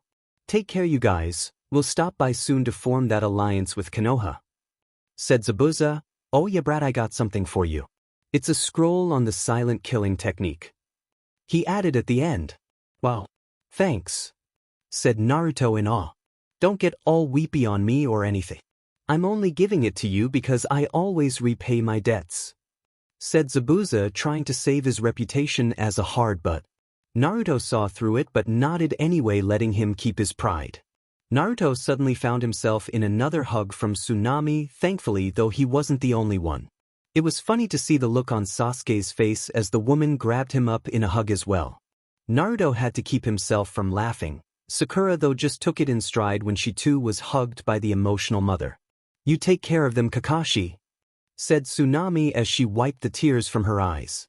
"Don't worry, I won't let anything happen to them that's within my power to stop," said Kakashi. "Thanks again for everything you've done for my family. I don't think we can ever fully repay you all," said Kaiza. He had regained enough of his strength to move around, but he needed a cane for support. "Here is the money for the A-rank mission we owe you," said Tazuna, as he handed a sealed envelope to Kakashi. "Thank you all for staying when you didn't have to. You saved this country. You are all welcomed back here anytime," finished the bridge builder. "Goodbye, bother Naruto," said Inari, trying his best to hold in his tears. "You know, Inari, it's okay to cry sometimes," said Naruto, smiling at the boy. "I'm not crying. I just got something stuck in my eye," said Inari trying to save face. But if you want to cry, you can. Me? Cry? Not even when I peel onions, brat, said Naruto as he turned around. Sakura and Sasuke both sweat dropped as they noticed Naruto did in fact have a tear rolling down his face. As the shinobi team walked away, they heard the farewells of the village they had fought to save. That boy really saved this village. Without him, this bridge would have never been finished, said Tazuna. Speaking of the bridge, shouldn't you give it a name? Asked one of the workers. Yeah, you're right, and I have the perfect name for it. The Great Naruto Bridge, after the shinobi who showed this village what it means to never give up hope, said Tazuna. I like it, agreed his daughter. Inari and Kaiza both nodded their agreement. With Team 7. So I guess it back to the village and back to D-ranks, said Sakura as walked with her team.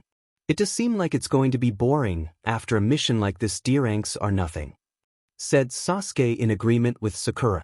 But Naruto for some reason couldn't shake the feeling that things were just getting started. In a dark room in Rice Country. Dosu-za-kin, I have a mission for the three of you. Get ready, you three are going to the Chunin exams, said a man with a pale face. And cut. I swear any more D-ranks and I'm going to go nuking, screamed Naruto, having just finished their 5th D-rank that day. Shut up, idiot, screamed Sakura. Oh, don't act like you two don't agree with me. I mean, after wave these D-ranks are just boring, grumbled Naruto. Sakura shook her head as she sighed. While she agreed that D-ranks were in fact boring, she still didn't think she was up for another mission like wave just yet. That's not the point, Naruto. It's not that we agree or disagree. It's just what good is complaining about it going to do? Asked Sakura. What are you talking about, Sakura? If memory serves, it was my complaining that got us the wave mission, said Naruto logically. Duh. Sakura had no reply to that. Sasuke, overhearing them, decided to add his 2 cents worth to their debate. She grunted, Sasuke giving Sakura a look that clearly said, he's got a point. Sakura turned to Sasuke, giving him a look that clearly said, traitor. Meanwhile, Naruto was giving them both a look that clearly said, get a room. That's enough for today, you three. I'm going to go turn in our mission report to the Hokage, so I guess you guys can have the rest of the day off. Meet at the bridge tomorrow at 0600 hours, said Kakashi before his body flickered away, wanting to get out of there before their arguing gave him a headache. Okay, sensei, said Sakura. Later, sensei, said Naruto. HN, said Gasu. At which point the old Naruto decided to make an appearance. I ask that all you know how to say BC? Cut that out, yelled Naruto. Point 3.2.1. HN. Gra. That's it, yelled Naruto as he charged at Sasuke, only for him to disappear in a swirl of leaves. That thought both Naruto and Sakura. Sneaky little BSRD learned the body flicker jutsu. I see. I wonder when he did that? Thought Naruto, only to feel a massive killer intent directed at him. Turning around slowly, Naruto came face to face with the patron goddess of fangirls, one Sakura Haruno. Oh Naru, I was wanting to talk to Sasuke about something, said Sakura in a falsely sweet voice. Naruto started to back up, yelling, screaming Sakura he could handle, but falsely sweet Sakura scared the shit out of him. After all, he had seen his mother when she spoke in a falsely sweet voice. Quickly coming up with a plan, Naruto pointed behind Sakura. Oh, there he is. When Sakura turned around to look, Naruto took off running like a rabbit in the Inuzuka compound. Sakura soon gave chase. Unbeknownst to her, however, was that she was chasing a shadow clone, the real Naruto having hid underground until she was gone. That was close. Man, are all women that scary? Thought Naruto, but then he thought of Hinata, and began to feel a little better. That was at least until he remembered that Hinata had once slapped the PSS out of Kiba for being a perv, and according to her tried to shove a Rasengan into her father and using the 32 palms on her sister. And that just made him remember that he had an upcoming meeting with Hinata's father. Aw man, I'm so screwed, thought Naruto as he began to walk to Ichiraku's, the whole time being followed by a square rock with eye holes. Just ignore him and he'll go away. Naruto kept thinking to himself. About 15 minutes later and the rock was still following him. Finally having had enough, Naruto turned around the rock, coming to a dead stop a split second later. "Konohamaru, that's the worst disguise ever, a blind man could see through it," yelled Naruto at the rock, only for the rock to explode in a pillar of smoke. "Cough, cough, cough. I think we used too much gunpowder," said a voice in the smoke. The smoke cleared to reveal a girl and two boys. "I'm Moegi, the toughest kunoichi in preschool," yelled the girl. "I love math, call me Udon," said a boy with glasses and a runny nose. "And I'm the #1 ninja in the village, Konohamaru," said Konohamaru, no longer wearing his helmet. Instead, all three of them were wearing goggles much like Naruto used to wear. "And together we formed the Konohamaru Ninja Squad." Finished all three of them together. Naruto could only shake his head at their theatrics. Finally looking at Konohamaru, Naruto spoke. "Konohamaru, I've told you the point of a disguise is to blend in, not stand out." "What are you talking about, boss? That was my best disguise yet," said Konohamaru. "I know, that's what's so sad," said Naruto, face-palming. "Anyway, boss, you said you would play ninja with us today," said Konohamaru, completely ignoring the implied diss about his disguises. "A ninja playing ninja? That's so lame," said a voice that made Naruto freeze. "Hey, Sakura. You're not still mad, are you?" asked Naruto nervously, only for her to shoot him a look that would have made Zabuza run away screaming. Konohamaru, not noticing the air of "want to pound Naruto into dust" hanging around Sakura, asked, "Hey boss, who's this?" Looking from Naruto to Sakura and back again, he shouted out, "Oh, I know, she's your girlfriend, right?" Naruto, seeing the look on Sakura's face go from mad to murderous, was quick to correct him. "What? No, she's my teammate Sakura, and besides she likes our other teammate," said Naruto, hoping to avoid a beating. Konohamaru, taking another look at Sakura, said in a carrying voice, "Don't worry boss, if you ask me you dodged a bullet. I mean, look at the size of that forehead." "Konohamaru." Naruto tried to interrupt. Failing to hear Naruto or notice him start to back away, Konohamaru continued to dig his grave. "And that awful pink hair dash. Ah, Konohamaru." Naruto tried to interrupt again before the kid got himself killed. "Not to mention her flat chest dash." "Konohamaru," yelled Naruto, finally getting his attention. "What is it, boss?" asked Konohamaru. "Run," yelled Naruto as he pointed at Sakura. Konohamaru, looking at where Naruto was pointing, saw Sakura with a cold-blooded look on her face. "Oh, that I see now, screamed Konohamaru as he took off running with Sakura hot on his heels. Naruto and the others following to try and prevent a murder. Konohamaru, not looking where he was going in his haste to get away from the murderous kunoichi, ran right straight into a guy wearing a black bodysuit and war paint. "That hurt, you little brat," said the guy in war paint as he lifted Konohamaru up by his scarf. "Put him down, Kankuro, you know this will only get you in trouble," said a girl with blonde hair in 4 ponytails. "Don't worry so much, Tamari, we still have a few more minutes till he shows up. Plenty of time for me to teach this brat a lesson," said the guy who we now know as Kankuro, as Konohamaru struggled to get free. "Suit yourself. What would you like me to put on your tombstone?" said Tamari, acting like she really didn't care. "Please put him down, it was my fault. Honest," pleaded Sakura, who had caught up in time to see Konohamaru get lifted up by his scarf. "Oh, don't worry, I'll put him down just as soon as I teach him to watch where he is going," said Kankuro, smiling viciously. "You better put me down," said Konohamaru, still struggling. "Yeah? Or what?" asked Kankuro. "Or my big brother will tear you apart," growled Konohamaru. Kankuro, looking around, saw only the pink-haired girl and 2 kids. "Yeah? And what big brother is that?" he asked. It was at that moment that he felt cold steel against his neck. "This big brother," said a voice to Kankuro's right. Kankuro looked to his right to see a boy of about 5'3", dressed in all black, with spiky blonde hair that hung into his eyes, had appeared beside him holding a black ninjato to his neck in a reverse grip. "Fast," thought Tamari and Kankuro at the same time. Naruto, turning his head to look Kankuro in the eyes, spoke in a deadly voice. "I'm going to ask you this nicely once.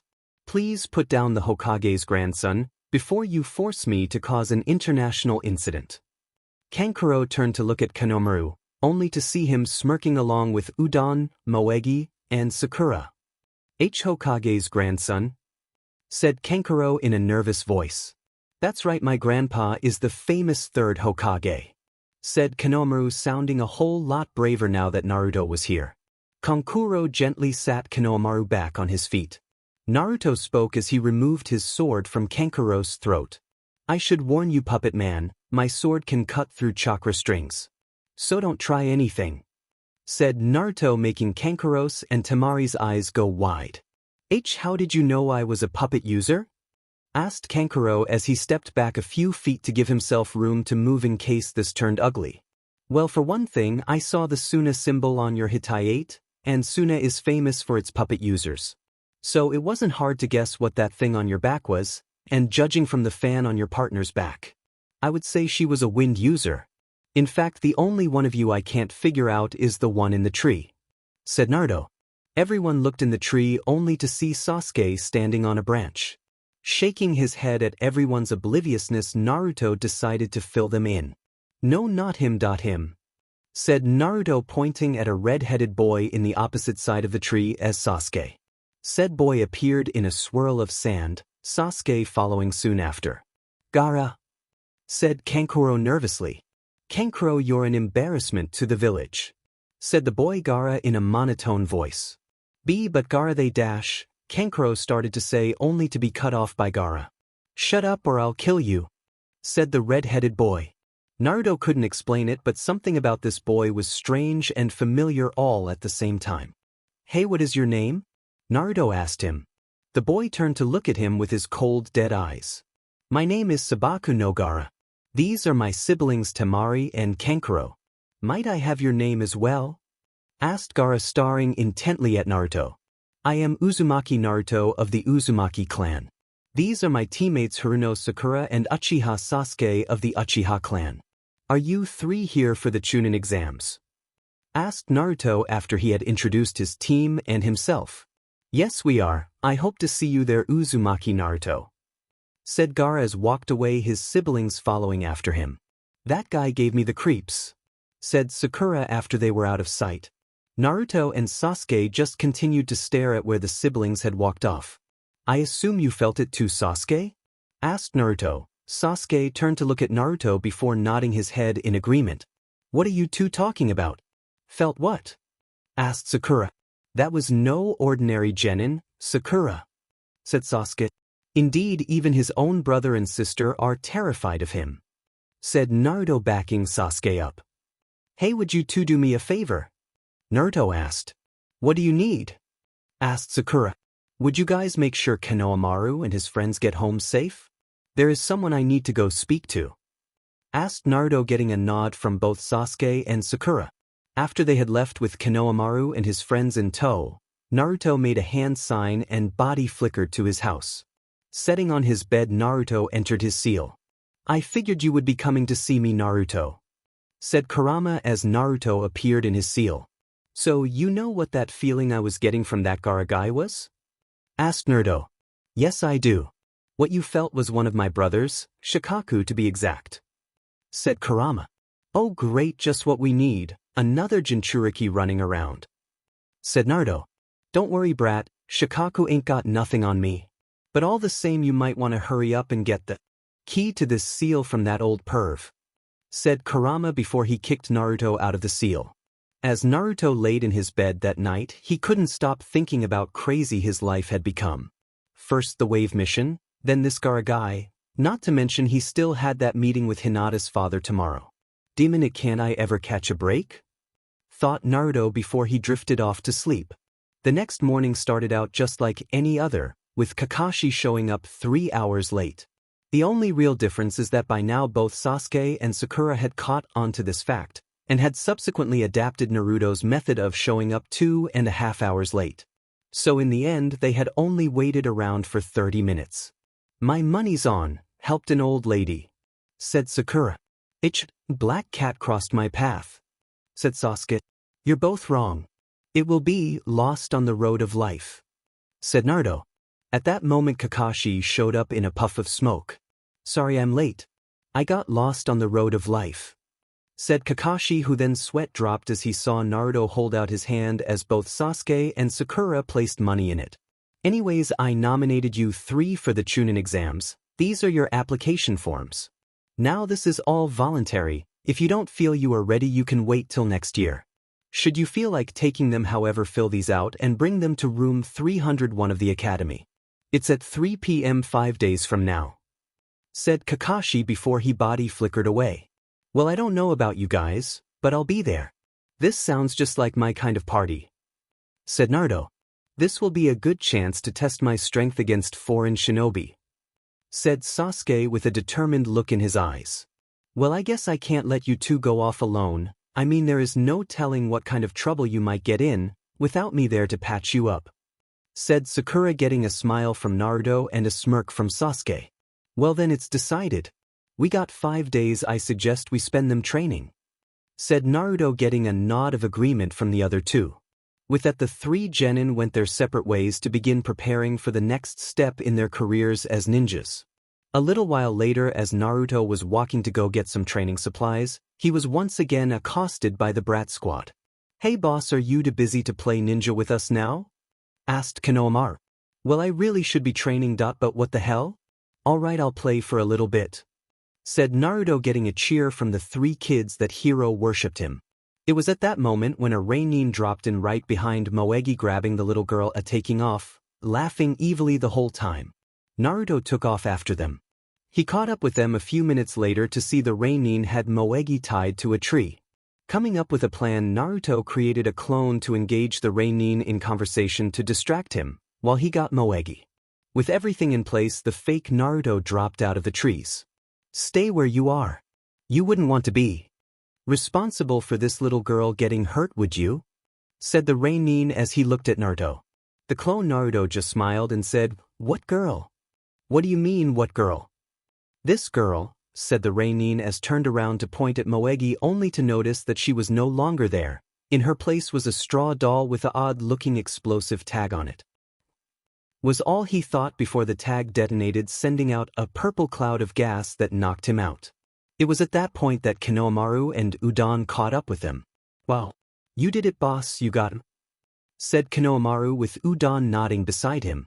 The real Naruto hopped out of a tree with Moegi, who had hearts in her eyes and a look of awe on her face as she stared up at Naruto.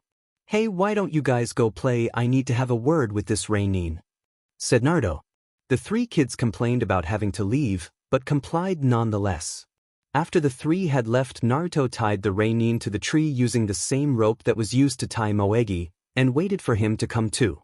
A short while later, the Reinin came to and found himself tied to a tree, with Naruto standing over him. Before he had a chance to speak, Naruto beat him to it. "You know, you're lucky I realized it was you, Irika-sensei. Otherwise that would have been a real explosive note, and not just a knockout gas note that I made," said Naruto. The Reinin stared at Naruto in shock for a few minutes, before he burst into smoke, revealing himself to be Irika Yumino. "How did you know it was me, Naruto?" asked Irika with an embarrassed smile. "You can disguise your looks but not your chakra signature, sensei," said Naruto. Getting an odd look from Irika, Naruto clarified. "I've been working on my sensory skills." "Oh, I didn't realize you were a sensor type, Naruto," said Irika as Naruto cut him loose. "I'm not that great at it. I can only sense someone when they're close by," said Naruto. "So if you knew it was me, why go along with it?" asked Irika as he stood up. "I figured you must have had your reasons for doing this, and said Naruto as he got a mischievous look in his eyes. "If it helps motivate those 3 to practice their jutsu, who am I to complain?" At that, Irika burst out laughing. "Ha! Slick, maybe I should have tried that with you when you were my student." "I doubt even that would have worked," mumbled Naruto as he scratched the back of his head. "So what was all this about anyways?" asked Naruto after a minute. "Oh yeah, this was a test to see if you guys were really ready for the Chunin exams. Congratulations, you passed with flying colors," said Irika. "Naturally," said Naruto in a fake pompous manner. "Tell you what, let's celebrate with some ramen," said Irika, smiling.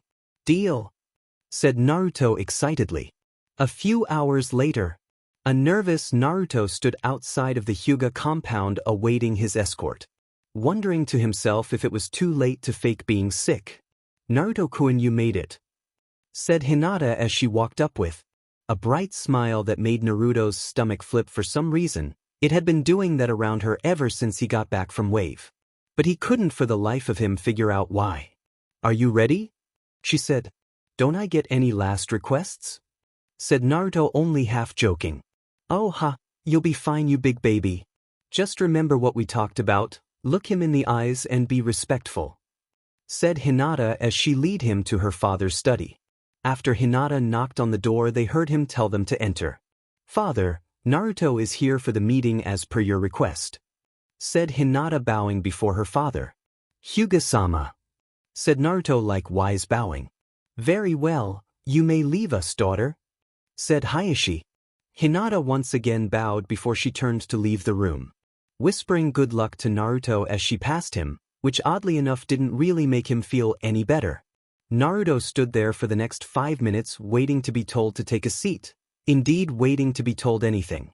But for 5 minutes all the Hyuga head did was stare at him with cold, emotionless eyes. By the 3rd minute Naruto was starting to sweat, by the 4th he was sweating quite profusely. Oh man, I'm going to die. He's going to have me assassinated, then without me around Sasuke will become Hokage, who will have by then been corrupted into a shameless pervert by Kakashi-sensei.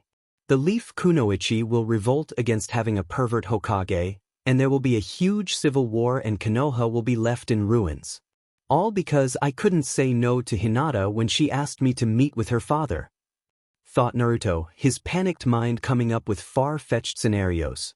Meanwhile, Hayashi Hyuga was having the time of his life, wondering just how long he could keep this up before the kid cracked. Never let it be said that Hayashi Hyuga didn't have a sense of humor. A sick and twisted sense of humor, sure, but a sense of humor nonetheless. Deciding to show a bit of mercy, Hayashi finally spoke.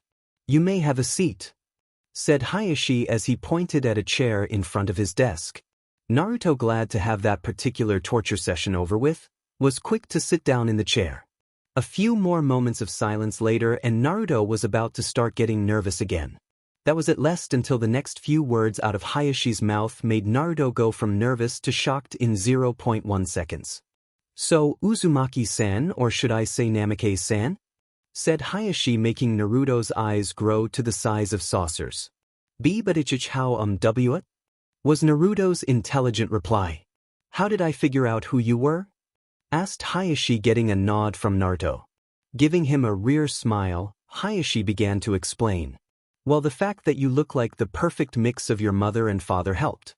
You teaching my daughter one of Minato's signature jutsus didn't hurt their dash. Here Hayashi's face got a little serious again, though I imagine it would have if she had actually hit me with it, said Hayashi, giving Naruto a small glare. But suppose that was more my fault than yours, finished Hayashi. Naruto didn't really know what to say to that, but luckily he didn't have to say anything as Hayashi continued a moment later. The main reason I asked Hinata to bring you here, Uzumaki-sen, was to thank you, said Hayashi, bowing his head to Naruto. Sir? Asked a confused Naruto. I wanted to thank you for doing what I have failed so miserably to do. You have given my daughter the confidence she has so desperately needed, said Hayashi. All I did was be her friend. Naruto lied. Hayashi thought he heard a slight waver in Naruto's voice, but ignored it for now. And if for nothing else other than that, then I am truly in your debt. If I can ever do anything for you, Naruto, you have but to ask, finished Hayashi. Naruto did the only thing he could, he bowed low. Thank you, Hayashi-sama, said Naruto. No, thank you, Uzumaki-san, said Hayashi in return, giving Naruto another smile. If Naruto had been looking, he would have noticed the smile had turned evil.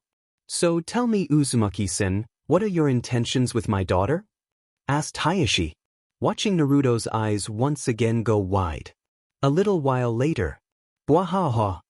Shut up. It's not funny, said Naruto grumpily to a laughing Hinata, as they were both watching the sun set from the Hokage monument. It is. Ha. said Hinata in between laughs. No, it isn't. I mean, just out of nowhere he goes, so tell me Uzumaki-san, what are your intentions with my daughter? Where did that even come from? Said Naruto as Hinata finally began to calm down. Hinata turned and looked at Naruto like she had never looked at him before, making Naruto's stomach do another one of those odd flips. So tell me, Naruto, just what are your intentions with me? Asked Hinata in a soft voice. Our blonde hero gulped. Yep, he was defiantly screwed. And cut. Naruto. You have to do it. No. You can't ask me to do this. Cried Naruto, tears beginning to leak from his eyes. There was smoke and fire everywhere. He could hear cries of the wounded and the widowed even now. How could this have happened? This was supposed to be a good day. And now, you have to. I'm sorry, but you're going to have to kill me. Naruto awoke with a start, soaked with sweat and shivering despite how warm it was in his room. Moving to the edge of his bed, Naruto sat with his head in his hands, trying to shake the nauseous feeling in his stomach. Already the details of the dream were fading from his mind, but he knew it had been a bad one. Shaking his head, Naruto got out of bed and headed for the shower. Today was a big day. It was the start of the Chunin exams, and the next step in fulfilling his dream. So he would be dead if he was going to let a little nightmare get to him. After his shower, Naruto dressed in his normal black hoodie and pants with mesh under armor, as well as securing his weapons and forehead protector to their rightful places. The last piece of equipment Naruto put on, he had found in his mailbox last night with a note from Kakashi that simply said, "Wear these." It was a simple pair of black sunglasses. Naruto had made a mental note to thank his sensei. These would allow him to use his Rinnegan without drawing attention to himself. With that done, Naruto grabbed a protein bar and headed to the academy. Naruto arrived at the academy only to see that he was the last to arrive. "You're late, Naruto," said Sakura, surprised that Naruto would show up late to something as important as this. Naruto looked at his feet while scratching the back of his head. "Huh. Yes, sorry about that. I didn't sleep well last night." "Well, are you two ready?" "You're the one who was late, Uzumaki," said Sasuke with a smirk. Ever since the wave mission, he and Sasuke, out of a singe of mutual respect, mostly being the key word, stopped calling each other Dobe and BSRD. Now they just used the other's last name as if it was an insult. Some would say that wasn't much of an improvement. But he knew that for the two of them it was like calling the other one brother, or at least an equal. "Whatever you say, Uchiha." With that, the trio headed inside. It wasn't long until they came upon a scuffle between an odd boy in green jumpsuit and two older-looking boys. "You're taking the Chunin exams, but you can't even get past US?" said one of the older-looking boys with a bandage on each cheek and one on his chin. He also had what appeared to be two overly large kunai on his back. "Yeah, why don't you just give up now before you get hurt?" added his buddy, who had his forehead protector bandana style on his head. Naruto took one look at Sasuke and could tell his plan. "Don't. The more people who get fooled by this, the less competition there will be," said Naruto, at least until he saw what happened next. The odd boy's female teammate approached and tried to calm down the situation, only to get punched in the face. Naruto, who believed a boy should only hit a girl in self-defense, was instantly said, "On second thought, have at it, Sasuke," said Naruto with narrowed eyes. Sasuke gave a smirk before he headed towards the two boys. "Real nice genjutsu, but anyone with a brain can tell that this is the second floor and the exams are on the third," said Sasuke with a sneer. Well. So you noticed our genjutsu? Well, let's see you deal with this," said Bandage Boy, as he ran at Sasuke to kick him. But when he spiked his chakra, Naruto noticed something and was instantly behind the boy with a kunai to his throat. This shocked most people, but what shocked Naruto was that the green jumpsuit boy had managed to catch Sasuke's kick. "He's as fast as I am," thought Naruto. He noticed that the green boy was looking at him in shock too. Deciding to file that thought away for later and deal with the issue at hand, Naruto spoke. "I'm sorry, but I couldn't let my teammate get into a fight with a Chunin, and shouldn't you two be guarding the gate?" Naruto, as he released the boy. The bandage boy smiled before releasing his henge, as did his friend. reviling themselves to be the two Chunin Kotetsu and Izumo. It's not like guarding the gate is all we do. And what gave us away? Asked Kotetsu. You did. When you spiked your chakra. Said Naruto. I didn't know you were a sensor-type Uzumaki. Said Izumo as he joined his friend. I'm just full of surprises. Said Naruto with a smirk. Wait a minute. So you two are Chunin? So what was the point of this? Asked Sakura, with a frown. We just wanted to see if there were promising genin among you. Said Kotetsu. And now that our cover is blown, I guess there is no need to stick around. Well, Jenny. With that the two Chunin body flickered away. Well, that was odd. Said Sakura to her teammates. Excuse me. You are Sakura, are you not? I am Rock Lee, would you be my girlfriend? I would protect you with my life. Said the green jumpsuit boy, now known as Rock Lee. Now that Naruto got a good look at him. The jumpsuit wasn't the oddest thing about him. The guy had a bowl haircut that looked like it had a ton of hair gel in it, and his eyebrows cold have passed for caterpillars. I'm sorry. I'm not really looking for a relationship right now. Said Sakura, with a deer in the headlights look. She was trying to let him down easy, as he seemed to be a nice guy. But he was so not her type. That is okay, but thank you anyways. Said Lee with a slightly dejected look. You two, what are your names? Demanded a boy who was obviously a Hyuga. It is common courtesy to give your own name before demanding someone else's. Said Sasuke frigidly. I am Niji Hyuga, of the Hyuga branch family. Now give me your names. Said the boy rudely. Naruto's eyes narrowed into slits. He had heard all about Niji and he had liked none of it. No. I don't think we will be giving you our names. Said Naruto as he walked past the boy. Sasuke and Sakura following behind him. They finally arrived at the classroom where they were to take the exams. After a small delay in the form of Rock Lee who wanted to challenge Naruto to a fight. Naruto had to tell him that if he wanted to fight he would have to wait to do it in the exams. They arrived at the door only to see Kakashi standing there. Ah, there you three are. I'm glad that you decided to come, Sakura. Said Kakashi, with an ice smile. Why is that, sensei? Asked Sakura. Because if you had not, this would have been the end of the line for both Sasuke and Naruto. What? What do you mean, sensei? Asked Sakura shocked. The first part of the Chunin exams is always a team test. And without the whole team you cannot take it. I didn't tell you guys this because I didn't want Sasuke or Naruto to inadvertently pressure you into taking it. This had to be something you wanted to do on your own. But now that you are here it's a moot point. Now all that's left to do is tell the three of you that I am proud of the shinobis that you are becoming. And remember, a Chunin must always look underneath the underneath. Said Kakashi before body flickering away. Well, let's do it. Said Naruto as he opened the door and stepped inside. Inside the classroom was packed with fellow genins from different villages.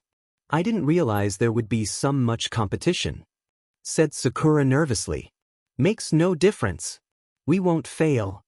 Said Sasuke, and it was at that moment that Sasuke's one true fear decided to show itself in the form of one Ino Yamanaka, fangirlism. Sasuke, where have you been? Said Ino, as she groped Sasuke from behind. I was hoping you would show up here. Stop embarrassing yourself, Ino. Said Sakura in a surprisingly even tone. What was that, billboard brow? Asked Ino in a snooty voice. At that Sakura's voice did go harsh. I said stop embarrassing yourself, porker. Look, does Sasuke even look like he is enjoying that? Sakura ground out. And with that the fight was on. Naruto just tuned them out. Oh, it's you guys. I knew this was going to be troublesome. But even I didn't know it would be this lame. Said the lazy voice of Shikamaru Nara as he approached with his ever-hungry teammate Choji Akimichi. Well, it must be, seeing as you're here. Said Naruto in an equally lazy tone. Naruto. What happened to you? When did you become the tallest of us? Asked Shikamaru stunned. It's called a growth spurt. Don't worry, you'll hit yours. Eventually. Said Naruto flippantly. Truth was, Naruto was a year older than them. But he couldn't tell them that. Well, what do you know? Looks like we're all here. Came the cocky voice of Kiba Inuzuka as he walked up with the rest of his team. Naruto lost track of what he said after that, as he locked eyes with Hinata. Naruto thought back to last night on the Hokage monument. Flashback no jutsu. So tell me Naruto, just what are your intentions with me? Asked Hinata in a soft voice. Naruto gulped. Was she getting closer? Naruto realized she wasn't just getting closer to him, he was getting closer to her. They were both leaning towards each other. Hinata's eyes were drifting shut, their faces only a few inches apart. Now only an inch, less than an inch. Now Naruto's eyes were closing, their lips were just about to touch. Hinata-sama! Yelled Hinata's bodyguard Ko-Hyuga in the distance. Naruto and Hinata sprang apart so fast an observer would have thought they used hydration. Hinata gave an annoyed sigh, before standing up and giving Naruto an apologetic look. I'm on my way, yelled Hinata, as she jogged off in the direction of KO's voice. Naruto let out a sigh, before falling back and staring up at the stars. Of all the times to get interrupted, he thought before he too got up and headed toward his house. End flashback. Naruto came out of his daze, right as an older boy approached the group. Hey, would you guys mind keeping it down a little? I mean, no offense, but you guys are the 9 rookies, right? I wouldn't go drawing attention to yourselves, said the boy with white hair and a leaf forehead protector. Well, who asked you? Just who are you? Yelled Ino. I'm Kabuto Yakushi, and you should look behind you. You've made quite the impression, said Kabuto with a smile. Naruto, who was now standing beside Hinata, looked behind him to see all of the gathered genin glaring at them. This exam has a habit of getting people high-strung. But don't feel bad, you're just rookies, how will you two know? Said Kabuto. Kabuto, is this not your first time taking this exam? Asked Sakura. Actually, this will be my 7th. Said Kabuto. Naruto once again tuned everything out, instead focusing on the kunoichi standing next to him. If Ko had not interrupted when he did, he and Hinata would have shared their first kiss. But what did that mean? Naruto was more than aware of Hinata's feelings toward him. But what was his feelings toward her? Well, to put it simply, she was his best friend, but did his feelings for her go deeper than that? After all, he was a willing participant in the almost kiss. It was times like this Naruto really missed talking to his father. His mom would just tease him, but Naruto knew his dad would have listened and given him whatever relevant advice he had. He could talk to Iruka-sensei, but Naruto had never really gotten the sense that Iruka was very good with the ladies. Old man Hokage was out of the question, as he was far too old. He guessed that only left Kakashi-sensei. Well, with all that smut he reads, he must have picked up something about girls and relationships. Naruto came out of his inner monologue right about the time Sasuke was saying something to Kabuto.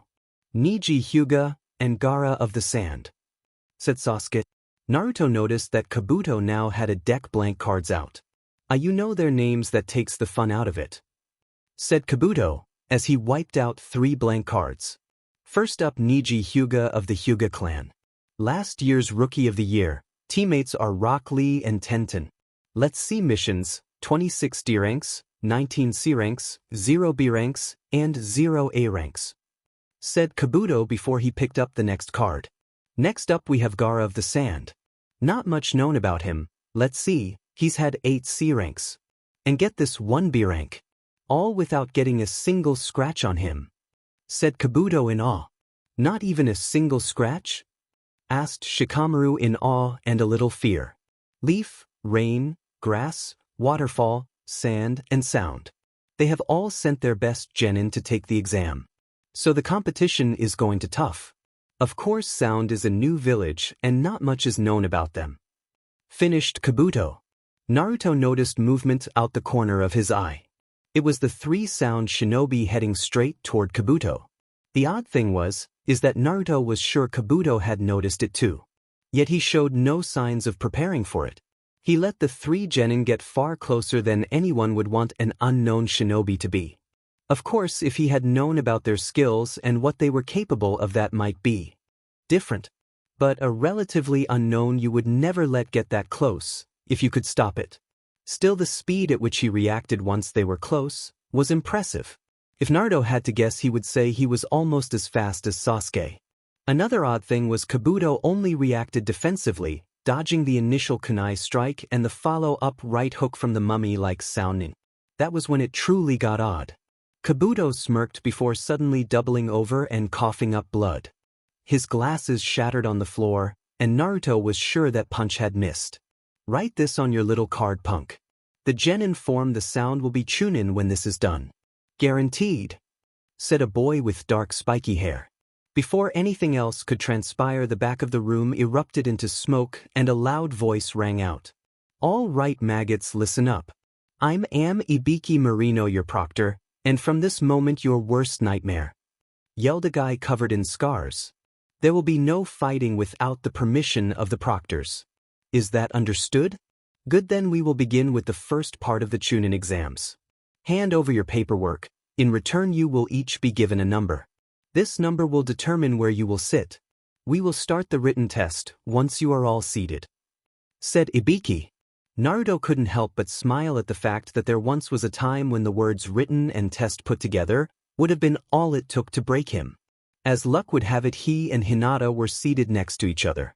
Almost kiss awkwardness aside, he was happy, as there was no one else he would rather sit beside. Good luck, Hinata, Naruto said with a smile. You too, Naruto, said Hinata, with a light blush to her cheeks. Naruto couldn't help but wonder what that blush was about, not that he hadn't kind of missed it. All right, everyone, eyes front. There are a few reals to go over before we begin, said Ibiki to the genin. He then started to go over the rules to the test, explaining the point system and how if you got caught cheating 5 times you would be dismissed, which struck Naruto as kind of odd. Why 5? Why not the first time you got caught? But it was what he said next that gave it away. Anyone fool enough to be caught cheating by the sentinels doesn't deserve to be here. Not fool enough to cheat, but fool enough to be caught cheating. The way he said it made it sound like he wanted you to cheat, just not get caught. It was at that moment that Kakashi's words from earlier came back to him. Remember, a Chunin must always look underneath the underneath. Kakashi had said something similar during the bell test. The bell test? A test within a test, of course. And Naruto was willing to bet that just like the bells didn't matter in the bell test, the answers wouldn't really matter here. They just wanted to see if you could cheat and not get caught. You want to be shinobi? Then show us what exceptional shinobi you can be. And one more thing, if one of you should get a 0 on the test, the whole team will be disqualified. Okay, so maybe the answers did matter a little.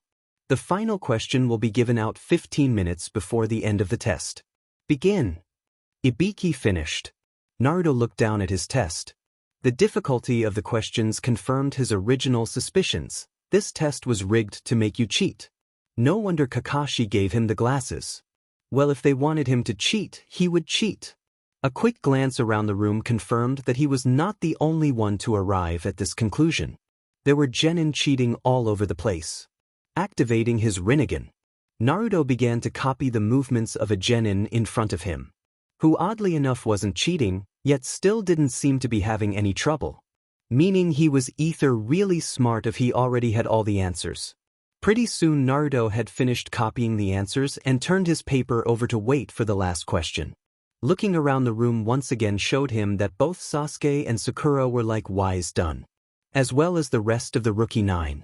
Still, the room was suspiciously less crowded, meaning quite a few had been caught cheating. All right, time for the 10th and final question, yelled Ibiki after 45 minutes. Before I give the 10th question, there are some rules you need to be made aware of. These rules are unique to the 10th question. Rule number 1, each of you is free not to be given a final question. This naturally caused a stir. What? We don't have to take the final question? So what's the catch? Asked someone in the back.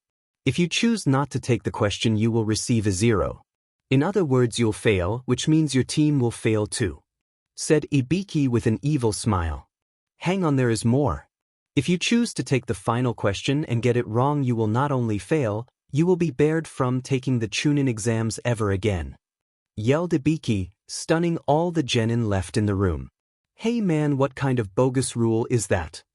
There are lots of people who have taken the exam multiple times, said Kiba in shock and anger. I guess you're all unlucky. I wasn't making the rules before, but now I am. said Ibiki. Something about all this really stunk to Naruto. Regardless, though he was not going to quit, Kakashi-sensei believed them ready to take this exam, and Naruto was not going to let him down. Plus, what was life without a little risk? Alright, so who doesn't feel up to the question? Just raise your hand, asked Ibiki. It wasn't that long until people started to lose faith in themselves and raise their hands. First one, then two, then a whole lot more. Naruto was content to just sit there and wait, but one look behind him changed his mind. Sakura was about to raise her hand. No doubt believing she would be doing him and Sasuke a favor by keeping them from getting barred from the exam. But Naruto couldn't let her do that. Sasuke would hate her forever if she did. So against his better judgment, Naruto raised his hand, only to slam it down on the table as he stood. We're not scared of you. Anyone not willing to take risks doesn't deserve to be Chunin. Besides, even if you do bar me from the exam, I'll still become Hokage. So you just ask your stupid question, 'cause I'm not afraid, yelled out Naruto passionately. Ibiki, who stood by and watched with a stony face, was inwardly shocked and amused. Are you sure? This is your last chance to back out before I ask the question. But no one raised their hands. It's amazing that little outburst seems to have restored their confidence. His words have inspired them into staying. 78 genin left, but I don't see anyone wavering. So I guess that's it, thought Ibiki. Well, I admire your determination if nothing else. For those of you left, there is only one thing left for me to do. And that is tell you that you all yes, said Ibiki with a smile at the shocked looks he was getting. Wait, what do you mean we pass? What about the 10th question? Asked Sakura, both shocked and annoyed. Ibiki smiled even more. There never was one. Well, in a way, you could say your decision to stay was the answer to the 10th question. Are you saying that the other 9 questions were just a waste of time? Asked a girl in the back. No, not at all. The first 9 questions served to determine if you were able to gather information without getting caught. Something you will be required to do as Chunin. Sometimes gathering good accurate information can be the difference between life and death, peace and war. Which is why I made the test so hard, so that way you would be encouraged to cheat.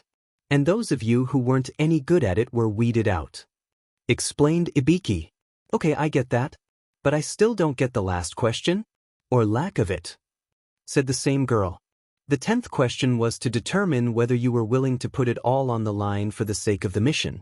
As Chunin, you will be put in high-risk situations, and sometimes success of the mission will depend on whether or not you're willing to sacrifice both yourself and your team to get the job done. So I put you in a no-win situation to see if you were willing to take the gamble. And you all were, so you all pass. Finished Ibiki. Suddenly a round ball came crashing through the window. 2 kunai shot out of it, causing it to unravel, revealing it to be a banner with a kunoichi inside. Alright, everyone, listen up. I'm Anko Mitarashi, and I'll be your second proctor, said the kunoichi. A few hours later, after finding out the location of the second test from Kakashi, Naruto asked if he could ask him something in private. Kakashi agreed and sent the other 2 on their way. What is it you wish to ask, Naruto? Asked Kakashi. I just wanted some advice. If you knew a girl liked you, and you thought that you might like her too, but you still wasn't sure, what would you do? Kakashi got an odd kind of sad look in his eye when Naruto asked him his question. Finally letting out a sigh, Kakashi answered, While I can't really tell you what to do, Naruto, I will give you a bit of advice. The lives of shinobi tend to be notoriously short ones. The people you care about today might not be there tomorrow. So you have to ask yourself, if something were to happen to this girl, would you regret never having asked her out? If the answer is yes, then you will know what you have to do, said Kakashi, before giving Naruto a pat on the shoulder. 2 hours later, and Naruto still sat in that same spot. Finally he sighed and got up. He believed he had his answer, now just to figure out what to do about it.